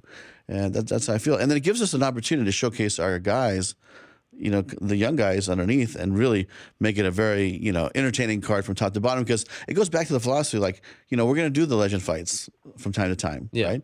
And we're going to do the fun fight, and I mean the hardcore fights that the fans want to see, the hardcore fights that the hardcore fans want to see. So this fits right in that wheelhouse, right? I mean, this is like, you know, perfect for that kind of vision. So. We're going to stay with that, and that's worked. And to me, it's like, look, if Chael Sonnen wins and Fedor wins, hey, he's already told me he wants to fight Fedor. So maybe that fight goes together. That's a pay-per-view worthy fight card. Yeah. I mean, fight. So to me, it's like this. We're not going to do like, you know, other companies where we have to do one every month or every other month. We're going to do pay-per-view when the fights are big enough and we feel like we have an event that's big enough to do pay-per-view. So whether that's twice a year or 3 times a year or once a year, we'll do more like the boxing model. There's no set. Okay. We'll be like the boxing model. Okay. So when the fights are, you know, being built up to the point where we should be doing it, then we'll do it. But we're not going to be forced into, you know, because otherwise I think it becomes irrelevant. Honestly, it's like you're doing it just to do it. Right. And is it really a pay-per-view worthy card? You know, that's really, I don't want to be in that situation. I want to be in a situation where, when just like boxing, when the fights build up big enough, then we'll go for it. But you look at it like Triple G and Daniel Jacobs, great fight, one of the best fights of the year. Only sold 170. Yeah. What is a successful Chael said 500,000 would kind of be like a bummer. I was like, what? Are you insane? You gotta love Chael, huh? Yeah. I mean, he's just amazing. I mean, I told my guys, don't ever book me after Chael. He's such a good, you know, schmoozer. But what is realistic? Can you tell us? Yeah, I mean, listen, I think the last one didn't do what Chael was saying that it did. I think he was saying it did 280. Yeah. I think it did less than that. But, you know, I mean, to me, did it do less than 100? No, it did more than 100. Oh, it did. Okay. But the thing is, if we could come out of the blocks and be in the 200 range, that's respectable. Okay. Yeah, that's I think a goal that's obtainable. I respect you for saying that. How close was Chael to fighting Fedor? In my mind, not at all. It wasn't. Okay. No. In his mind, he was hoping. You know? Okay. But the reason, Eric, we didn't do it was because we knew we were coming here to do this. By then you knew. I already knew. Like it's already in the works. So I'm like, chill. I couldn't tell him like, you know, this is. Why do you keep your cards so close to your vest like that? These guys are telling me about signing contracts. They don't even know the opponent. At first I thought it was BS, but now I've heard it 3 times. Yeah, it is true. I mean, to me, it's like, you know, it's so easy to get that information out there. Yeah. And then it becomes diluted sometimes, you know, if the information is out You're like there. Donald Trump with the leaks. No, I wouldn't say that. but you know, to me, it's like, you know, we have a certain plan and certain thing, and we had a plan for Chael. And the plan was to fight Vanderlei Silva in the summertime. And let's say he fought Fedor, and he's fighting on a 1-day notice. Fedor is ready to fight. Yeah. You know, and so, you know, would the commission clear him, and would they, you know, allow him to fight? Would they pull up his medicals? And it would just been a lot of headache. And then in the back of my mind, I was thinking, you know what? This guy has the biggest fight of his life coming up, you know, in 3-4 months. He doesn't know a lot of this yet. You weren't tempted to tell him? I was. Hey, cool your jets. No, I was. I was like, but Joe, you didn't. just trust me. Okay. Just trust me. I got something for you. Just trust me. Sure. You know, this is something big. You're going to love it. It's going to be fantastic. Considering how big that fight was and that it was taking place in San Jose, was that maybe the toughest night of your career that it didn't come to fruition? I would say as a promoter, it's the first time in 31 years that the main event was lost on the day of the fight, hours before the fight. Crazy. Because if it was a day before, then we could have switched things around. Yeah. Even 2 days before. I mean, then we have plenty of time. But honestly, it's like, you know, getting that call at 2 o'clock. And it was, and Matt he's a warrior. He said to me, you know, he's on the phone at the hospital. And I said, Matt, we got to pull the plug. And he said, hey, give me another hour. I think this thing's going to pass. I'll be fine. Like he was ready to go do this. Yeah. And I said, no, you don't understand. Like, does it happen in 30, 40 minutes? I have to let the arena know. The fans have to know. We have to tell everybody. We have to send out a press release that this is over. And, you know, to not be in that situation ever before, it was a weird feeling because I knew I was going to walk into the stadium and the fans were, you know, going to be expecting to see Fedor. Yeah. And that was something that I really, you know, was dreading kind of walking into that venue. But you know, the guys at the arena did a great job. They put up all the signs, said Fedor's not going to fight the main event. We offered refunds to, you know, Did a lot of people take you up on that? I think that there's a certain part of the like the community that came from the Russian community came just to see Fedor. Oh man. You know, so you know it. I met a group of journalists who flew from St. Petersburg to San Jose to cover Fedor. And here's the best part. Then went back home and guess what? Flew to Vegas to watch Khabib Nurmagomedov fight, and then he got pulled. 2 fights, 2 weeks. I know, isn't that crazy? That's it's insane. A Russian conspiracy, man. I'm telling you. Yeah, what's going on? I mean, come on. Like I said, it's the first time in 31 years. I mean, it's just a weird feeling, but you know, we're past it. And you know what? I think that it was just meant for him to fight at Madison Square Garden. You know, which he's excited. He's The excited. Russian community. Yeah. Is he here? Yeah, he's here. Why isn't Vanderlei coming tomorrow? Vanderlei has chosen to stay and train, and you know, Fedor was here already booked. It just worked out perfect timing because Fedor's here for the Chicago Fan Fest. Oh, so he's going to Chicago after this? Yeah, so he's going to Chicago. So he was already booked, and you know. Yeah. And so we actually said, well, Fedor's going to be there. Why don't we just, you know, have the press conference and announce the fight, and while Fedor's here, and then we'll bring Matt in, and then we offered to fly Vanderlei, but he said, look, I've been gone for 3 years, and I don't want to leave. I want to train. Wow. And Are you upset? I mean, to me, it's like, you know, you like the fighters to get media, but you know what? In the back of my mind, when I look at Chael versus Tito, right? I think about it. It's like he hadn't fought for such a long time. And I told him after the fight, I said, Chael, you have nothing to be ashamed of, man. You know what? I think you took the fight. You didn't have enough time to train, to ramp up, you know, to really take a fight at this level. And Tito came in the best shape I've ever seen him in the last 10 years, probably. This guy came, and in Tito's mind, like, you're going to have to beat his mind, not just his body. And so with Chael, I said there wasn't enough time, but you know, with Vanderlei, you know, when I told him he's going to fight, now you'll have the ramp up time to go fight this guy properly. Okay. You know, and so that's basically what you know, Vanderlei's saying is like, look, I don't want to start like doing all these other. I want to just show up and fight. And so he had time to call in today. You know what? I'm impressed. I'm impressed. That's pretty amazing. MSG MMA Hour. We're kind of on a different level. I get it. I understand. I mean, look at you, man. When I first came to do interviews with you, you were just in a tiny like coffee shop in the corner, doing this little thing. Now you're big time, bro. Look at me. Yes, I got 3 fake walls, some toys. I mean, I've really come a long way. No, but I mean, honestly, but the commitment and the love you have and the passion you have for MMA. Thank you. It's impressive, man. I really, I'm happy for you, and I appreciate you've done it. a great job, and keep going, man. It's been amazing. Okay, I'm not letting you off the hook here. Oh, what are we talking about? Showering me with accolades. Are you going to still be in the Josh Koscheck business? That's up to him. I mean, really, it's like, I mean, that's a tough one, man. It's like, I feel like it's probably maybe time to let it go. Yeah. Really, we had high hopes, honestly. Daily. Yeah, we thought we could put him in, but I think the body just is not there anymore. I think it might be time to let it go, but that's up to him, because let's say we say, okay, it's over. We don't want to do it. We can't do it anymore. He's going to go fight somewhere else. He's going to fight in another league, or, he's going to, if he really wants to fight, he's going to keep fighting. I think that, we should probably have a sit down conversation and really, talk through it and say, what are the goals here for the next 4 or 5 years? I mean, you have a great business. Yeah. He's got an amazing business. Hey, go focus on the business, build your next career, and teach and train and work out. But to fight on a competitive level, especially in our league or another big, it's going to be tough, man. There's some killers out there. What about Thompson? I mean, Josh, I think that we have a couple more fights for him. I think he can still throw it down a little bit. But let's face it, it's like I was even hanging out with Gilbert Melendez at the last fight, and he's we're promoting Carrie, his wife. Yeah. And he goes, I know this is the fourth quarter for me, Gilbert said that. Yeah. So they know. They know.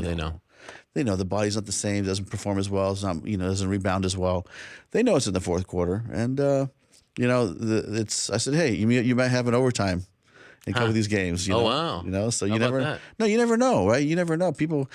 Careers can be rebuilt. Sure. But it's when you get to that point where the body's not responding, it just, he's having a hard time moving his arms. I'm talking about, some of the other fighters that you just can't. It's time, man. It's time to let it go. How tempted are you to try to book Tito Ortiz versus Ryan Bader? Because I feel like, with all due respect, that's a bigger fight than Davis Bader too.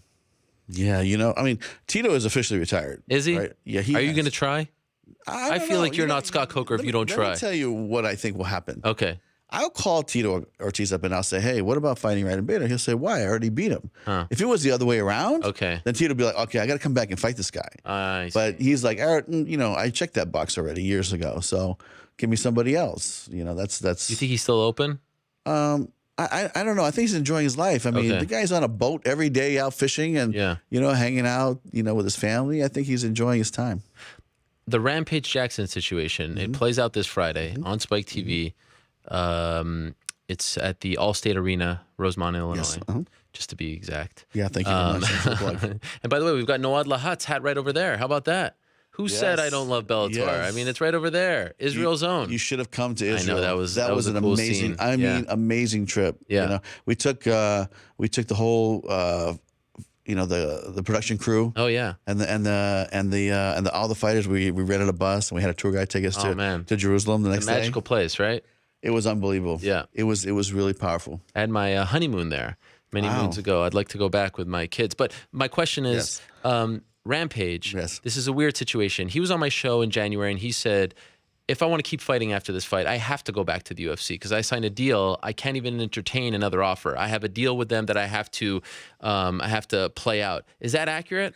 I think that's accurate. Wow. Isn't that weird? It's fine. I mean, but here you are booking him against Mo, big fight. But if he beats Mo and then he leaves, it's kind of a... I mean, the way I look at it is like we want to put our best foot forward, put on the fight that the fans want to see.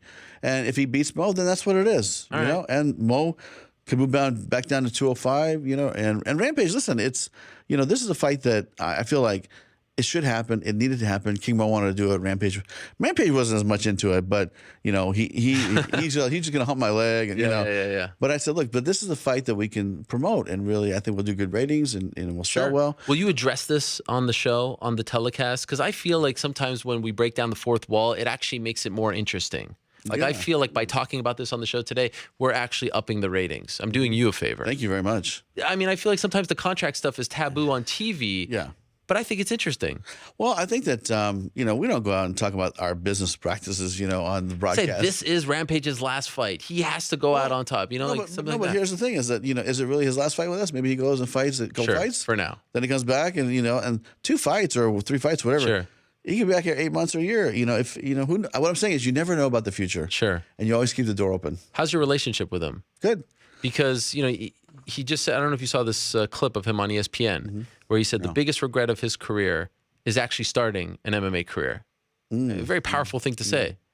It seems like sometimes he has this love-hate relationship with the sport and promoters and people around the sport. Right. And so I was wondering if you have that trust, if you were able to build that rapport with him. All I can say is, look, we've been honest with him and upfront with him, and and how he interprets that information or whatever. I mean, it was a rocky road in the very beginning, but now it's fine. I mean, and if he looks back on his life and he regrets that, I feel bad for him, but I don't know. Was it Rampage you're talking to her, or was it Quinton Jackson? Oh, I don't know. They did the interview. See, you need to figure that There's one a difference. Yeah, you need to figure that one Okay. All right. Fair enough. Do you have, I feel like you have a rabbit. You still have a rabbit to pull out of your hat for MSG. I mean, I think we've already pulled some great rabbits out of But the you hat. always have a left field, like a Herschel, a Gina. You always have something. I mean, this one's going to be a great, just, what you see is what you get. And we have some other fights we're going to announce that I think will be sizable. Any that hints? I think, no hints. Okay. We gave you one today already. I know. You can't get greedy. I am very greedy. I am very greedy. Have you tried to get Gina to fight? We had a conversation with her, but she's doing such a great job in her, acting career. Think about Deadpool. Yeah. And she's had some great success. So, but I see her in the front row. Her boyfriend fights for you, right? For Bellator kickboxing. You've never said one fight. We'll make it fun. We'll get a good opponent. That'd be a big deal. All I told her was this. I said, look, Gina, if you ever want to do it, I won't say no. Yes. And what did she say? She just smiled. I'll let you know. Whatever. Do you think the ship has sailed? I think that as long as she's landing movie roles, which she is, it's going to be tough. It's they're very busy. She's making good money, and I think she's let it go already. Okay. Spike, but she does train. Yes, I see. Every day. Well, that's why I see on Instagram. Yeah, she's training. She's a martial artist, and that's what I really like about her. Right. Is that she's going to continue to train, continue to to try to get better. Whether she competes on a level like our league or whatever, she's like it's gonna be up to her. But she doesn't have to.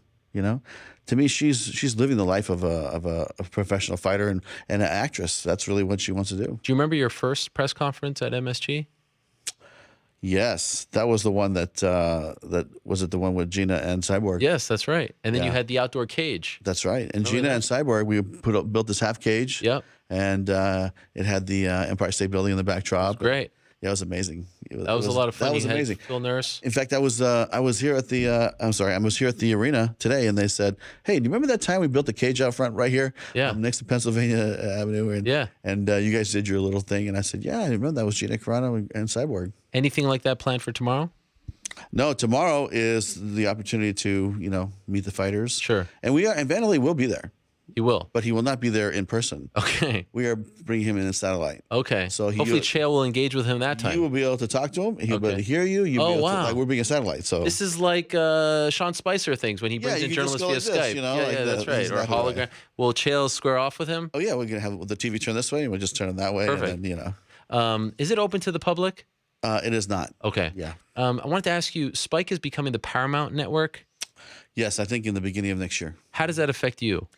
It doesn't affect us at all. It doesn't? No. So Bellator will just be on the Paramount Network? So Bellator will be on the Paramount Network instead of the Spike TV network.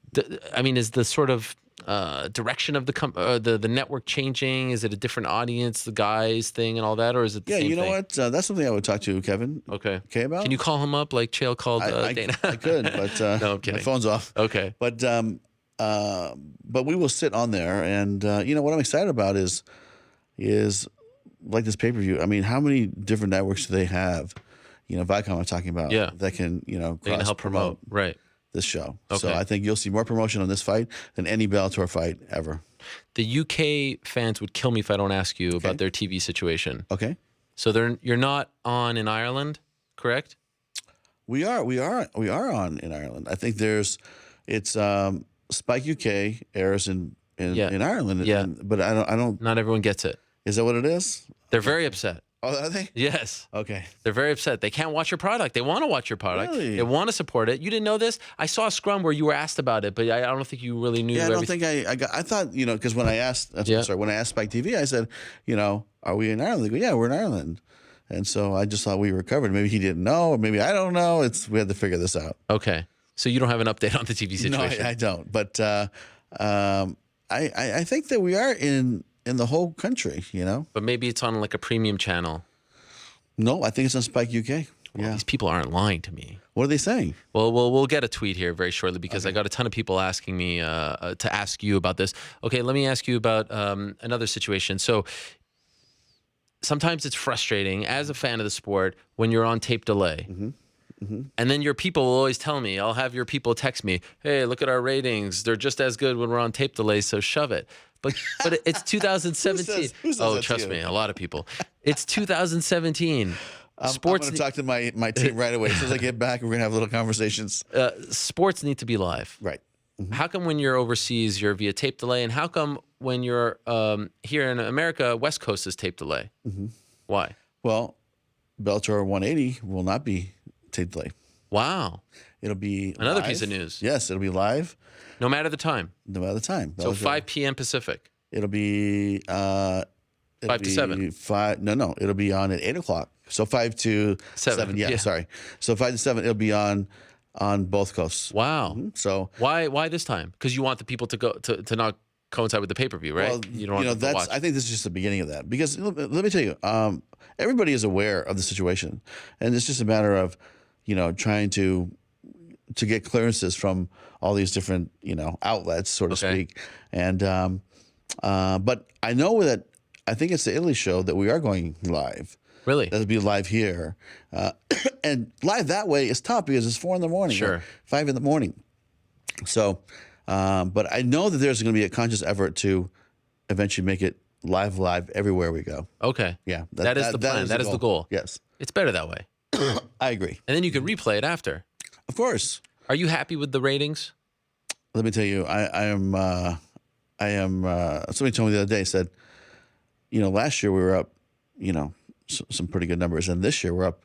I think Slusher told me we're up 62% from last year. Okay, so you're happy. So we're happy. I mean, I'm happy. Kevin's happy, and everybody's happy, and I think that it comes down to this. Look, we put the fights on, and it's fun, and we love it. I have a great team, but really, it comes to It comes to Kevin K's commitment. And Viacom's commitment to this product. Yeah. And I'm telling you, from the top down, I mean top, way top to the very bottom, Viacom is into this, man. They are really behind this product, and they want to grow, and they want to, go after it like nobody's business. So clearly, I mean, you're signing all these fighters. Yeah, exactly. You have to have their support. Yeah, and they have, Ariel, they have never said to me, no, we don't want to do that, or we don't want to do this.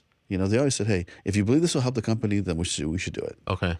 So, we have an ownership group that, is very committed. Let's put it that way. Do you have a salary cap?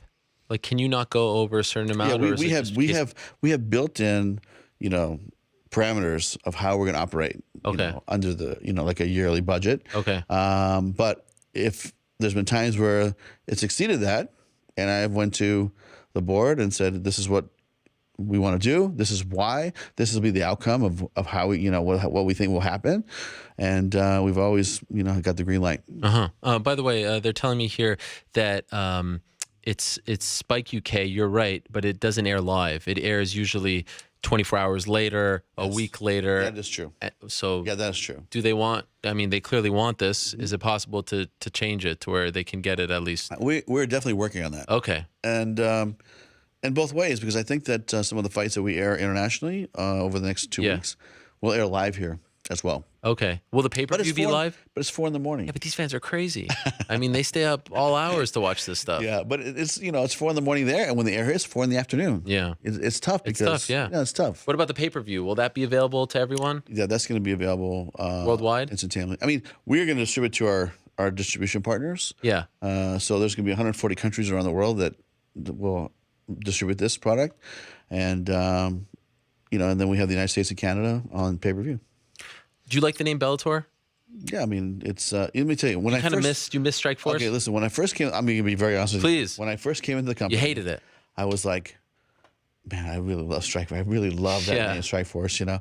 And then you know what? It was like it's something that just really started growing, you know. And then I said, you know what? This is going to be Strike Force 2.0, but we're just going to call it Bellator. Okay. So now I feel like it's, you know, really ingrained in me, and you've grown to love it. Yeah, I've grown to love it. You're not trying to change it, rebrand it. No. Bellator is, because think about it. What did it mean 3 years ago? Right. And you know, you're around. Yeah. To what it means today. It's a much different product than it was 3 years ago. Did you have a bit of a chuckle when you saw Bjorn Rebney resurface part of this association? And then he told me on this show that he doesn't watch the product, and I don't believe that. You know what? I tell you, I just think that like it to me it didn't make any sense. Okay. You know, it just didn't make any sense for a lot of different reasons, and so I would just like to leave it at that. Didn't make sense. It just didn't make sense to me. I mean, you know, it's I don't know. I don't want to get into that, but it was interesting. Let's put it that way. Do you think that will ever happen in the sport, an association? I don't think there's anything wrong with it. Yeah. You know? I just think that it has to be the right people, the right people backing it, the right people leading it. Yeah.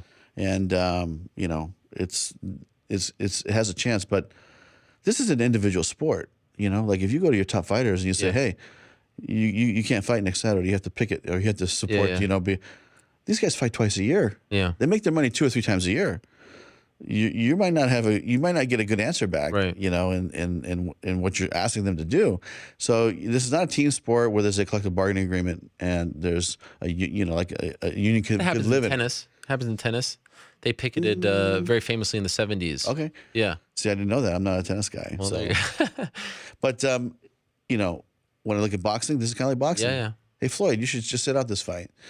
You know what the answer is going to be. It's not going to be a very nice answer. But my point is, these guys are individual athletes, you know, fighting for their families. And when you ask them to not fight, I don't think you're going to hear a good answer. I don't care who's asking them. So they're going to have to find how they get through that part, you know, to take this union to the next level. Speaking of Floyd, do you think it happens, him versus Conor? I hope so. You do? Why?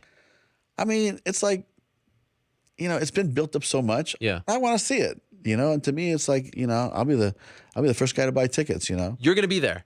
I'd love to be there. You're going to be sitting there in the front row, Scott Coker. What a scene that would be. I know, wouldn't that be great? Yes, I would love to go because look, Conor is special. You know, he's done a lot of great things athletically, but man, he can just talk and talk and talk and talk, and I love that. I love characters I love fighters that become characters like Chael. Yeah. Or, you know, different. I love that, and to me, it goes back to my, you know, my Japanese roots, and you know, being a Dynamite and seeing, what's his name, Nogueira. Yeah. Fight Bob Sapp. Yeah. Tell me that wasn't the first fun fight. Yeah. Right. In the history of like MMA, I mean not in history, but it was the first one that I saw that was famous, right? Sure. And to me, it's like, you know, these guys become characters, and Conor's become, you know, this bigger than life guy. And to me, why wouldn't I want to see it? Will you root for Conor because he's representing MMA, or you don't really view it that way? You know, to me, I'm like let the best fighter win. I would, you know, to me as a martial arts guy, I would. Sure, that's true. I would vote for Conor. That's right. That's right. But to me, it's like I would sit there, man, and I would just have my water in my hand. I'm like, let's just water, no beer. No, I don't drink. You don't drink. No, that's right. We have that in common. Yeah. Do you think he wins? Does he have a chance? I think that, you know, listen, when two guys are gloving up and throwing down, you never know. Some people said, hey, this is like celebrity boxing. This is like, you know, a sparring session for Mayweather. And to Mayweather's credit, I mean, he's super hard to hit. Manny Pacquiao couldn't hit him, and he's, you know, people have a hard time hitting him. But all it takes is, you know, 1-2 punches, man. It could change the whole game. So to me, I hope that fight happens, and I hope they get through all the legal stuff or all the political stuff and make it happen, because they get my $99. Yeah, you think it's going to be that much? Floyd's last fight was what, $99? So, you know. Okay, just a couple more things, and then we'll let you go, and we have to run because Chill took all my time. I get it. We've been going 4 hours and 10 minutes here. We don't take breaks on this show, Scott. That's amazing. And I could go another 4, but they would kill me back there. Wow. They hate it. They always tell me to hurry up, blah, blah, blah. So right now with Chael fighting MSG, as a promoter, is this when you have to really flex your muscles? In other words, how big of a blow was his loss to Tito? And not so much because he lost, but because afterwards people were criticizing his physique, the way he fought, calling it a fixed fight, all this stuff. Like, do you really have to re-educate the crowd? Like, this guy is really good. I think that, you know, when you buy pay-per-view, is you're buying the card. Okay. Or buying the event. Yeah. You know, but saying that, I think that Chael versus Vanderlei, that's a fight everybody wants to see. That's a fight I wanted to see 2-3 years ago. Yeah. You know, these guys are fighting in the parking lot, you know, let alone, you know, inside of a cage. So I think by the time the fight gets here, fans are going to want to see this fight. Okay. And, you know, Chael, the whole thing about, you know, fixing the fight, that's total, you know how I feel about that already. Sure. And were you insulting? I mean, honestly. how pissed? I was offended as an MMA fan that smart people that I respect were saying this. Yeah. This is your company. This is your reputation. Yeah. And the thing about it, it always starts with some commentator from the other guys that starts these rumors, right? And I'm like, come on, man. Do you really think that we put 31 years of being a fight promoter on the line? You go to jail. Jeopardize our bond, jeopardize our promoter's license. Because it's so ludicrous. It's almost, I feel like it's blatant. Do you know what I mean? Like it's an attack. It's an attack done on purpose. Was that below the belt? Because you're usually very respectful. Like, come on, man. It's just so silly that it doesn't make sense. So I'm thinking this is a tactical attack by this guy. Yeah. And so to me, it's like, I sent it to Vicom Legal. I said, look, this guy's disparaging us. He is a person that is in the media, so people listen to him. Yeah. So you should send this to London offices and see what they can do. What they do? I think they're still, doing something. You're taking this seriously. Listen, when Vanderlei said that about the UFC, what did the UFC do? It's a great point. Because your reputation's on the line, right? Yeah. Think about it, and that's really at the end of the day what you have is your reputation, and so to me it's like, look, we don't attack people. We're just trying to grow our business and go do our business. Sure. And that's been my philosophy. And for people to attack us, most of the time I'm just like whatever. But this one, I felt like this is a blatant attack. It has to be addressed, and people need to know that we're going to take this kind of accusation very seriously. Yeah, and it seems to come up a lot. Like, I don't know, maybe it's because the production looks a little WWE-ish, and I like it. I like being different. But why do you think that is? Why, like when Kimbo fought Shamrock, people said this? I have no idea. But the thing about it is, like, come on, it's like if they stopped and thought about it, they'd know. Well, if anything, you'd want Chael to win the fight if you were going to fix a fight. Well, think about that. There you go, right? Because Cheeto's going to retire. Sure. It's like you would have it go the other way if you were fixing fights. But Chael's a guy that got caught. And he hadn't fought in how long? So 4 years, yeah. So he was a little bit probably not in the best shape that he would like to be in. That's why I told him after the fight, I said, look, don't worry about this. You're going to be fine. Just keep training, go back to the gym, and keep doing what you're doing because we're going to have a big fight for you. We're going to tell you about it in a couple months. And here we are, June 24th. Are you going to book Matt Hughes versus Royce Gracie? No, that fight has not been talked about. Okay, are you interested in Matt Hughes? No, I don't, we haven't talked to him about fighting. No? He put out a thing. What did he say? He said that he has talked to a promoter and he hinted at a Royce Gracie fight, and Royce has said that he'd like to fight him as well. Okay. Is there any interest? Well, I mean, I think we have a lot on our plate this year. Okay. And I'm not sure that fight would fall, in that schedule. What about Chuck Liddell? I mean, who would you want to see him fight? I don't really want to see him fight anyone, to be honest. Well, there you go. But what about you? It's not my decision. I mean, it's Chuck. Have you talked to him? Not about fighting, no. About what? We just had a quick conversation about doing some stuff for us at FanFest. Okay. Yeah. Will he be doing that? We had one conversation, and that was it. We haven't. I have to follow up on on. Okay. But we thought, look, we have these FanFests. We bring all the legends out. It doesn't matter where you're from. Yeah. We bring Sakuraba from Japan. Yeah. We bring UFC fighters, Pride fighters. Strikeforce fighters. Let's.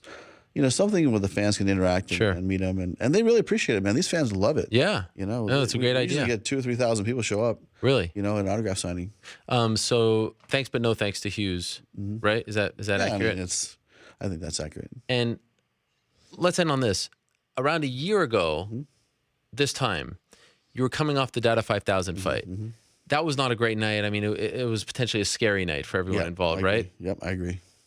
Did you think that a year later you would be in this position where all of a sudden it feels like you're like the darlings of the MMA world? This is back to Strikeforce, where it feels like everyone's kind of openly rooting for you guys in the media, the fans. Yeah. People are kind of willing you to the top, or at least to be in that conversation.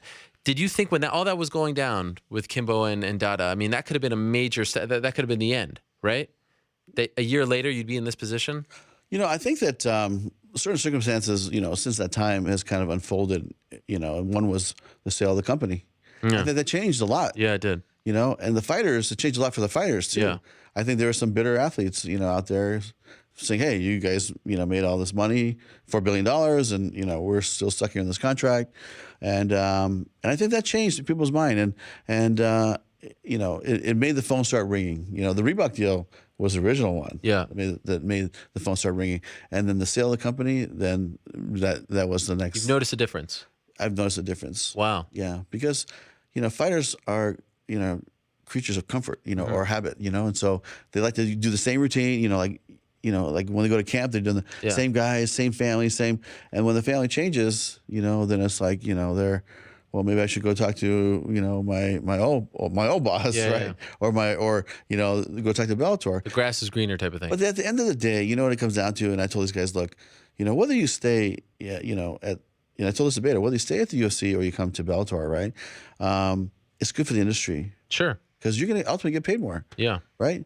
You're going to help elevate, your financial situation for you and your family because you have two bidders now. If you only had one bidder, maybe you wouldn't be getting as much as you are now. Yep. So to me, it's good for the industry to have somebody else out there that can pay these athletes what they deserve, and and I think they're appreciative of it. Sure, and I think course. that they see how many people have come over, so it's just making people, say, oh, well, I should go check it out, Well, I've noted this. I noted this last week. Mm-hmm. I've seen this from Bader, from Rory McDonald. People want to almost go to bat for you because they're so appreciative of you giving them this opportunity where they're like openly coming out of their shell. Like McDonald's tweeting a storm, and I can't wait for his debut, May 19th, I believe it is, against Paul Daly. Great fight. It feels like they're really very appreciative. Who's next, by the way? Who's next? Who's on the radar? I'm not sure, but I mean, here's the thing. You got a radar. We are not going to talk to a fighter until they're free. You can't, yes. Until they're free. Sure. Because listen, that's, we're not going to get into any kind of, Sure, tampering. I mean, that's silly. We're just going to sit back and wait. Okay. Because I tell you, we are in this for the long haul. This is not something that happens a year, 2, 3. I mean, this is going to be a company that's going to be here for years and years and years to come. Wow. All right. Great way to end it. Great. That was a lot of fun. Yes. Anything else that we didn't touch on that you'd like to address? No, listen, I think that it's been a great year for Bellator. Yeah. And, the ratings, the sponsorship, the international fights that we're doing, everything's been going fantastic. And I look forward to the rest of 17 and into 18 and beyond because we're doing some fun stuff. I mean, it's been a fun year. Yeah. And, we just feel fortunate to have you finally come to one of our fights. Oh, stop. I haven't come. Well, you will, Things right? can change. What? What? What about that right there? Shamrock Diaz on the table. You see that? I'll tell you a story about that fight. Done it all, Scott. I'll tell you a story about this fight. Please. So, a week before the fight, Frank says, hey, I ripped my cartilage off my bone for this fight. Oh, no. I said, we're going to call the fight off. He says, no, I don't want to. Just let me see how. And so he was really hurt when he took that fight. Wow. He goes, I want to do it because I want to do it. I said, Frank, just stop. Like, this is enough. He said, no, I'm going to do this. And so he got to the fight. And if it's the first body shot. Yeah. With. I remember. And April 11, 2009. Am I right? Look at that. I didn't even look at it. Oh, you look at it every day. No. You know why? Because that felt like a turning point for Strikeforce. That was on Showtime. That was your first mega event on Showtime, right? Mm-hmm. And it kind of feels like what this is. In a way. Yes. You had these guys come in from Elite XC. Yeah. You're putting them together. It feels very reminiscent. Yeah, that was a great fight. And then, I tell you, my most favorite fight is Diaz Daly. Oh, of course. That was amazing. But that was a weird one because the company had been sold. I know, but still, the fight was amazing. Were you there? Of course I was there. Dana showed up with the Strikeforce shirt. Remember that? Lorenzo? Yeah, we all took pictures. We all hung out. Yeah. What a fun time. I love that EA Sports Cup with Fedor on it. That's amazing. You love this studio, this right? Is great. I love it. This is fantastic. We've got all kinds of things here. You know who gave me that? The Ronda Rousey thing. Judo Gene LaBelle gave me that. The man. Yeah, this is some great stuff, man. Great memorabilia. Is it true, by the way, that what Chael said, like, oh, Dana kind of realized you're a very smart guy. I'm not going to keep this guy involved. Like, they kind of put you off to the side? No, you know what? I mean, I think that, listen, when I got there, I had gotten there through the sale of the company. Yeah, right? It was so weird. So I think both sides knew. I knew there's going to be a beginning, a middle, and an end to this relationship. You know what I mean? Yeah. And so, I'm here to help if you guys need anything, and they would ask me from time to time to, speak to Tyron Woodley or speak to, Luke or speak to DC, guys I had good relationships with. And, but, as far as moving to Vegas and being involved, I was that ever on the table? Not in my mind. Yeah. I mean, I live in the Bay Area. You Right, know, of course. That's where I live. Proud. And yeah, I mean, it's like the Warriors. I got to support the Warriors. How can I support the Warriors if I live in Vegas? Although if business picking up for Las Vegas, they got the Raiders today. Did you hear that? Oh, that's amazing, huh? Crazy, right? I wonder if Lorenzo is going to be involved. I don't know, but I tell you what, if I was an Oakland Raider fan living in Oakland, I'd be pissed off. Hell yeah. Because I'm like, 40, 50 years, 60 years Sure. of blood, sweat, and tears. Montreal Expos. I know you're not a baseball guy, but I'm an Expo fan. Yes. They left to Washington. And that's terrible. I mean, It's to the me, worst it's like, feeling. they should leave Oakland, the franchise, or the Raiders, and they should give them an expansion team. That's what I think. You know? And I'll tell you, honestly, it's like, I'm a big sports fan, and I live in the Bay Area. But ever since I think Oakland left in '84. Yeah. I never went to another game. Never went back. Never went back because I said, you know what? They will leave again at some point. Yeah. And here, we are years later. Will the Dubs do it? Are they going to get back? I think they're going to win the title this year. Yeah? Cleveland's struggling. Yeah. I mean, there's some scary teams out there. But Kevin Durant's injured. Yeah, he'll be back. Coming back. He'll be back. You have front row seats, courtside. Of course, I have floor seats, yeah. Unbelievable. You should come out. We'll hang out. That Zuffa sale, it paid off well. But I've been going to those games. I saw Rick Barry shoot. Wow. His underhand. And now his son's doing it for Florida. You see that? It's crazy, right? Unbelievable. Yeah, it's amazing. I mean, I've loved Bay Area sports. Were you at Game 7 last year against Cleveland? Yes. You saw the block. Yeah. How difficult was that as a fan? That was tough. It wasn't so tough because you got the championship the year before. If you hadn't had the championship, No, but I did feel like, come on, like this guy is getting every call on the book. Yeah, you know, yeah. like give us some call, make it fair. Yeah. I mean, that's all you ask for is fair competition. I just felt like it was a little bit one sided. You thought it was fixed. Didn't say fixed. Didn't say fixed. I don't want to be like those guys Sure. saying it, but I would say that sometimes the superstar gets a call. You know. Yeah.